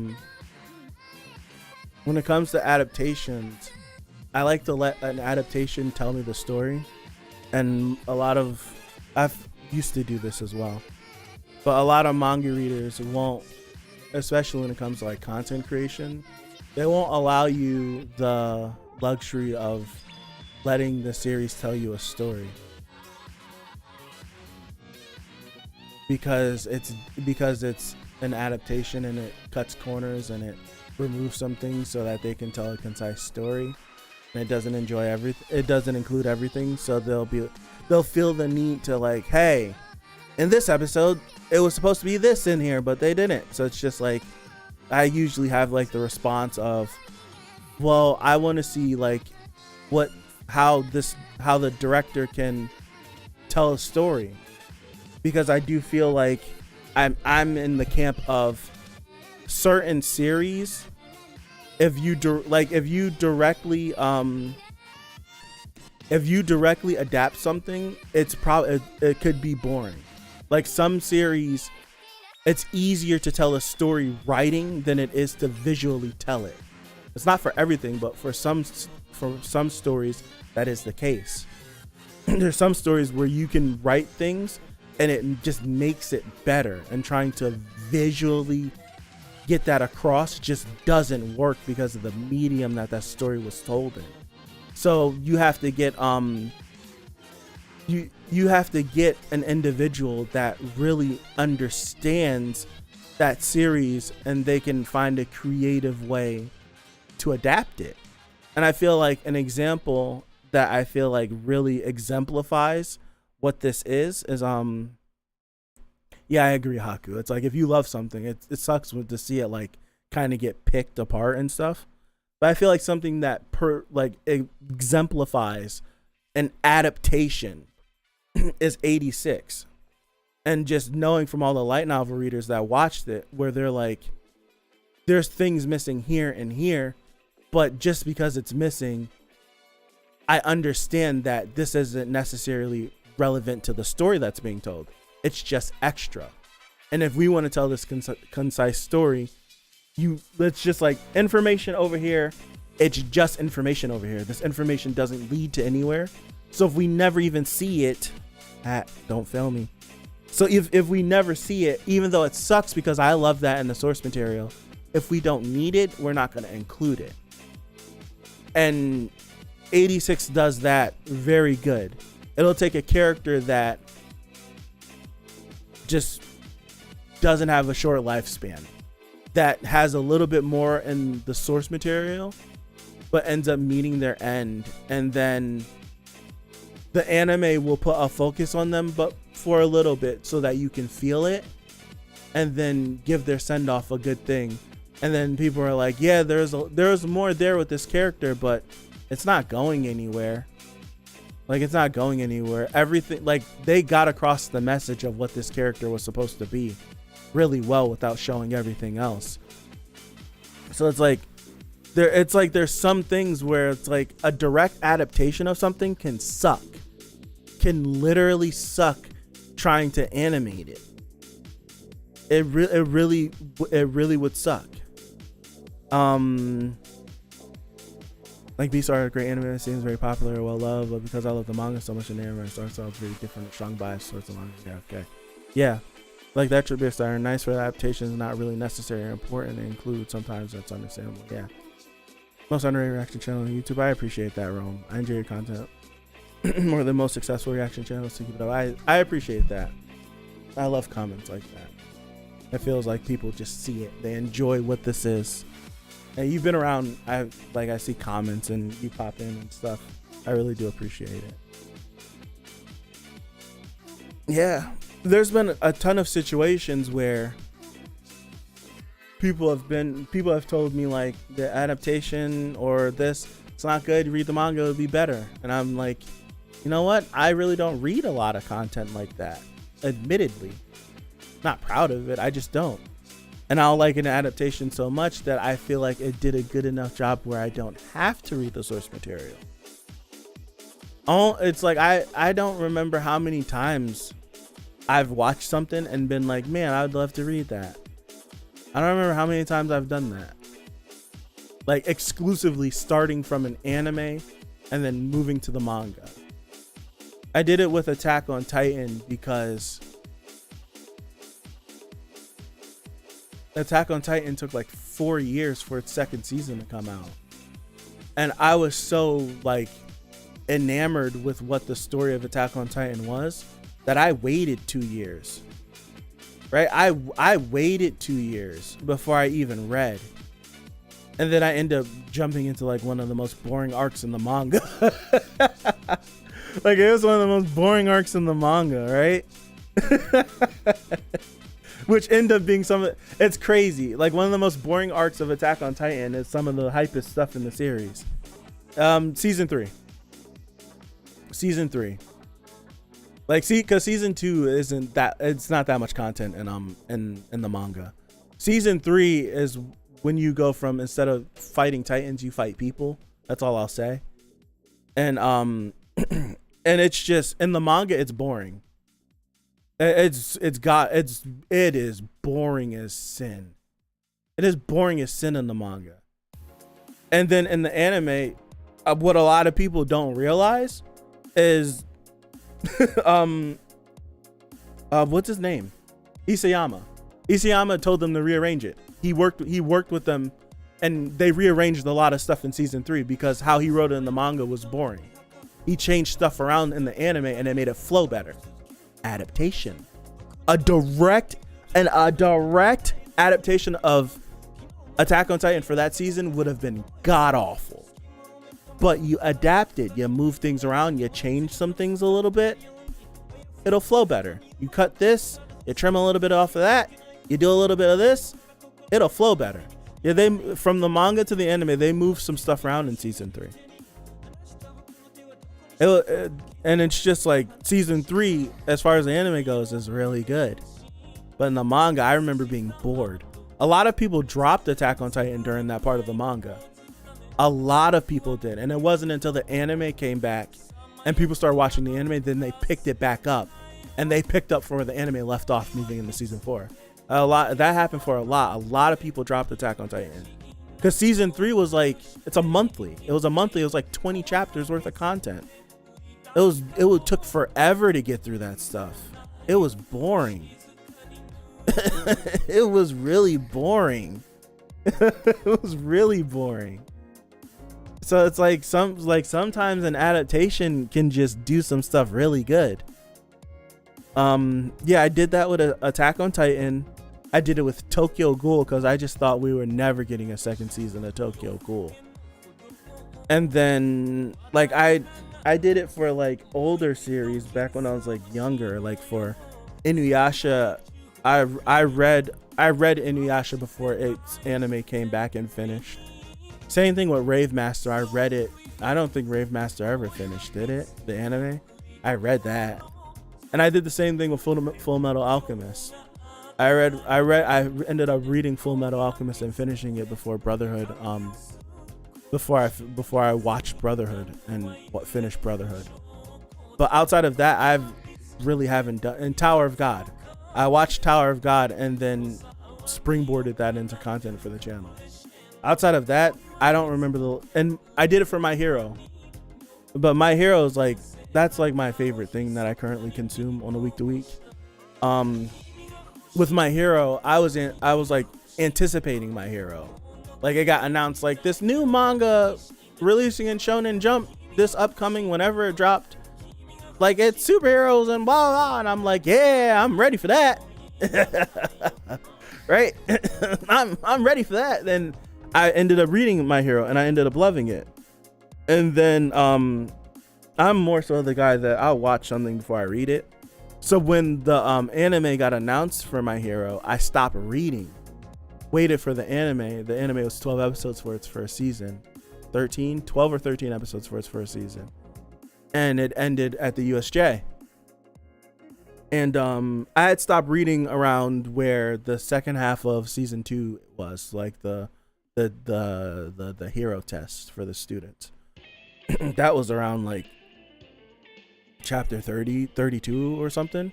So whenever the first season ended, I was like, yeah, I like this a lot, and I kept reading. And from that point on, I read the manga and watched the anime when it came out. Outside of that, I read something or I watch it. I don't do both. I either read something or I watch it. Like if I do both, I get caught up, like 7 Deadly Sins. I'm not going down the rabbit hole on this. I've spiraled out of control about 7 Deadly Sins too many times on the channel. I always say that the Bankun Rock meeting in Tower of Gods anime is actually organized better than the webtoon. I don't even remember it in the webtoon. Thank you, MC. Did I say hi to everyone that said happy birthday? I appreciate you guys. Tokyo Ghoul, I dropped both anime and manga. I got confused by the story. Really? I feel like the anime worked. But I do remember, I feel like this was the case with all the anime onlys for Tokyo Ghoul. Moving from like it, really you dropped a manga around that's when it picked up for me. Well, 7 Deadly Sins was always good, but around the 10 Commandments, it was crazy. Yeah, I'm still here. I've been asleep and woken back up. I'm gonna wrap up in a little bit. But season 1 and season 2 are good. Season 2 of Tokyo Ghoul is hot trash, Cyber. Have you I think you've read the manga for Tokyo Ghoul, right? But with Tokyo Ghoul, I remember because I was an anime only for Tokyo Ghoul at that point. I remember being like a little bit confused. You didn't read the manga? Season 2 doesn't happen in the manga of the anime. Tokyo Ghoul Rude. It's anime original. It is not a part of the manga whatsoever. They threw the after Ishida Sui? Yes, Ishida Sensei. He after he realized that they weren't going to follow the manga for season 2, yeah, it's the whole thing is because they first thought when season 2 wasn't gonna follow the manga, he wrote a script and they didn't follow it and they did whatever they wanted to and people hated it. And then the thing with the anime is when the anime was 12 episodes, either 12 or 13, I don't remember. But when it starts off with how it starts off, you go through like the training stuff, you go through the Nishida stuff, the Tsukiyama stuff, And then when you get to the Tsukiyama stuff, that's like episode 7 and 8. Like the story feels like it's connecting and it feels good. You skip an entire arc because when you're trying to animate something, this is what happens with adaptations, right? Right? This is what happens with adaptations. When you only get granted 12 episodes, you have to look at the source material and find a spot that would be satisfying if you never got a second season, right? If you never got a second season, you have to be satisfied with where you choose to end. And for Tokyo Ghoul, if you aren't going to end on the Tsukiyama stuff, the only satisfying ending for the end of the season would be the Kaneki and Jason stuff. But then what you fail to like look over is the fact that there's a entire arc, damn near 2 volumes worth of content, it feels like, in between the Tsukiyama stuff and the Kaneki and Jason stuff. And the anime was like, well, we're choosing the Kaneki and Jason stuff and we're cutting the whole arc that leads up to that. So in the anime, when you're watching it, they just break into Anteku and steal Kaneki and leave. And you're just like, what just happened? And it wasn't that. Like in the manga, like he went on an undercover mission, got stuck, and then agreed to become a part of Aogiri, and then started to train and learned how to fight even better, made friends. And then it's just like, oh, it makes sense now. Because in the anime, it's like, who are these people that he's being threatened about? Like they're threatening him, like, we're gonna hurt these people, and you're like, I don't know who they are. Like that's the whole arc they cut. So it's just like sacrifice to get to the end. And then if you skip all the Aogiri stuff, nothing from the manga makes sense, because there's relationships that he builds in that arc they cut. Right? There's relationships built from the arc they cut that pick up from the manga that is very heavy, and you have no foundation. Right? It's you have no foundation for it whatsoever. So it's just like, okay. I think Route 8 is overhated. Season 1 and season 2 as standalone were very enjoyable to me. I feel like Route A completely sacrifices Kaneki's character. 100% it sacrifices his character, because for the majority of Route A, Kaneki is just sitting up in an apartment being emo, just contemplating whether he wants to live or die. And that's not his character whatsoever in the first season. He does nothing that whole season.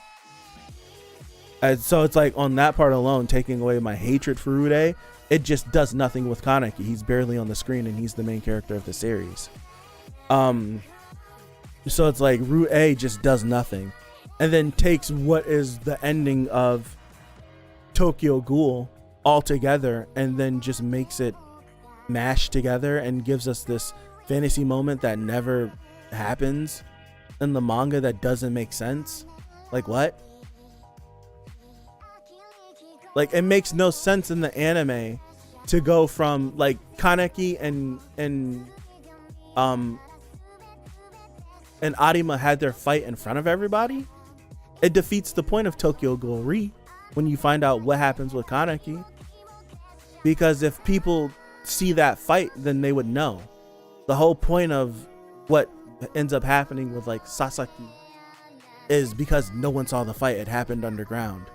It was a 1v1 underground, and Arima did whatever the hell he wanted to because he's too powerful. And then that's when the mystery happens with the rest of the series. It makes no sense because Rude just does whatever the hell it wants to. Like, it makes no sense for a certain character to pop back up in Tokyo Ghoul Re because that character died in Rude. So in Re, he's just back now? Like, what? It doesn't make sense. Like, Route A messes up the story, so like, you're like, I don't know what Re was about. Re makes no sense because Route A completely disconnects from what the whole story is, and Re didn't try to make Route A make sense, right? Reed didn't try to make Route A make sense. They didn't try, the anime adaptation didn't attempt to make it make sense. They just picked up as if Route A was what it should have been. So now, like, you're remembering Route A and you're like, none of this makes any sense. Like, what the hell is going on and what? But if Route A would have just been normal season 2 of Tokyo Ghoul, it would make perfect sense. So that, I feel like that's what it is. Like, just being an anime only, and season 1 sells you something, and then you end up liking season 2, and then you get a season 3, and season 3 doesn't make any sense because 1 and 3 are following the same source material, and 2 doesn't. But 2 kind of makes sense from 1, but doesn't connect to 3. That's what it is. So it's like, if you really wanted to watch the anime, don't even watch Route A. Route A cherry picks from parts of the manga. It doesn't make any sense. You would just be better off watching none of it and reading the manga.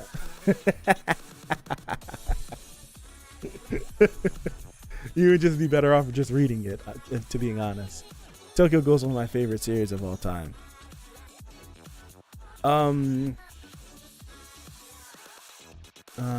I've never watched Black Butler.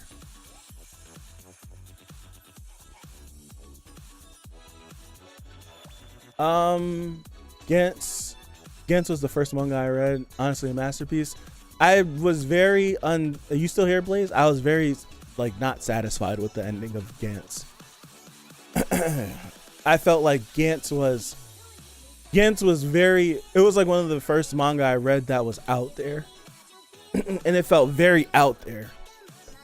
And it was out there. And then it went to space. And went super duper out there, and it lost me. But that was like the last couple of chapters that it did that. And I'm like, why did it take so long to get here? And then it was just over. I was like, what? It was crazy.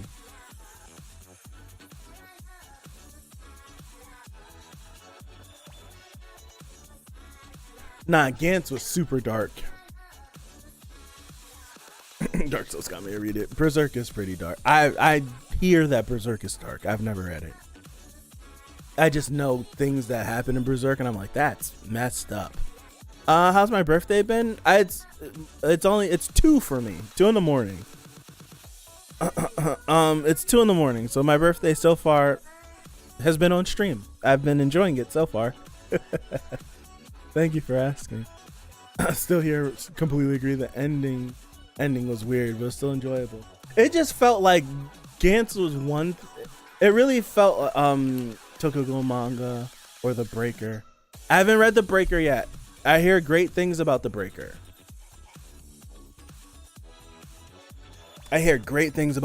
But I've never read it. I think it was supposed to be the next thing I was going to do on book club, and I stopped doing book club for whatever reason. But yeah, like Gantz was one way and I liked it, and then literally you walk through that portal and it's just like you get, I still remember the panel to this day where it's all of them in that one big area of the ship, and you just see everything and you're like, huh? I remember literally I read it on my Kindle Fire, and I was in college, and I remember being like, what? Where is my Kindle Fire? Random thought. I wouldn't have thrown it away. Where'd it go?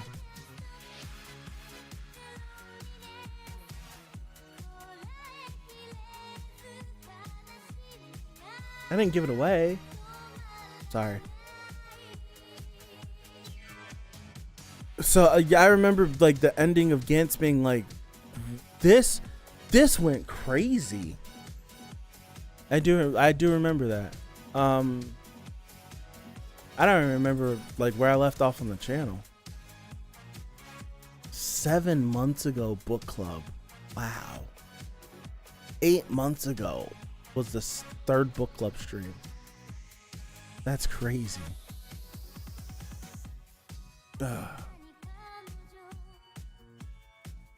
Jujutsu Kaisen movie was almost 7 months ago.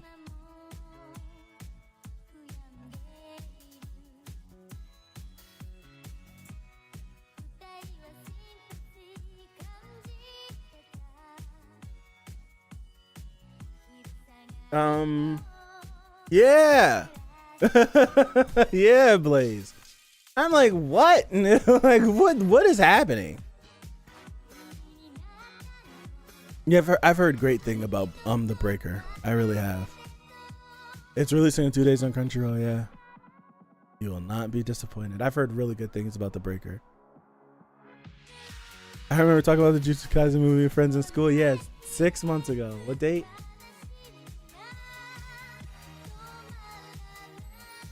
What date? Description. What date? What date? I'm sorry. Usually they give you a date, right? I'm not bugging out. I thought they usually give you a date. Am I missing it? Am I looking past it?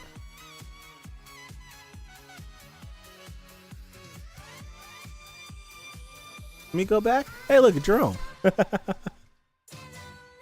Yeah, it's like it's not giving me a date.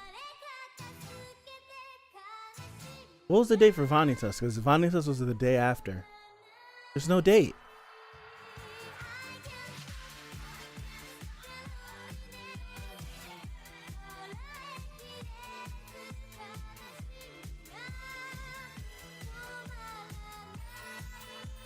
March 17th, it shows up for you? Okay. That's so weird. Did YouTube just remove dates? Just like they removed the dislike button for no reason? Little Mermaid has over 1 million dislikes. Crazy. I'm not talking about it. That's crazy how it feels like this stuff feels like it was yesterday. Stuff really feels like it was yesterday, but it was not. Probably more, totally more. When was our last book club stream?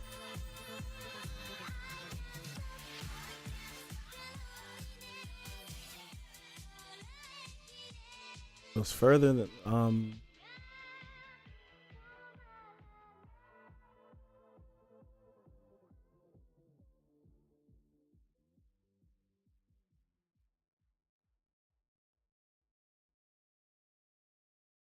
right here.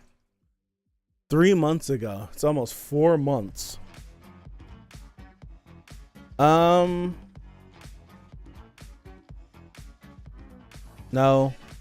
And I'll probably never read it just because of what the name is.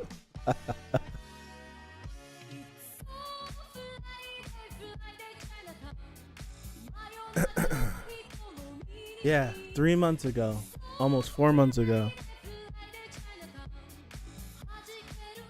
I remember watching Tower God stream VODs and catching up around Hell Train arc and seeing them live. It was like it was barely a couple months ago. Yeah. Like I think of the Tower God streams and I feel like that was a year ago. But in all reality, that was 2 years ago. It's crazy. You look at the first Genshin stream already 3 months ago. I want to say probably 4 months ago, closer to it. Yeah, I want to say like probably closer to 4 months ago and not 3.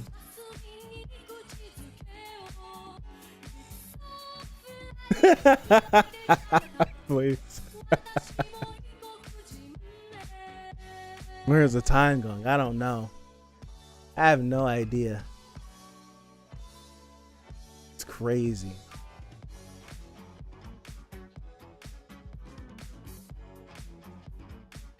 These sidetrack streams have so many copyright claims, it's a shame. Like this stream is gonna, just because of the songs that we're playing, are gonna have a bajillion copyright claims.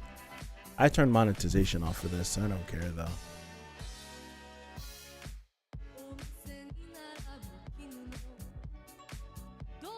Yeah, that's what I wanted to get to, this point where it was somewhere in this area during the year where the growth on the channel was, I don't even know like what was happening, because we're looking at these views and nothing is jumping out. Right? Nothing, like, I'm scrolling through this. Like, I'm gonna go up to, if I can time this, we ended Assassination Classroom in January, correct? I want to say we ended Assassination Classroom in January. So like this is, yeah, because this would have been December. Because this would have been closer to Christmas time, all this stuff right here, in January, February-ish. Since they're not showing dates, I can't be certain. I don't remember. It's a little hazy.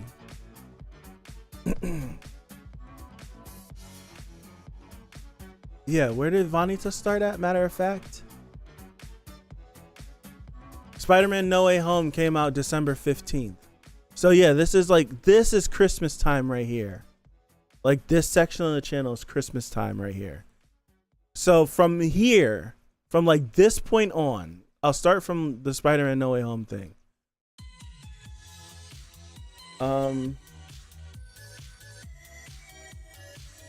Actually, what, my apology. I specifically remember asking you. I do remember that, and I did tell you no. But the whole thing, it didn't start from me watching other reactors. Haku started watching me, and then I started checking in on stuff that Haku was doing, and then from Haku's frequenting the stream, Dr. Bonehead Joe then jumped on, and then we then collabed. And then now I'd like sometimes check out people's stuff. So it was a long time coming, but yeah, eventually, eventually it got there. But yeah, yeah. So it's like from this point on, like what is popping out that would cause the channel, because like all the way up until maybe like June or July, like the channel was in like an accelerated, I appreciate it, Haku, like really. Yeah, Pipe asked me a long time ago to do like if she could set up a collaboration, and I kind of forgot. I forgot. She floated it. I was like, I'll get back to you. I never got back to her, and then forgot, and then it ended up happening just on its own. I appreciate it, Haku. But yeah, I'm looking. Nothing really pops out. Like the first stream of a series is always going to get the most, and then the last episode, if the episode is really good, is going to get the most views, unless episodes were crazy throughout the middle. So like Tack's last episode. What the heck? Excuse me. Like Tack's last episode getting this view count, I understand it. Same thing with Assassination Classroom, because the first stream for Assassination Classroom had a lot of views, and then the view count for Assassination Classroom was like maybe 150, 200 every week, and then the last one had a lot of views just because it's the ending. And then for 86, my 86 reactions, they generally stayed above 1,000 views, but this was like, oh man, the last two episodes aren't coming out. This is the last episode for a while, so it got more views. It got more views than the other ones did. But then like scrolling through all of this, like the beginning of March comes in like a lion makes sense. Like the Tower of God makes sense. Like these are, like this stream is a pivotal moment in this arc. I get that view count. But everything else, like Vanitas, this is the episode where they kiss. Everyone's fangirling. Right? Everyone's fangirling. They're gonna watch that. I'm really looking like what popped out. Like this is more important Tower of God stuff. The Fate movie is a big deal. Like, yeah, I get this view count for that because it's the FGO movie. That makes sense to me. The Vanitas episode, it makes sense to me. This was a really good episode. Like that makes sense to me. Like this is a movie reaction. That makes sense to me. 86 makes 1000% to me. in my humble opinion, I'm being like I'm joking, but I'm being serious at the same time. 2021 86 was anime of the year. I'm not lying. In 2022, 86 had 2 episodes air. And those 2 episodes alone, I feel like was better than anything I've ever watched this whole year. Those 2 episodes alone. So for me, 100%, 86 is anime of the year 2 years in a row. Because the 2 episodes got delayed until the next year. And they got delayed until March. Like, I'm so serious. Those 2 episodes of 86, up until this point, and I've liked a lot of stuff that's come out this year. The last 2 episodes of 86 is better than any episode of anime from any other series that has come out up to everything that I've watched, right? Up to everything that I've watched. I haven't watched everything. Those 2 episodes of 86 is better than anything I watched up until September 19th. It's my birthday. It currently is anime of the year off of those 2 episodes alone. Now, fall has some hitters. Daemon was great, right? Daemon is great. But it's just like fall. It's like fall has to produce something, or 86 would have won anime of the year 2 years in a row for me, which is crazy. It's absolutely crazy. And then at this point, it was I haven't, you know what? I made an agreement to you guys to do Made in Abyss content on the channel. I haven't even watched it yet. And Made in Abyss is one of my favorite things ever. But so 86, it felt weird, but the 86 streams, when it came back, felt like the streams, those Saturdays felt like they were the place to be. Even though there are other reactions that have way more views, the streams just felt like this is the place to be. Like, it felt like people were waiting around for this reaction. Like, they'll get everyone's when it comes out. But, absolutely. 100%. The Uzui fight is hype as hell, but 86 will rock you to your core. The Uzui fight is hype as hell. Hype as hell, but 86 will rock you to your core. I did too. I ugly cried during Made in Abyss. I watched Made in Abyss. Made in Abyss, I watched it when I got COVID. So during my 2 weeks of isolation in my room, I watched all of Yellowstone, the TV show. I watched all of Yellowstone, and I watched Made in Abyss. Yeah, 100%. 86 is a must watch. It's a must watch. Watch 86. 86 gave me the feeling that the beginning of Attack on Titan gave me, for different reasons. But it gave me the feeling like this is the next big thing. It was like that. Like the way that Attack on Titan just lures you in by this crazy plot and just puts you in a chokehold for a couple of episodes. 86 did the same thing to me, where it felt like it gripped me up, like you need to watch. I was like, oh god damn. I felt like that, like anticipating every Saturday. It just anticipating that Saturday, waiting for that episode. I'm not saying the fight was better than Uzui. I'm saying that the Uzui fight is possibly one of the best things ever animated, as far as choreography goes. But the emotion in 86, I'm telling you, I won't say it was better just than the visual splendor than that fight was, but watching 86 and then having the luxury to be able to watch Demon Slayer and Attack on Titan, it just was incredible to me. It's one of those. It was like those weekends were like better than sex weekends, right? Those weekends were like better than sex weekends. It was crazy. Because all those shows were hitting. They were just beating you up. Just like, what? Like, you're just beating you up. Like 86 is one of those shows where and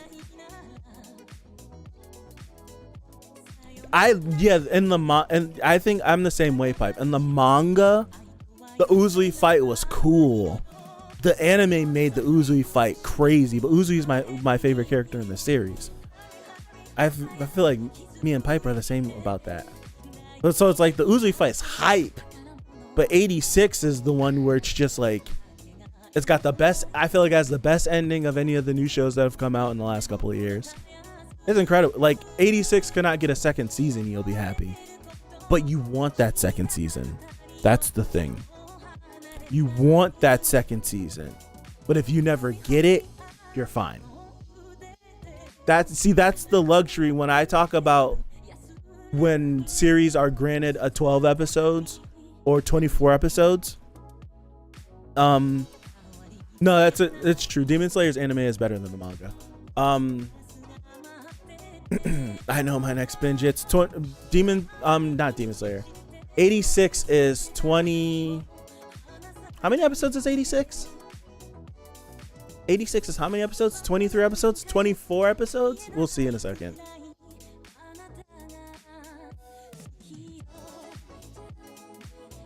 No, it took off a week. It took off another week. Right? I'm missing it. I feel like I just went past it. Or was this it? Oh, dang it.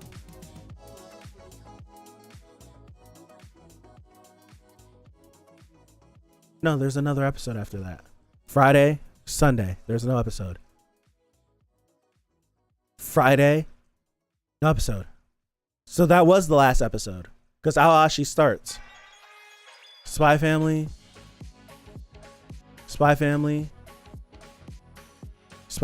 Yeah. 23 episodes is 86. 23. I did skip it. I was confused. Yeah, 86 is like, when it comes to adaptations, I don't think a lot of people realize this, but it's like when you get it's almost 4, goodness Pipe. When you get an adaptation and you're not an ongoing series like a Naruto or One Piece or Dragon Ball or a Black Clover when it was ongoing, if you're not one of those series, like, you have to structure how your season's gonna be. You have to pick you start at the beginning and you have to pick a spot where it's satisfying enough to end, right? You have to pick a spot where it's satisfying to end. And a lot of people don't think about that. And then a lot of the times, because this market, right? This market, anime is it's a money sink. A lot of shows won't get a second season because it's not profitable. They don't make their money back. So whenever I think about adapting a series, if it's going to get like 12 episodes, right? If it's going to get like 12 episodes, you have to pick a spot that would be compelling enough to make that person go read and satisfying enough that if it never ever came back, the watchers that aren't going to go read would be fine enough. Right? And that was 86 is the point of it did an amazing job adapting. and it ended in a spot where if you never ever ever got a season 2, you'd be fine. But there's still things left on the table that you would love to see more of. There's things that have been set up that if you just remember and think back on, I would love to see the conclusion to that. Where does that go? And that would want you to have the season 2. But if you never got it, you'll be fine. You'll absolutely be fine. Have a good one, Pipe. The go-to for best favorite fight choreography has always been Homoda and Manami's fight from Madoka Magic. Yeah, that's a good one. Personally, I'm not fine. I need to read the novel. If it ended and I never were going to read, I would be fine with the way it ended. But I want more.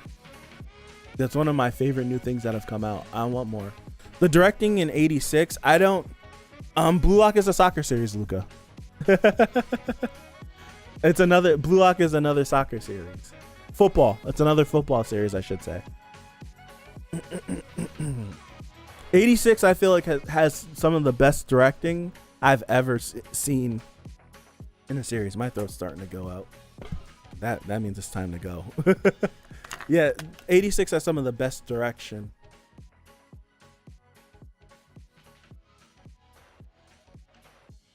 It's technically a mecha, but it's not like Gundam. It's not like Gundam where it's like bipedal robots fighting each other, but it's technically a mecha.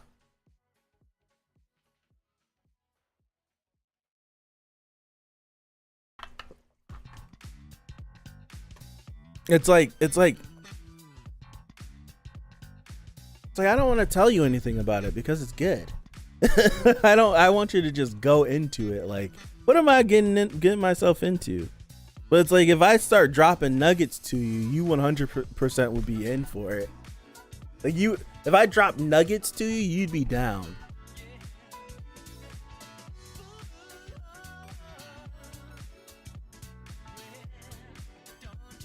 Hell, I'll drop nuggets.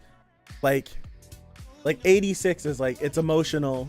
It has some cool fight moments. It's war. It's war. It is war. Nah, I'm not dropping nuggets. It's war. I'll just tell you that. It's war. It's war, and it's a weird anime version of a realistic take of I like, it's someone would be like, it's a mecha, and it's like, technically it's a mecha, but they're not bipedal robots. Like, they're like gunners that like you like kind of drive and stuff. They don't resemble, they're like tanks. Yeah, that's a good way to put it, Cyber. They're like not like anime robots at all. It's not. It's like an anime. It's like a fantasy version of war that depicts it so real. Like, there's like Reddit posts of like real veterans that go through like PTSD and stuff that watch the series.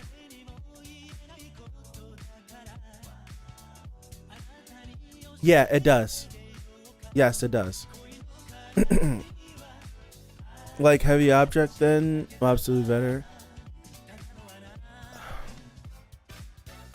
Yeah. No. Yes? No. I don't remember that much of Heavy Object, but I do remember watching it.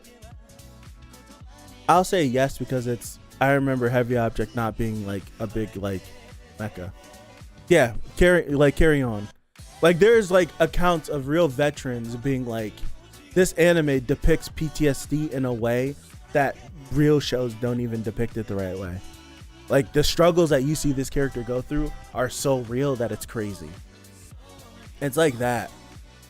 It's like that. It's one of those series. Yeah. Don't let the mechaness of it drive you away. I'm telling you. You're gonna get into the series, get a character that you like, and start going through it and be like, I'll be damned.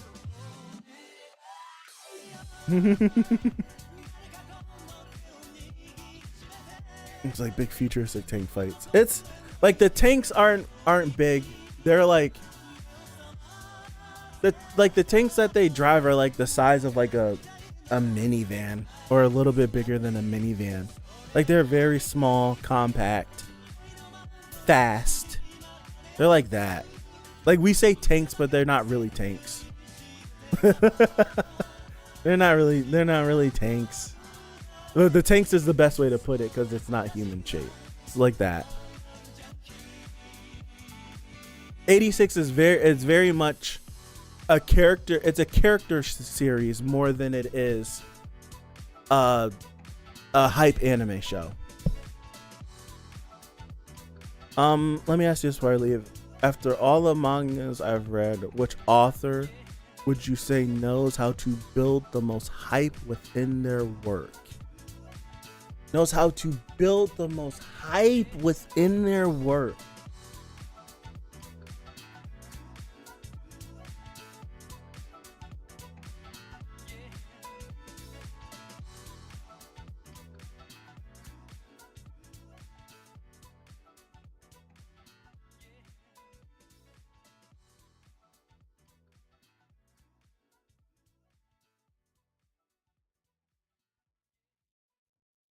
That's a hard one, man. The most hype. When you say hype, do you want me to just like my definite, like, what do you mean by hype?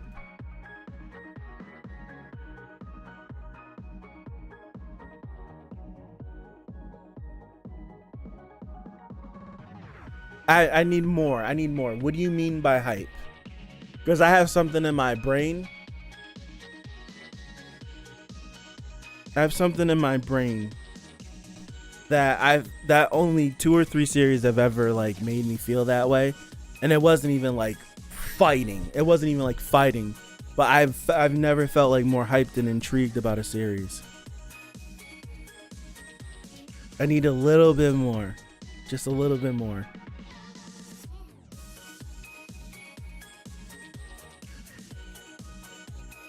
Are you guessing mine, 5 yen? Bleach is third. Bleach isn't the 2 I'm thinking of. Bleach is like third. I love how Kubo builds the 1v1s to the finale. I always love that. I love Bleach so much. I do. For me, I would still have to go to give it to see you. So example, I'm more dread of the characters you hear about the service. I don't even meet them. I hear them. Okay. Yeah. All right. That okay. With that example, CU is the one I'm thinking of. For me, it was between Isayama and CU. Because there's the way I felt during Tower of God when I got a lot of the reveals that I end up falling in love with and getting to certain characters. I felt like the only way I felt that way is during Attack on Titan, during like the climax of Attack on Titan, where it just starts, where Attack on Titan is just busting you over the head chapter after chapter. Like it just like that, it's just like chapter after chapter. I remember reading it like, what? Like Tower of God did the same thing. Did the same thing.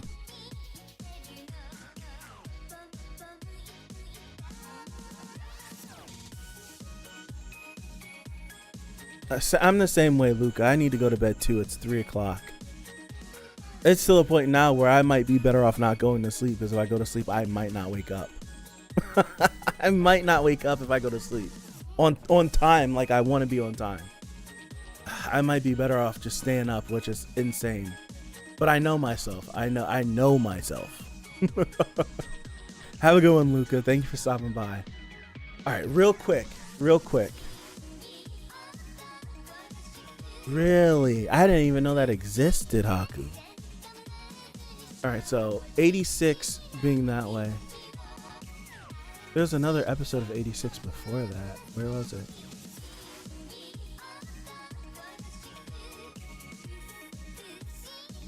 '86 came back with 2 episodes in March. Right? That's a Sunday, that's a Monday. That's a Friday, that's a Sunday, that's a Monday. This happened on a Saturday. It's a Friday. It's just a Saturday. It's a Monday. Friday, Sunday, Monday. Sunday, Monday. Friday. This was on a Thursday. This was Friday. Episode 22. There it is. 23. I couldn't see it. Yeah. There we go. Yeah. This is right here. 22 and 23. Yeah. So these 2 numbers make perfect sense why they're that high. They are that high. Omniscient Reader, I never expected this to hit 1,000. I never expected this to hit 1,000. I can't believe that this hit 1,000. Like seriously. I didn't know this hit. I didn't know this hit 1,000 views. I'm sitting here looking at this. Have a good one, Blaze. Have a good one. Appreciate you. I figured this Vonnie Fest episode would go up crazy because that episode is nuts.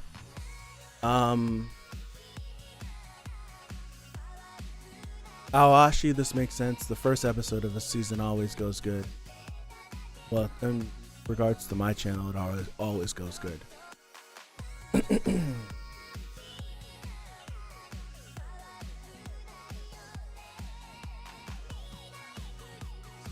Like nothing is really like popping out. This is a movie. Movies always either do good or they do bad.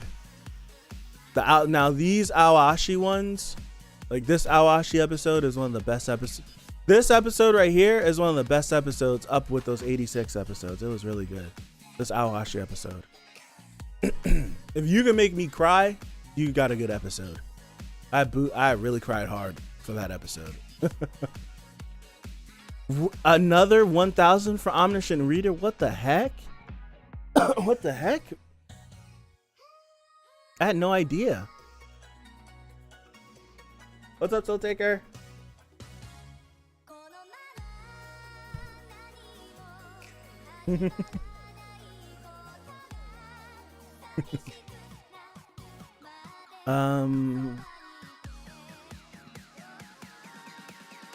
Ashigan K, that's not out of the normal for me. I understand why that is that way. I understand why this is that. The Genshin one caught me off guard, but then the mods I feel like I rarely ever cry in videos, but I'm so easy to make cry at anime. I'm a tough cookie to make cry. Something has to really touch me to get me. Like I was surprised by this Genshin one, but the mod Pipe and 5yen were like, that should be expected. This the beginning after the end one. I expected this one to get some views just because it's the only chapter I did a live reaction for, because I just knew that that chapter was going to be, I wanted that recorded. Glad I did. The summons, I didn't expect that. Steins Gate makes sense. It's the start. Awashi one makes sense. Awashi makes sense. Tower of God makes sense. Summertime rendering being this makes sense. Awashi one, this makes absolute sense. Again, Awashi one makes sense. Dr. Stone one makes sense. Uncle from Another World, that makes sense. It's the start of the season. Same thing with Yakuza's Guide to Babysitting. Makes sense. Awashi one makes sense. I didn't know that I did not know the Uncle from Another World streams were this high, if I'm being honest. I don't look at this stuff. I didn't know that this was close to 2,000.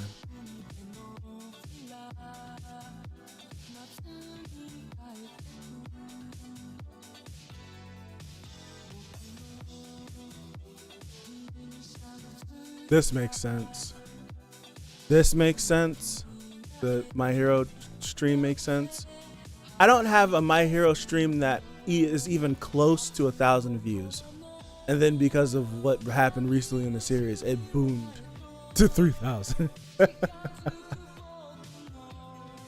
Spirited Away crossed the K? Really? Wow, I didn't know that.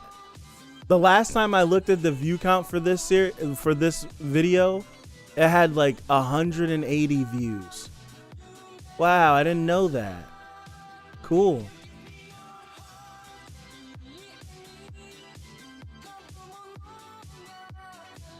Sorry, I'm over here just like, wow, I did not know that.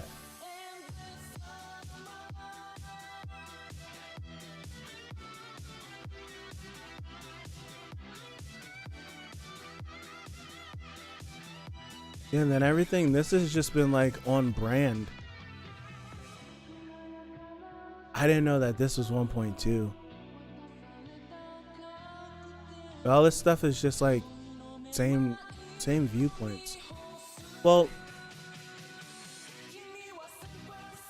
My Hero ones are kind of higher than what they usually are, but that's just because stuff is going down. That's Guide to Babysitting is the consistent number, right? Yeah, it's consistent. Omniscient Reader is the one that's like consistent and then for whatever reason just jumps up to 1,000 for no real reason. The Aoashi ones are confusing. Some episodes 5,000, some episodes 500. Tower of God has always been, it's since season 3 started, it's always been up and down. The Genshin stream, the Genshin views made sense. First one, and then I'm so inconsistent. Right? It's been so inconsistent that people just check it out whenever. I didn't know this was over 1,000. Ah, that's the first summertime rendering video over 1,000. Of course it's that episode. It's fighting.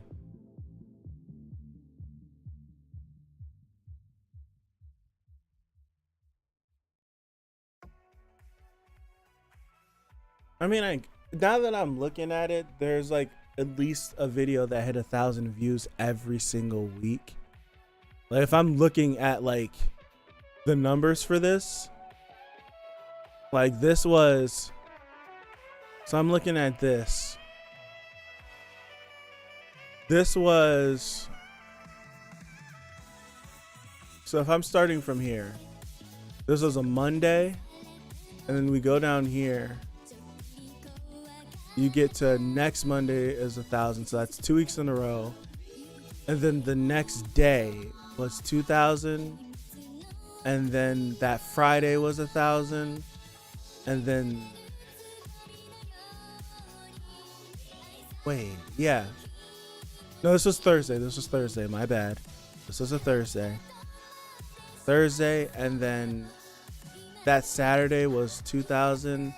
Then Monday and then Tuesday back-to-back 1,000. And then that Saturday was another 1,000. I guess I see where.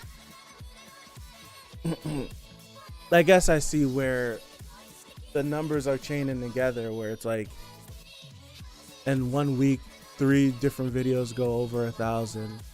Then that next week 5,000, and then the week after that another 1,000, and then 2 in 1 week is over 1,000. I can see why the numbers during the summer blew up. Where in this week alone, you have 1, 2, 3 videos over 1,000. I get it. That makes sense.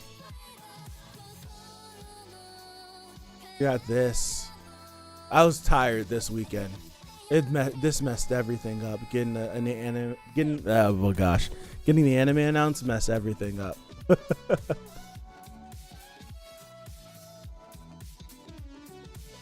And then that's cool. Getting that 1,000 there.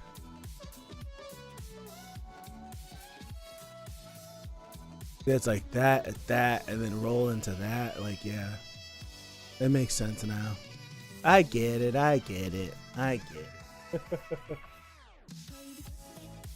Oh, I get it. Man.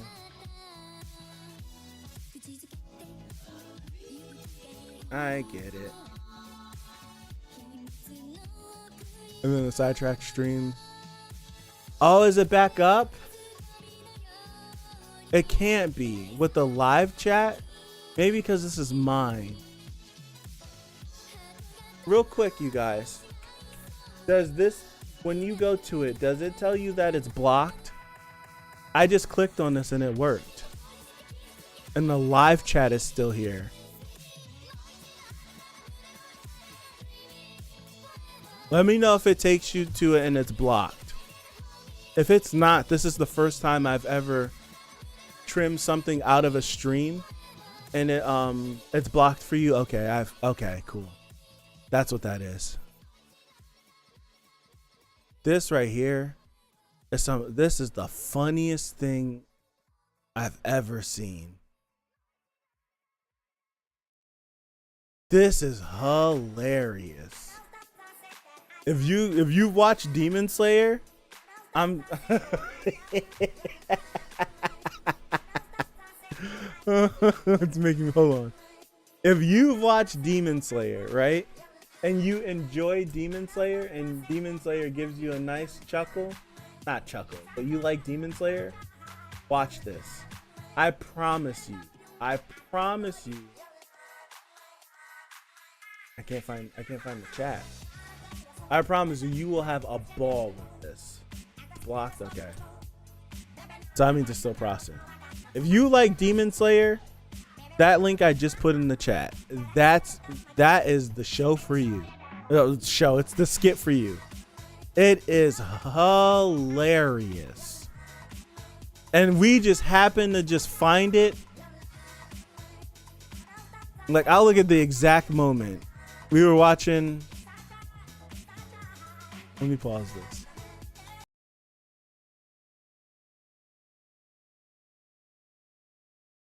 It's just really adorable. I want to watch it. It's just really adorable. I want to watch it. What the hell was that? Is that Rengoku? What is that?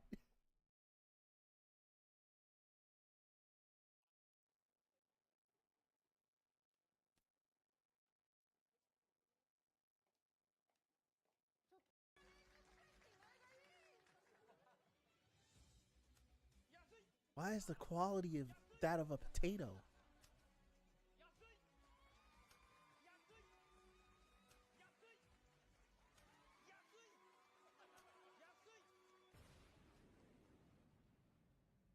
I gotta stop. Oh man, I almost watched it. I almost watched it.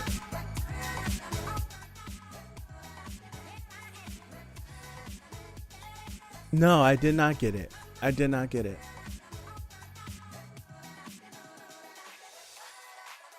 I was doing something. Oh. Yeah, so that makes sense. It's hilarious, man. It was like one of those anime pornos. No, it was like Rengoku versus Akaza, but in a supermarket. It's like I don't even know how to explain it. I don't even know how to explain it, but it's hilarious. It's crazy. It's absolutely funny.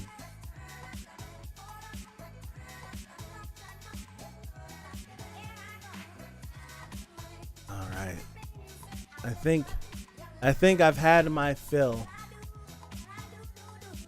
I've exhausted all I could. I've streamed longer than I actually wanted to in the first place. I stream actually longer than I wanted to. I thank you guys all for stopping by. That's the Tower God musical. Oh, you put it in the Discord? All right.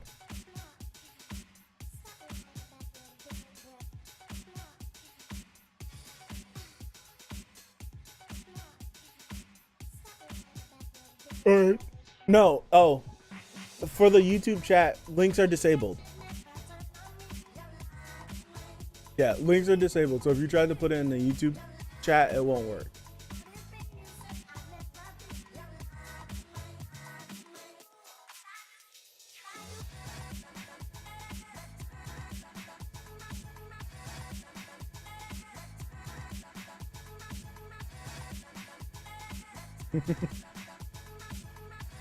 But yeah, I've overstayed. I've been live for exactly 5 hours. It literally just hit 5 hours. This is like the second longest I've been on stream for. So, oh man, I forgot. I gotta clean this up.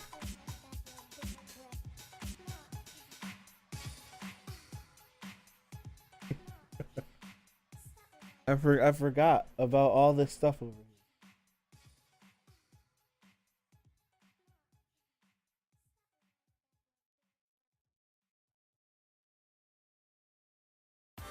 Really? I need to finish the dishes. continue Cyberpunk and go to bed. Yeah, everyone gets some sleep if it's like nighttime or early morning for you. Goodness gracious. I'm sorry for keeping you guys up. I appreciate you guys for hanging around. Thank you for all the birthday wishes and the people that generously gave money that didn't have to give money. I appreciate every single person. This was great. I have to be up. I have to be up in approximately 3 hours, so that should be fun. Yeah, that's right. You're in the past, 5 yen. I have to be approximately up in 3 hours, and then come home and possibly go see my dad, and then do streams after that. What a day! But I thank you guys. Watch TV. No, because I'm going to play golf. I'm going to do physical activity when I'm supposed to be waking up.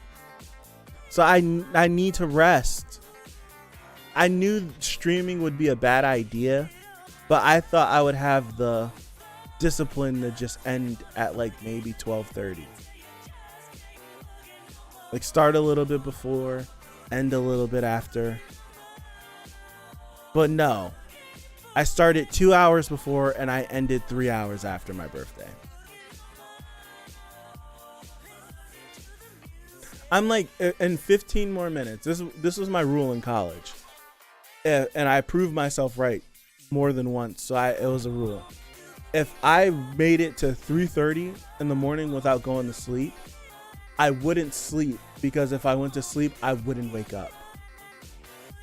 So I don't know if that rule still applies. I don't think so, because I've gone to sleep at 4 and woken up at 5 to go to work. So I don't think that rule applies anymore. But I'm hoping I wake up.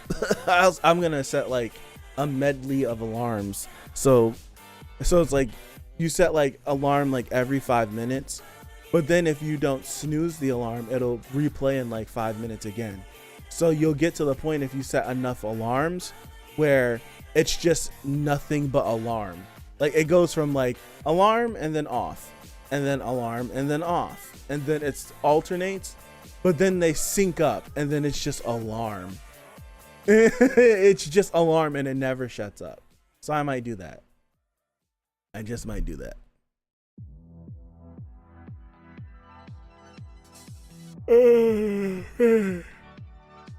But all right, I thank you guys. I really do. Appreciate all the love, all the support. Sitting here and talking. I really do. I will remove the hat that is completely sweated out. Completely sweated out. Hat is done though. I thank you guys. I really do. Have a good rest of your day. I should see some of you maybe for some streams a little later. But if not, damn. Damn. But if not, I'll see you whenever I see you. So thank you again. Thank you for all the well wishes. And have a good one. Peace out. Am I going to play my stream ending, or am I just going to end the stream? It's going to get loud.